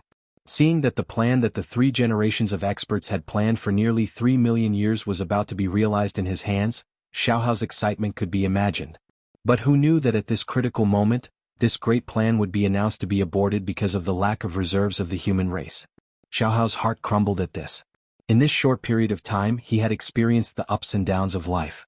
This huge difference really made him feel helpless. However, even though he was helpless, he still had to think of a way. He could not put this great plan on hold forever, right? It was obviously unrealistic to continue passing it down for future generations. After all, the environment in the world would only get worse, not better. Therefore, if he could not collect the materials to refine the heavenly palace now, he would not be able to collect them in the future. Therefore, this plan had to be completed in his hands and could not be left to future generations. If he continued to delay, this plan would gradually be lost in the long river of time. Refine. He had to refine. Even if he had to think of all ways, he had to refine the 365 heavenly palace. Silently, Xiaohao made up his mind. Just treat it as. This was his test to achieve the Tao. When Fuxi was on the throne, there was chaos among the Khanate beasts. When Shennong was on the throne, there was the tribulation of Khanate tribulation energy. When Shenyuan was on the throne, there was the disaster of war among the 10,000 races. And since he, Xiaohao, succeeded to the throne, the 4 seas had been peaceful. In the entire primordial world there were no disasters. If nothing unexpected happened, he would smoothly pass his term and become one of the 5 emperors. However, although the achievements of the 5 emperors could not be compared to the 3 emperors, they were still one of the top achievements of the primordial world. How could it be so easy to obtain? Therefore, the matter of the heavenly palace was a test for Xiaohao by the heavenly Tao. If he succeeded, he would be one of the 5 emperors of the primordial world. If he failed, he could only be one of the 5 emperors of the human race. The treasure of heaven and earth, the top karmic position in the world, how could he allow it so easily? It was impossible to think about it. He had to achieve a great achievement that would not be easy for 10,000 generations. In the imperial ancestral temple, Xiaohao sat in meditation for 3,000 years. He finally thought of a way that was not a way. That was using the hands of the 10,000 races to refine the heavenly palace. As an innate race that had been passed down for countless years, they had declined under the deliberate suppression of the human race. However, it was undeniable that their foundation was definitely much deeper than that of the human race. Even if they were never rich before, they were born early. As early as the ancient times, or even the ancient times, they had already existed. In that era, even a blade of grass that could be seen everywhere on the ground would be considered an incredible treasure in this day and age. In other words, the myriad races in the primordial era and the primordial era could casually accumulate a very precious amount of wealth. They were born early. This was the greatest capital of the myriad races. Therefore, they would definitely be able to gather the materials needed to refine the heavenly palace, and they would be acquired cardinal treasures. Of course, a single innate race might not have the ability to do so, but the combined power of all races would definitely be able to do so. According to the method that Xiaohao came up with, they would first use the power of the human race to refine the heavenly palace. They would refine as much as they could, and the rest would be left to the myriad races to refine. This method would first release the benefits of having the heavenly palace so that the myriad races would know about it. It would attract their curiosity and force them to take the initiative to ask the human race about the heavenly palace. Then, the human race would cover it up and not admit to it at all. On the other hand, they would continue to release news about the heavenly palace to let the myriad races confirm the authenticity of the matter. In the end, things would be much simpler. After confirming the authenticity of the heavenly palace, the myriad races would definitely be tempted and would think of all ways to obtain a heavenly palace. The heavenly palace had the ability to go against the innate. The cultivation environment was comparable to the famous mountains and rivers of ancient times. It could support Daluo Jinxian's cultivation. Such a powerful ability was the hope of a race's rise. Therefore, as long as the myriad races were smart, they would see the benefits of having the heavenly palace. And the human race, who had the heavenly palace, could use it to control the myriad races and make them contribute materials for the human race to refine the heavenly palace. Of course, if the myriad races wanted to willingly give up enough materials to refine the heavenly palace, the human race would have to pay a price. Therefore, Xiaohao decided to give up a portion of the quota to refine the heavenly palace to the myriad races. After learning about the universal shrine, the myriad races would definitely be eager to learn more about it. Hence, they would constantly ask the human race. Seeing the myriad races like this, the human race naturally knew that the matter of the heavenly palace had been completely exposed and could no longer hide it from the myriad races. At this time, Xiaohao had to appear at the right time. In consideration of the myriad race's hard work and great contributions, the human race decided to give up a portion of the quota to refine the heavenly palace to the myriad races. However, there were too many myriad races and the quota was limited. They could not easily give it away. Therefore, the human race had to think carefully about which race was more suitable to give these quotas to. With that said, the myriad races returned to wait for news. When the human race made a decision, they would inform them. This was equivalent to hinting for the myriad races to give benefits to the human race. After all, why would the human race give them the quota for no reason? Such an undisguised plan was equivalent to a blatant extortion. There were countless capable people in the myriad races, so they naturally could see through it. But so what if they could see through it? For the future of their race, even if they were unwilling, they had no choice but to grit their teeth and offer gifts to the human race in order to obtain the quota to refine the heavenly palace. This was an overt scheme. Even though they knew it was a scheme, they could not avoid it. As for Xiaohao, with this scheme he could sit in the human race and wait for the myriad races to offer treasures for him to refine the heavenly palace. After Xiaohao used up all the gifts from the myriad races, the number of heavenly palace that had not been refined would be the quota that the human race would give to the myriad races. As for how to distribute it, that was simple. He could directly list the gifts from the myriad races from the highest to the lowest.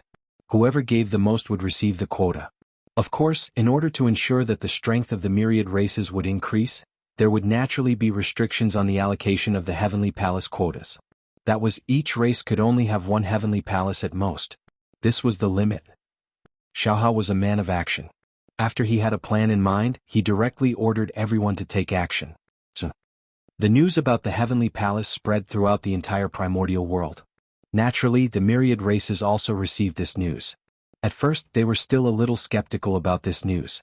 However, when someone secretly went to the human race out of curiosity and saw the 365 huge palaces standing in the human territory, they no longer had any doubts. The truth was right in front of them.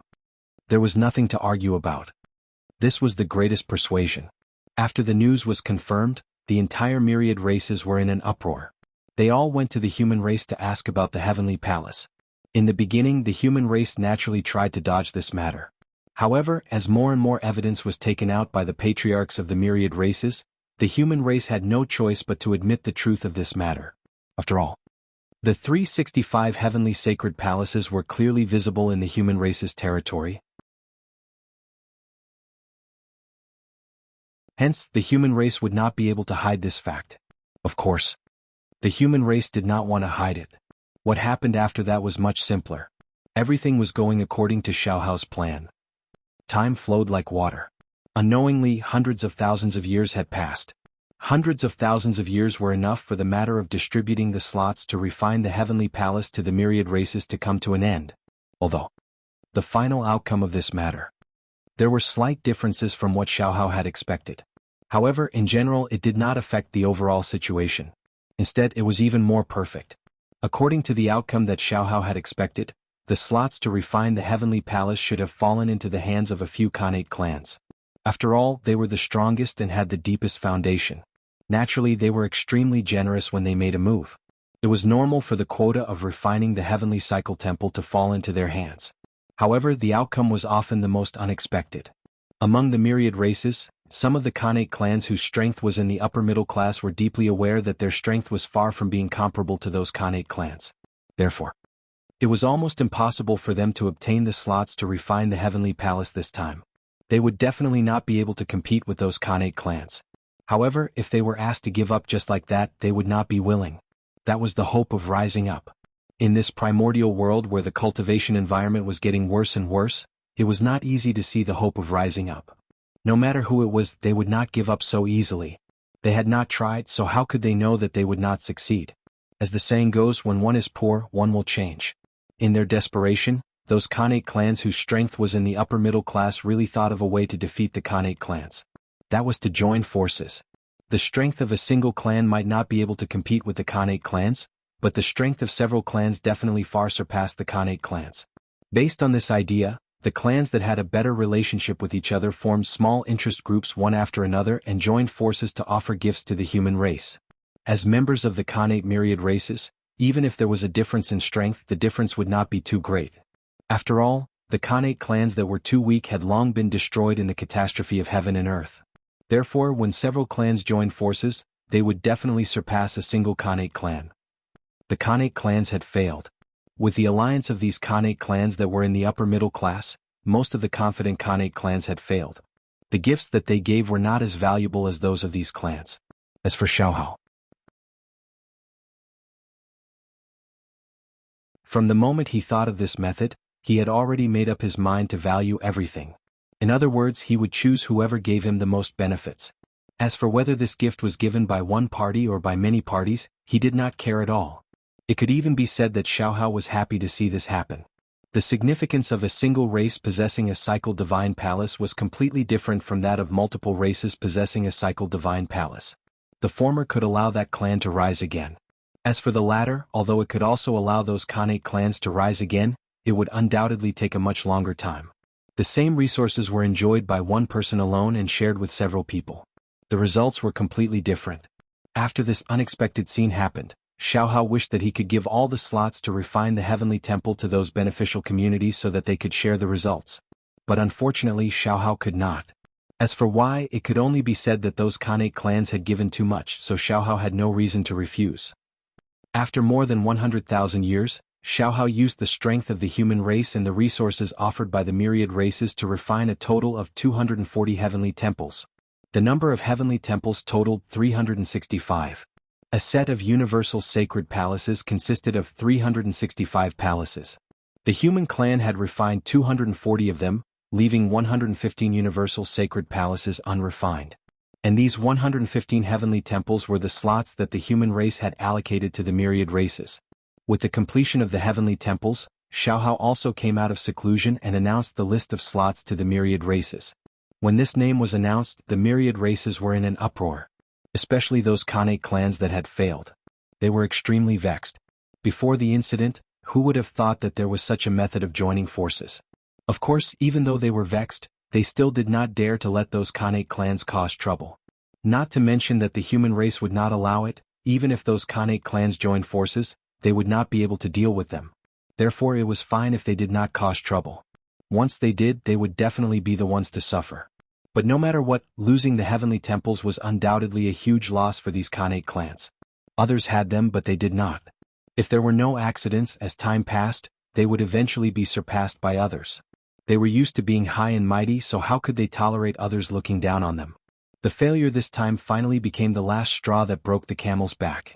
It caused the emotions that those Khanate clans had accumulated for countless years to completely erupt. They had had enough. They had had enough of the oppression of the human race. Therefore they decided to leave. They wanted to follow in the footsteps of their ancestors and head to the heaven realm. If they continued to stay in the primordial world, they would never have the chance to surpass the human race. They could only live under the oppression of the human race. Since that was the case, they might as well go to the heaven realm and try their luck. That place still maintained the innate environment. Compared to the primordial world, it was undoubtedly more suitable for them, the innate clans. Of course, it was also more dangerous. But if they went there with their innate clans' identities, they might be able to make a name for themselves. Wasn't that better than continuing to stay in the primordial world? Cultivators, it was in the word, fight.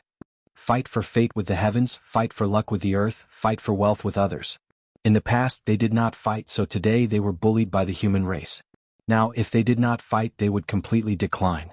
Therefore they wanted to go to the heaven realm to fight and see if they could surpass the human race. Just as some of the Khanate clans were preparing to evacuate the primordial world, Xiaohao was not idle. He began his great cause of establishing the heavenly temples.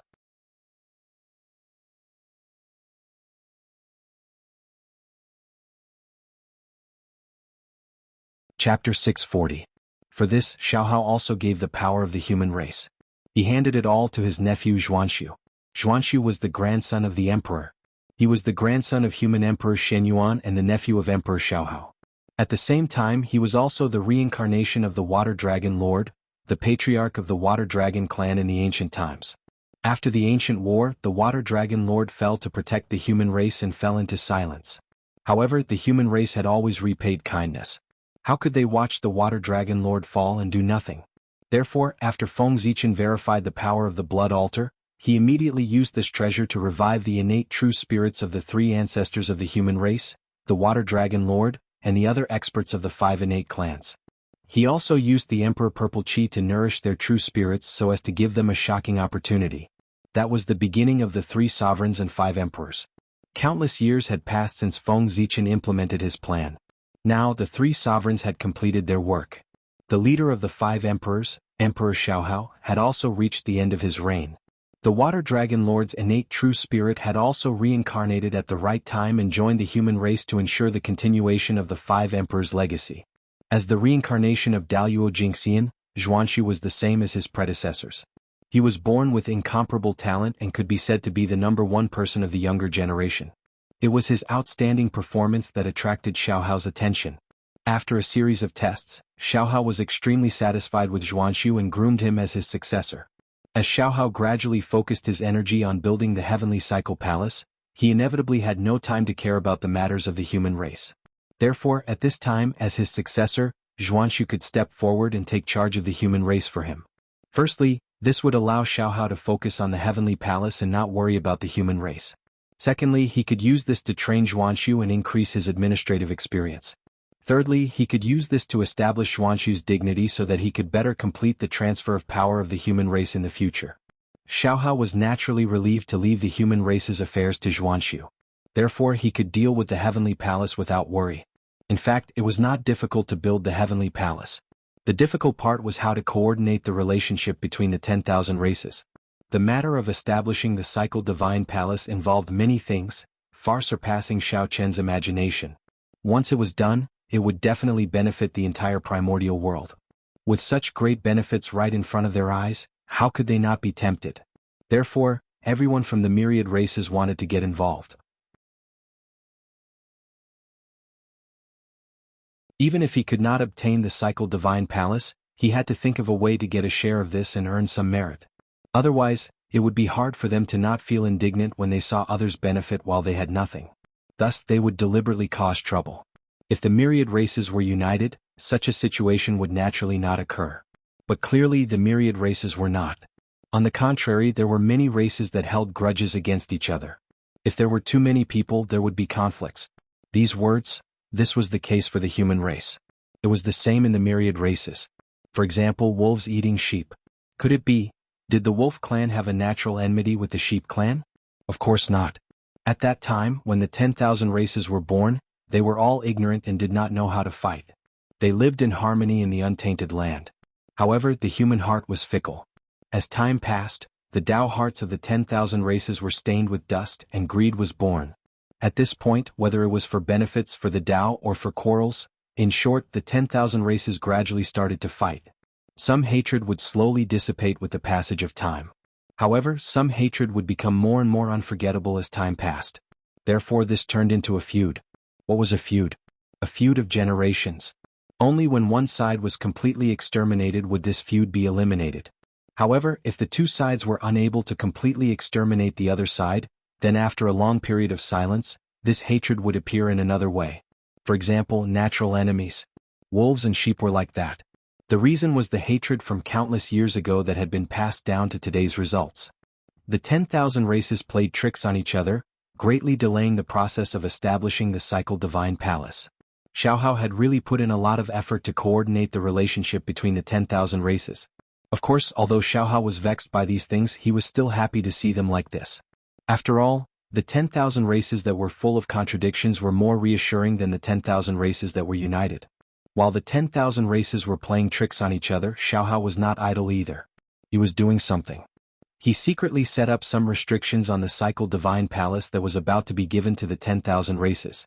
These restrictions were not to restrict the ability of the Cycle Divine Palace to make its ability to transform spiritual energy inferior to that of the human race. The purpose of doing so was too obvious. It was simply an insult to the intelligence of the 10,000 races. At the same time, it also made the human race seem a little petty. Therefore, Xiaohao disdained to do so. The purpose of setting up these restrictions was to prevent the 10,000 races from using the Cycle Divine Palace to threaten the human race after they gained control of it. 365 Cycle Divine Palaces stood on the untainted land, secretly complementing Zhouxing. They formed the Galaxy Cosmic Light Array, evolved the Pangu God and protected the Earth veins. At the same time, this was also a method to deal with enemies. Once the array was activated, the combination of the power of Zhouxing and the power of the Earth veins could easily suppress any existence below primordial chaos. Even if the primordial chaos Daluo Jingxian came, it could trap him for more than 1,000 years, if not completely suppress him. This was a form of protection for the untainted land. At the same time, it was also one of the trump cards of the human race. But all of this was on the premise that all the Cycle Divine Palaces were still under the control of the human race. But now, because the human race's foundation was limited, they could not refine all the Cycle Divine Palaces. Emperor Xiaohao had no choice but to divide a portion of the Cycle Divine Palaces and hand them over to the 10,000 races to refine. In this way, although the Cycle Divine Palaces were still a method to protect the untainted land, they could not be considered the trump card of the human race. Think about it. If the human race activated the Cycle Divine Palaces and fought a bloody battle with the enemy, and the 10,000 races that controlled the Cycle Divine Palaces suddenly turned on them at the critical moment and stabbed the human race in the back, then the human race would be in big trouble. In fact, they did not even need to deal with the human race. They only needed to suppress the power of the Cycle Divine Palaces at the critical moment and prevent them from erupting. Just this point was enough for the human race to suffer. This kind of attack from the inside was the most fatal. Therefore, they had to be on guard against this. That was the reason why Xiaohao had secretly set up restrictions in the Cycle Sacred Palace.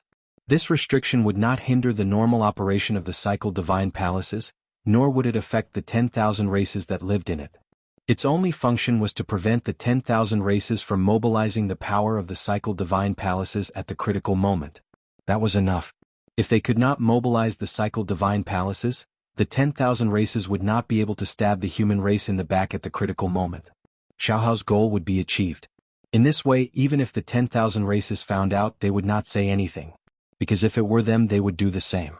For the safety of their race, what was the big deal about using some underhanded methods? This was human nature. Of course, the biggest reason for this was that the human race was strong enough that the 10,000 races could not compete with them.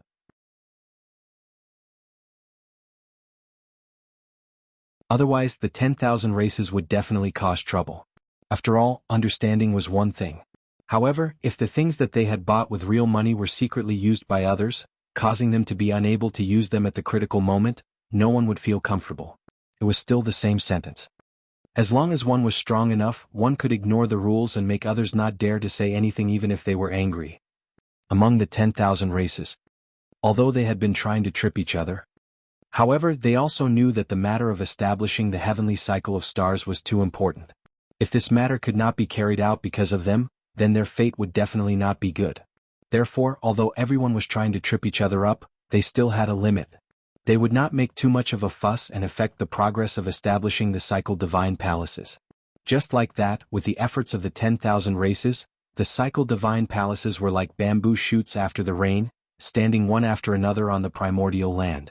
Everything was going according to Xiaohao's plan.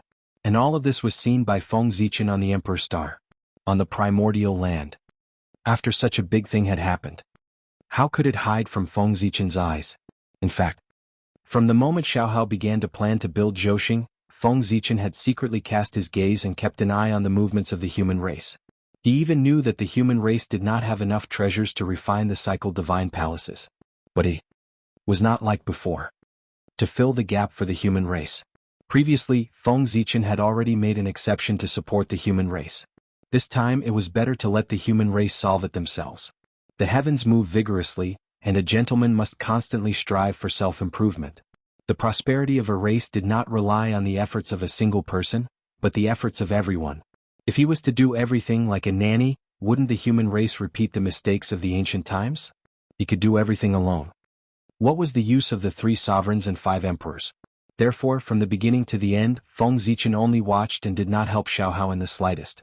Xiaohao did not disappoint him. Under such circumstances, Xiaohao did not even think of asking him for help. Instead, he planned to think of a way himself. Worth this was enough for Feng Zichen to feel gratified. Because if Xiaohao really asked him for help, Feng Zichen really did not know if he could really make up his mind to refuse. No matter how many harsh words he said. No matter how determined he was, but in the end he was still a human. As a human, how could Feng Zichen remain indifferent in the face of the human race's request for help? Only a person with affection and loyalty could be considered a human. If one cultivated to the end, without the 7 emotions and 6 desires, one would have a heart of stone. One would be like a cold stone. The only thing in one's heart would be the supreme great Tao. One would be extremely indifferent to all things in the world. Then one would not be considered a human. It was the Tao. Only the Tao. Could one let go of everything and not worry about anything? But it was obvious that Feng Zichen had too many things in his heart that he could not let go of. Therefore he was still a human. He could not achieve the Tao and he could not forget the human race. Therefore if Xiaohao really asked him for help, he would be very disappointed, but there was a high chance that he would not refuse. The human heart was like this. How many people had escaped since ancient times? Fortunately, Xiaohao did not choose to ask Feng Zichen for help. Instead, he was prepared to think of a way himself. Facing difficulties was worthy of praise. Xiaohao was worthy of being the human emperor. He quickly came up with a solution. He used the hands of the myriad races to refine the heavenly palace. Regarding this method, Feng Zichen was very satisfied. In the short term, dividing the heavenly palace to the myriad races would undoubtedly cause the human race to lose a major trump card and plant hidden dangers in the future. If the myriad races rose because of this, wouldn't the human race be trapped in a cocoon of their own making?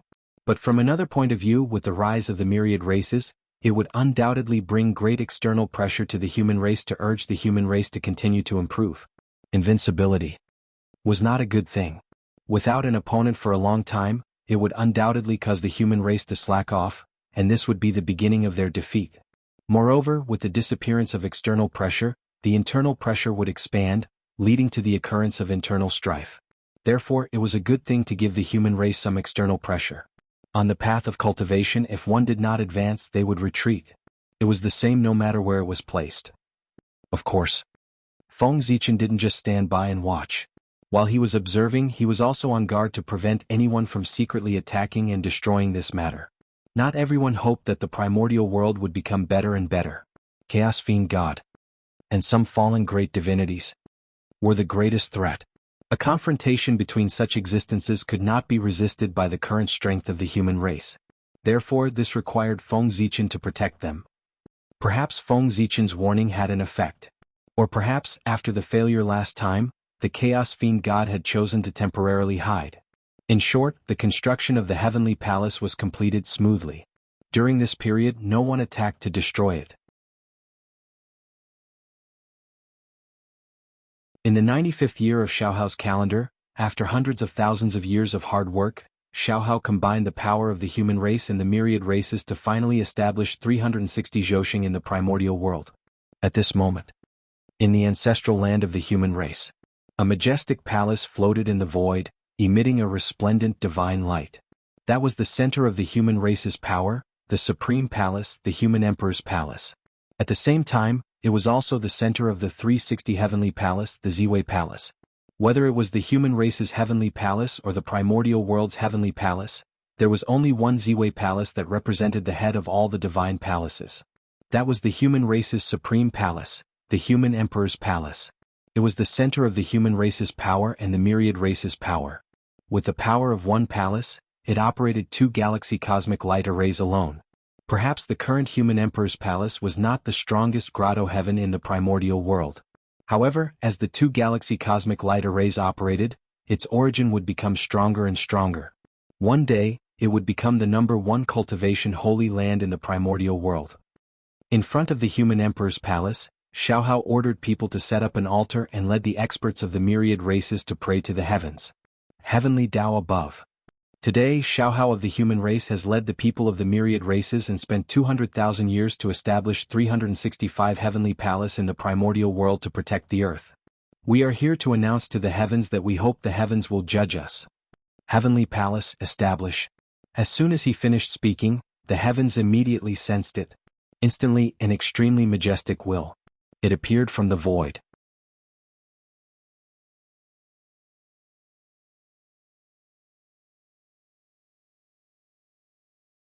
Chapter 641. The heavenly axiom had descended. Rumble. A vast will surged out of the void. In the blink of an eye, it swept through all the heavenly palace. It was also at this moment. Everything about the heavenly palace, even the plans of Feng Zichen and the others, were all sensed by the heavenly axiom. However, the heavenly axiom did not care at all. It only knew that with the establishment of the 365 heavenly palace, the wilderness would become more and more stable. That was enough. As for Feng Zichen and the others, did they have any selfish motives? Was that important? In the eyes of the heavenly axiom, the stability of the wilderness was greater than anything else. Compared to that, everything else was just minor details that were not worth paying attention to at all. Therefore, as long as it was confirmed that the establishment of the heavenly palace would bring benefits to the wilderness, the heavenly axiom did not care at all whether Feng Zichen and the others could gain personal benefits from this matter. Just now, the heavenly axiom scanned the heavenly palace to determine whether its existence was good or bad for the wilderness. And the result was obvious. Establishing the heavenly cycle divine palace would bring no harm to the great desolate world. Therefore, the heavenly axiom had allowed this matter. Whoosh! Beams of divine light bloomed from the heavenly palace. They were incomparably resplendent and pierced through the 9 layers of clouds, forming an inexplicable connection with the Zhousing in the distant firmament. Rumble. At this moment, the stars trembled, each radiating a dazzling light. Unparalleled star power gushed out of their bodies and poured into the corresponding universal palace. Roar, roar, roar. With the support of the star power, the heavenly palace immediately changed. Blurry figures slowly appeared in the palace. They were ancient and mysterious, as if they were strolling in from the past and were about to walk into the present. Those were illusory figures of the heavenly cycle star gods. Every Zhosheng would give birth to an innate star god. They were the sons of the stars and the natural lords of the stars. At this moment, the illusory figures of the heavenly cycle star gods were born in the heavenly palace. This meant that they had obtained the approval of the Zhosheng and could borrow the power of the Zhosheng's origin. At the same time, this also meant that the galaxy cosmic light array had taken shape. In front of the Ziwei Divine Hall, Xiaohao looked at the universe divine hall that was glowing with divine light. He suddenly formed a seal with both hands pointed at the void and issued a command. Galactic cosmic light array, rise. As soon as he finished speaking, a change occurred. The divine light that shot into the sky from the universal sacred palace suddenly began to shrink. In the blink of an eye, it had completely shrunk back into the sacred palace. Then, as if it had been compressed to the extreme, the divine light suddenly exploded. Accompanied by countless mysterious runes, it swept in all directions. Dazzling divine light and endless runes flooded the entire untainted land in the blink of an eye. Buzz buzz buzz, the stars in the sky trembled. Boundless astral energy descended and was absorbed by the complete heaven's sacred palace. With this assistance, the divine light runes aura skyrocketed and connected into one in an instant. Subsequently, an astonishing change occurred. Rumble, the entire Your Wilds was buzzing, and the myriad Daos were trembling. They seemed to be trembling, but at the same time they seemed excited. Numerous shocking phenomena were born. Amidst the shocking rare phenomena, a vast, ancient, magnificent and illusionary figure silently descended. Pangu's shadow. No, to be precise, it was Pangu's godly figure. He appeared so suddenly and stood silently in the sky above the 360 universal sacred palaces, silently guarding the untainted land. But even so, the moment Pangu's godly figure appeared, his imposing figure still made people unable to look directly at him. Yes, it was different from Feng Zichen rebuilding the boundless starry sky, Shenong sorting out the earth veins, and the shadow of Pangu's godly figure hiding. This time, the shadow of Pangu's godly figure clearly appeared on the untainted land. It allowed the myriad races, the powerful beings, and even the chaos demon gods to clearly sense his existence. This was done deliberately by Feng Zichen. His purpose was to deter those with ulterior motives. He wanted to make it clear to the world, the untainted land was protected by Pangu's godly figure. Anyone with ulterior motives had to extinguish their thoughts that they should not have. Otherwise, under Pangu's axe, there would be no life. That is, Pangu's father god? When they suddenly saw the appearance of Pangu's godly figure, not to mention the experts of the myriad races, even the powerful beings who were secretly watching this place were shocked. In the untainted land, no matter who it was, there was an insurmountable peak in their hearts. That was Pangu. In the hearts of all living beings in the untainted land, Pangu's father god was an invincible existence. Known, unknown, as long as it existed, no one could compete with it except for the great Tao. From this, it could be seen that Pangu's position in the hearts of all living beings in the untainted land. Therefore, when they suddenly saw the manifestation of Pangu's godly figure, everyone could not help but be so excited that they could not control themselves. Those powerful beings were still fine because they were old enough and had experienced many great calamities of the world. Therefore, they had more or less seen the manifestation of Pangu's shadow.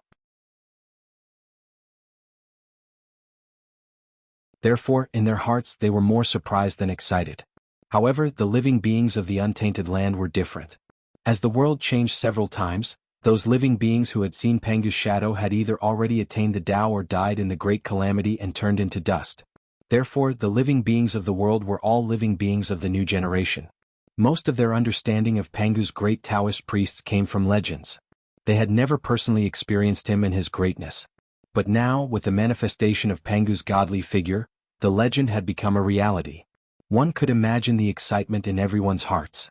Greetings, Pangu's father god. Unable to hold back the excitement in their hearts, everyone bowed to Pangu's godly figure to express their excitement. For a moment, the name of Pangu resounded throughout the untainted land. Pangu, Pangu, Pangu. Perhaps the expectations of all living beings had an effect. The will of Pangu in the unseen world actually responded. Boom. An incomparably vast power suddenly erupted in the depths of the void, spreading out at a speed that surpassed time and space and thought. In an instant, it swept through the entire untainted land. Whoosh! At this moment time and space seemed to have stopped. Everything fell into a stagnant state. It was not until an angry roar resounded throughout the untainted land that everyone came back to their senses. Pangu, the name Pangu, was filled with endless hatred. The unwillingness and hatred contained in his voice was enough to move anyone who heard it. It's the Chaos Demon God. After the voice fell, Feng Zichen immediately made a judgment. It was the voice of the Chaos Demon God. Obviously, this time, Pangu took the opportunity to respond to all living beings to give the Chaos Demon God a fierce blow. He just didn't know what exactly he had done to make the Chaos Demon God so unwilling. But there was no doubt that the Chaos Demon God would definitely not feel good after being hit by Pangu. Otherwise, their voices would not be so mournful. Perhaps, Pangu had taken the opportunity to ruin the Chaos Demon God's resurrection plan. No matter what, it was always a good thing that Pangu had made a move. He believed that after this matter, the Chaos Demon God would definitely have scruples and would not act as unscrupulously as before in the future. Search. There were thousands of thoughts in his mind, but Feng Zichen's movements were not slow. Almost at the moment when the voice disappeared, he made a move. Majestic divine thoughts gushed out from his body, covering the entire primitive world, trying to find the whereabouts of the Chaos Demon God who had spoken. This person would definitely not feel good after being hit by Pangu. And this was Feng Zichen's opportunity. As the saying goes, take his life while he's sick. At this time, it was a great opportunity to kill this Chaos Demon God. At this moment, Feng Zichen was not the only one who thought so. The other great mediums also had the same thoughts as him. They released their divine thoughts and searched the world, trying to find the whereabouts of that person to prevent future trouble. But unfortunately, they were all disappointed. No matter what methods they used, they could not find the whereabouts of the Chaos Demon God. Obviously, the other party was not a fool. He knew that his current state was not right, and it was very likely that he would attract everyone's attention, so he left early. The Chaos Demon God is indeed the son of chaos. He has quite a lot of methods. Feng Zichen was not too disappointed that he could not find the person, because he and everyone else knew that the Chaos Demon God's current situation was definitely not good. The great Taoist priest Pangu would not attack for no reason. Since he had attacked the Chaos Demon God, it meant that the other party must have paid an unimaginable price.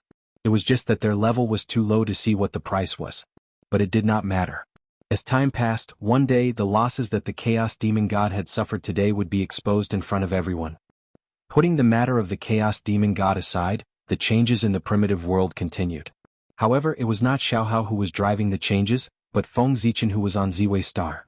After Pangu's will made a move, he continued to fall into a deep slumber. Affected by this, the god Pangu gradually disappeared in front of everyone's eyes. Thus, the heavenly cycle palace regained its peace. Everything returned to normal. It was as if nothing had happened before. But everyone knew that with the establishment of the heavenly cycle palace, everything was different. At the very least, the acquired chi that flowed between heaven and earth had become smoother. No change could be achieved overnight, especially such a change that concerned the entire primordial world. It was even more impossible to complete it in a short period of time. It was as if heaven and earth had become easier. As time passed, it slowly changed. Therefore, after the galaxy cosmic light array was activated, the patriarchs of the myriad races bid farewell and returned to their respective races, waiting for the changes in heaven and earth. Of course, before everyone left, the heavenly Tao also gave them the reward they deserved. Not long after the heavenly cycle palace was established, auspicious clouds gathered in the sky, and golden light shone brightly, illuminating the endless mountains and rivers. That was the heaven and earth merit. The appearance of the heavenly cycle palace was beneficial to the stability of the primordial world and the development of heaven and earth. It could be said that it was meritorious to heaven and earth. And with meritorious service there would be rewards. The heaven and earth merit, this was the best reward for them. Boundless merit fell. Half of it fell into the human race, and the other half was divided equally by the myriad races. At this point, Xiaohao and the myriad races had achieved perfection. However, while they had achieved perfection, Feng Zichen had not achieved perfection. With the establishment of the heavenly cycle palace, the heavens, the earth, and the earth were all overseen by the god of Pangu. And the fulfillment of this condition could help Feng Zichen promote the progress of the primordial world. Then, on the Emperor Star, Feng Zichen stood up with a loud bang. He activated the boundless starry sky with all his might. At the same time, the power of the god of Pangu silently bloomed, enveloping the entire boundless starry sky and covering the fluctuations of the boundless starry sky, causing outsiders to be unable to detect it. That's it, let's verify my great Tao. With a low voice, Feng Zichen activated the power of the boundless starry sky and resonated with the heavenly cycle palace on the ground and the earth spirit veins underground. Buzz, buzz, buzz. In the spacetime that no one noticed, the god of Pangu in the boundless starry sky, the god of Pangu in the primordial world, and the god of Pangu underground quietly appeared. The heavens were the gods, the earth was the chi, and the man was the essence. These three Pangu gods were a trinity, symbolizing the essence, chi, and spirit. Once they met, endless creation was born. Shua. In a trance, the three Pangu gods suddenly merged into one, transforming into a clearer and more mysterious Pangu god.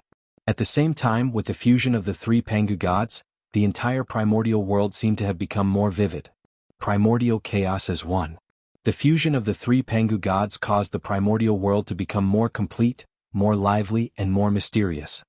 Who? The Pangu god opened its mouth and sucked in a stream of primordial chaos energy from the primordial chaos outside.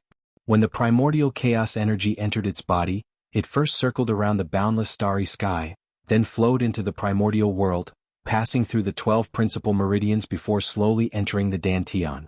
Then the Dantian produced a Tao fire, refining the Qi into a god, returning to the void, and finally fusing with the Tao. It was refined into the purest source of heaven and earth and slowly integrated into the Daluo sky. During this period, part of the primordial chaos energy was refined and integrated into the 12 principal meridians to strengthen the source of the earth and sublimate the earth spirit veins. The heavenly cycle palace, as the hub of the spiritual cave, also received some benefits from transforming the primordial chaos energy. A portion of the primordial chaos energy remained and became the foundation of the Zhousing to support the Daluo Jingxian. During this process, the ones that received the most benefits were the boundless starry sky and the Daluo sky. While the primordial chaos energy was repairing the Zhousing sky, it poured into the Daluo sky to maintain its supreme status. The more powerful the source of the Daluo sky was, the more experts it could accommodate. As the Sky Master, Feng Zichen would also receive more benefits. At the very least, if the Daluo sky became the source of all Daos, Feng Zichen would be able to peek into all Daos and become the master of all Daos. The primordial chaos energy entered the primordial world from the boundless starry sky and flowed to the earth, then returned and integrated into the Daluo sky. It was a great cycle. A great cycle of heaven and earth. At this time, if someone looked at the primordial world from the primordial chaos, they would see a huge figure appear on the primordial world, breathing in the primordial chaos energy from all directions.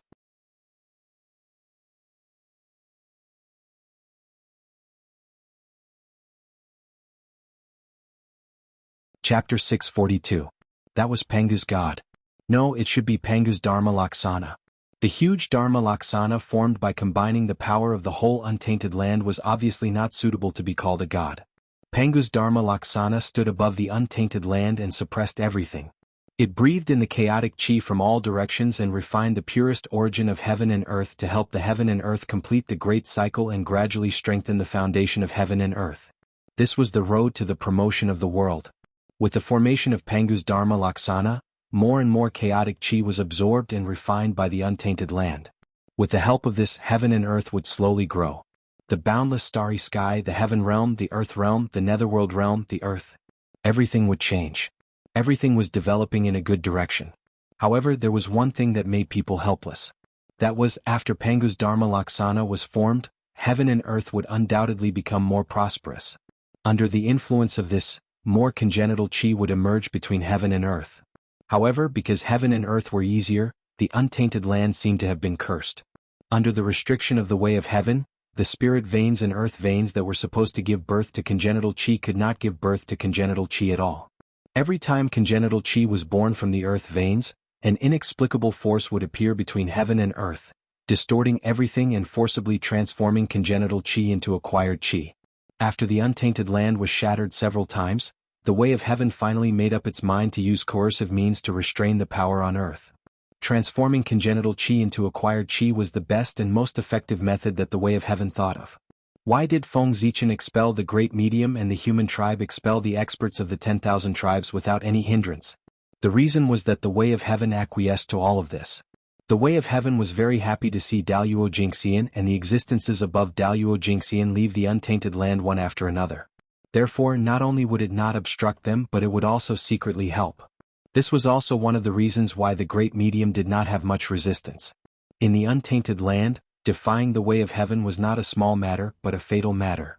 If it wasn't for the heavenly Tao, how could the powerful beings leave so easily? Did they really think that the names of the sages Feng Zichen and Zhen Yuanzi were so useful? If their names were really so useful, the primordial world would have been peaceful long ago. Of course, the restrictions of the heavenly Tao. It was only aimed at the primordial world. The heaven realm and the other great worlds were not within this range. Otherwise, if the heavenly Tao dared to convert all the Kane Qi in the entire primordial world into postnatal Qi, then the great mystical abilities who had lost hope would not mind fighting to the death with the heavenly Tao and dragging the entire world into destruction. Severing my path is worse than killing me. Even the heavenly Tao did not dare to transform the entire primordial world into the postnatal era. Therefore, the matter of heaven and earth being easier was restricted to the primitive world. This was undoubtedly a bad thing for the countless cultivators on the ground. However, it was a great thing for the untainted land. This was a form of protection for the primordial world by the heavenly Tao. The weaker the strength of the cultivators, the safer the primordial world would be. In the past, the situation of the earth being shattered would not happen again. In the eyes of the heavenly Tao, how could the path of hundreds of millions of cultivators be compared to the comfort of the primordial world? It was clear at a glance which was more important.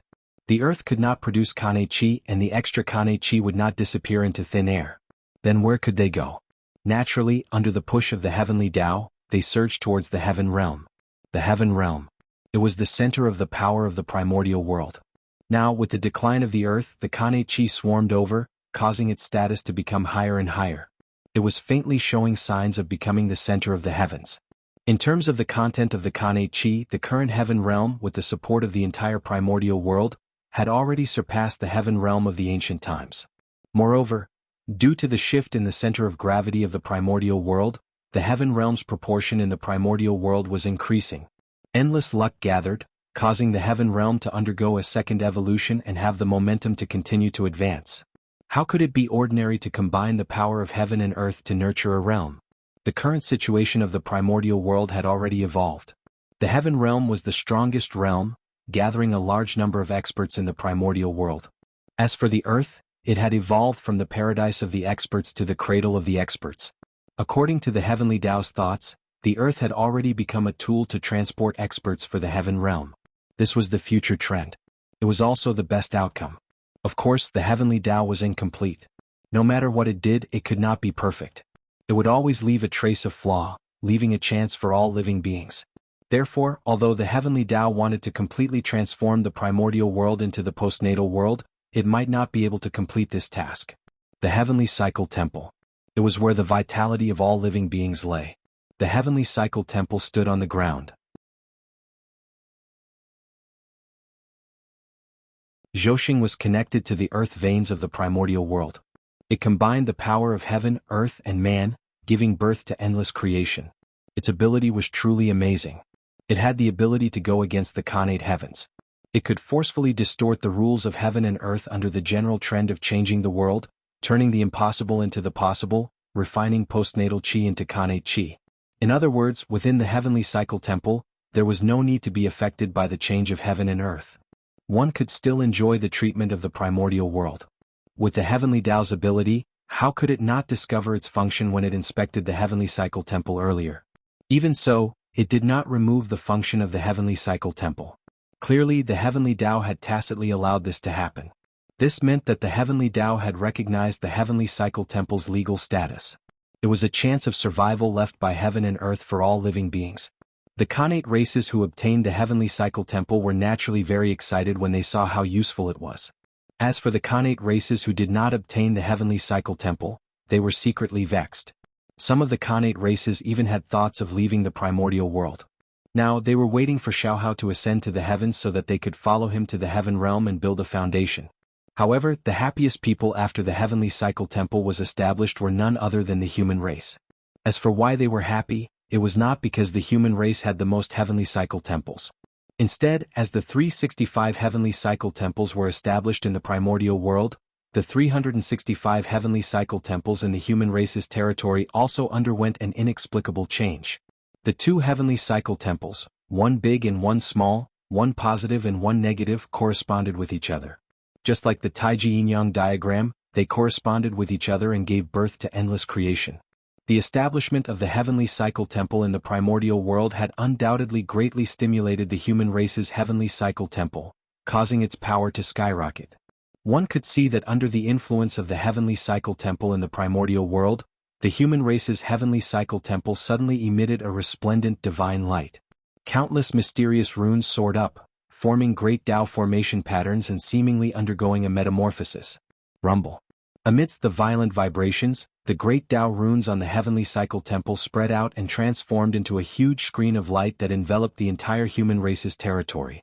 At this moment, under the cover of the screen of light, the human race's territory seemed to be isolated from the primordial world.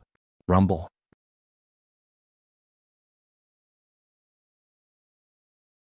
In the human race's territory, thunder rumbled, runes danced, and laws manifested. All sorts of astonishing phenomena appeared one after another. It was as if a supreme force was distorting everything and reshaping the world. After an unknown period of time, the heavenly cycle temple gradually calmed down. The screen of light that enveloped the human race's territory also disappeared. Everything returned to normal. Upon closer inspection, the human race's territory did not seem to have changed at all compared to before the incident. It was as if everything that had just happened had not happened.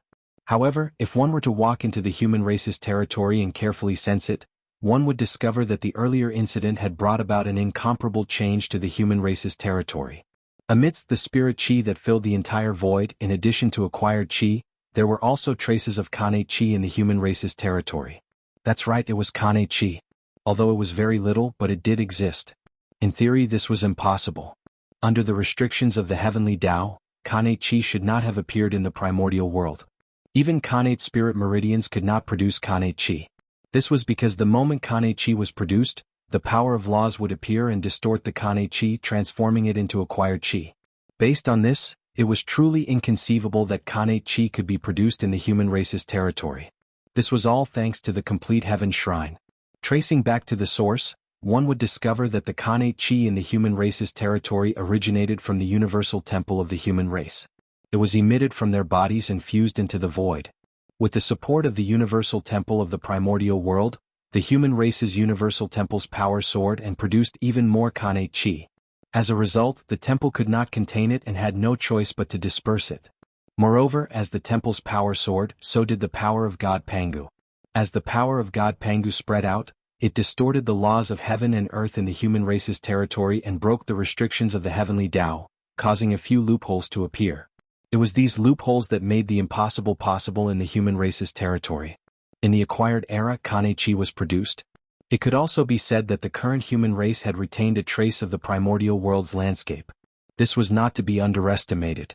Although there was not much Kane chi in the human race's territory, it was enough for the human race to leave the other races in the dust at the starting line. The Tao of gods and demons. The most important thing was to go against the Khanate heavens. In the acquired era, the depletion of Khanate chi would undoubtedly increase the difficulty of going against the Khanate heavens to a hellish level. It could be said that with the arrival of the acquired era, the Tao of the God Fiend had already shown signs of decline in the primordial world. But now, with the reappearance of Khanate chi in the human race's territory, although it was not enough to completely revive the Tao of the God Fiend, it could still preserve its inheritance and produce an endless number of experts. Just this point alone surpassed the myriad races by too much. It was extremely difficult to get started with the Tao of the God Fiend. Those who were not exceptionally talented could not get started. But similarly, once one got started with the Tao of the God Fiend, their achievements would far surpass other cultivation paths. At the very least, in terms of combat strength, the Tao of the God Fiend could be ranked in the top 3. Khanate was the foundation of everything. The advantage of this, as time passed, was enough to let the human race leave the myriad races in the dust. This was the foundation of hegemony. The appearance of Pangu's Dharma idol undoubtedly had a huge impact on the primordial world. Therefore, as soon as he appeared, the great divines of the primordial world sensed something. They felt that the primordial world was slightly different from before, as if it was more lively. But then, no matter what methods they used, they could not find the origin of this change. It was as if it had happened out of thin air. They could not find the traces of the god of Pangu, let alone the Pangu's Dharma idol, which was even stronger than the Pangu. If these great divines could see the Pangu's Dharma idol, it would be a miracle. After being unable to find out the origin of the change for a long time, everyone had no choice but to give up and bury their doubts deep in their hearts. They would think about it when they had succeeded in their cultivation in the future. However, thinking about how not long ago Pangu's will had briefly awakened and attacked the Chaos Fiend god, everyone could not help but feel that the change in the primordial world was related to this matter. It was no wonder that they thought so. It was really too coincidental that these two things happened. Pangu's will had just awakened, and the change in the primordial world happened here. It was really hard for people not to think about it. Regarding this point, Feng Zichen did not expect it either. Because in his plan he did not think that Pangu's will would suddenly awaken. After all, who would have thought that Pangu would respond to the sacrifice of all living beings and attack the Chaos Fiend god? This was completely unexpected. However, it had to be said that this matter happened very coincidentally. It made the great divines connect the change in the primordial world with it, so as to avoid Feng Zichen's exposure. Compared to Feng Zichen's action to promote the progress of the primordial world, it was obviously more reasonable for Pangu to take action.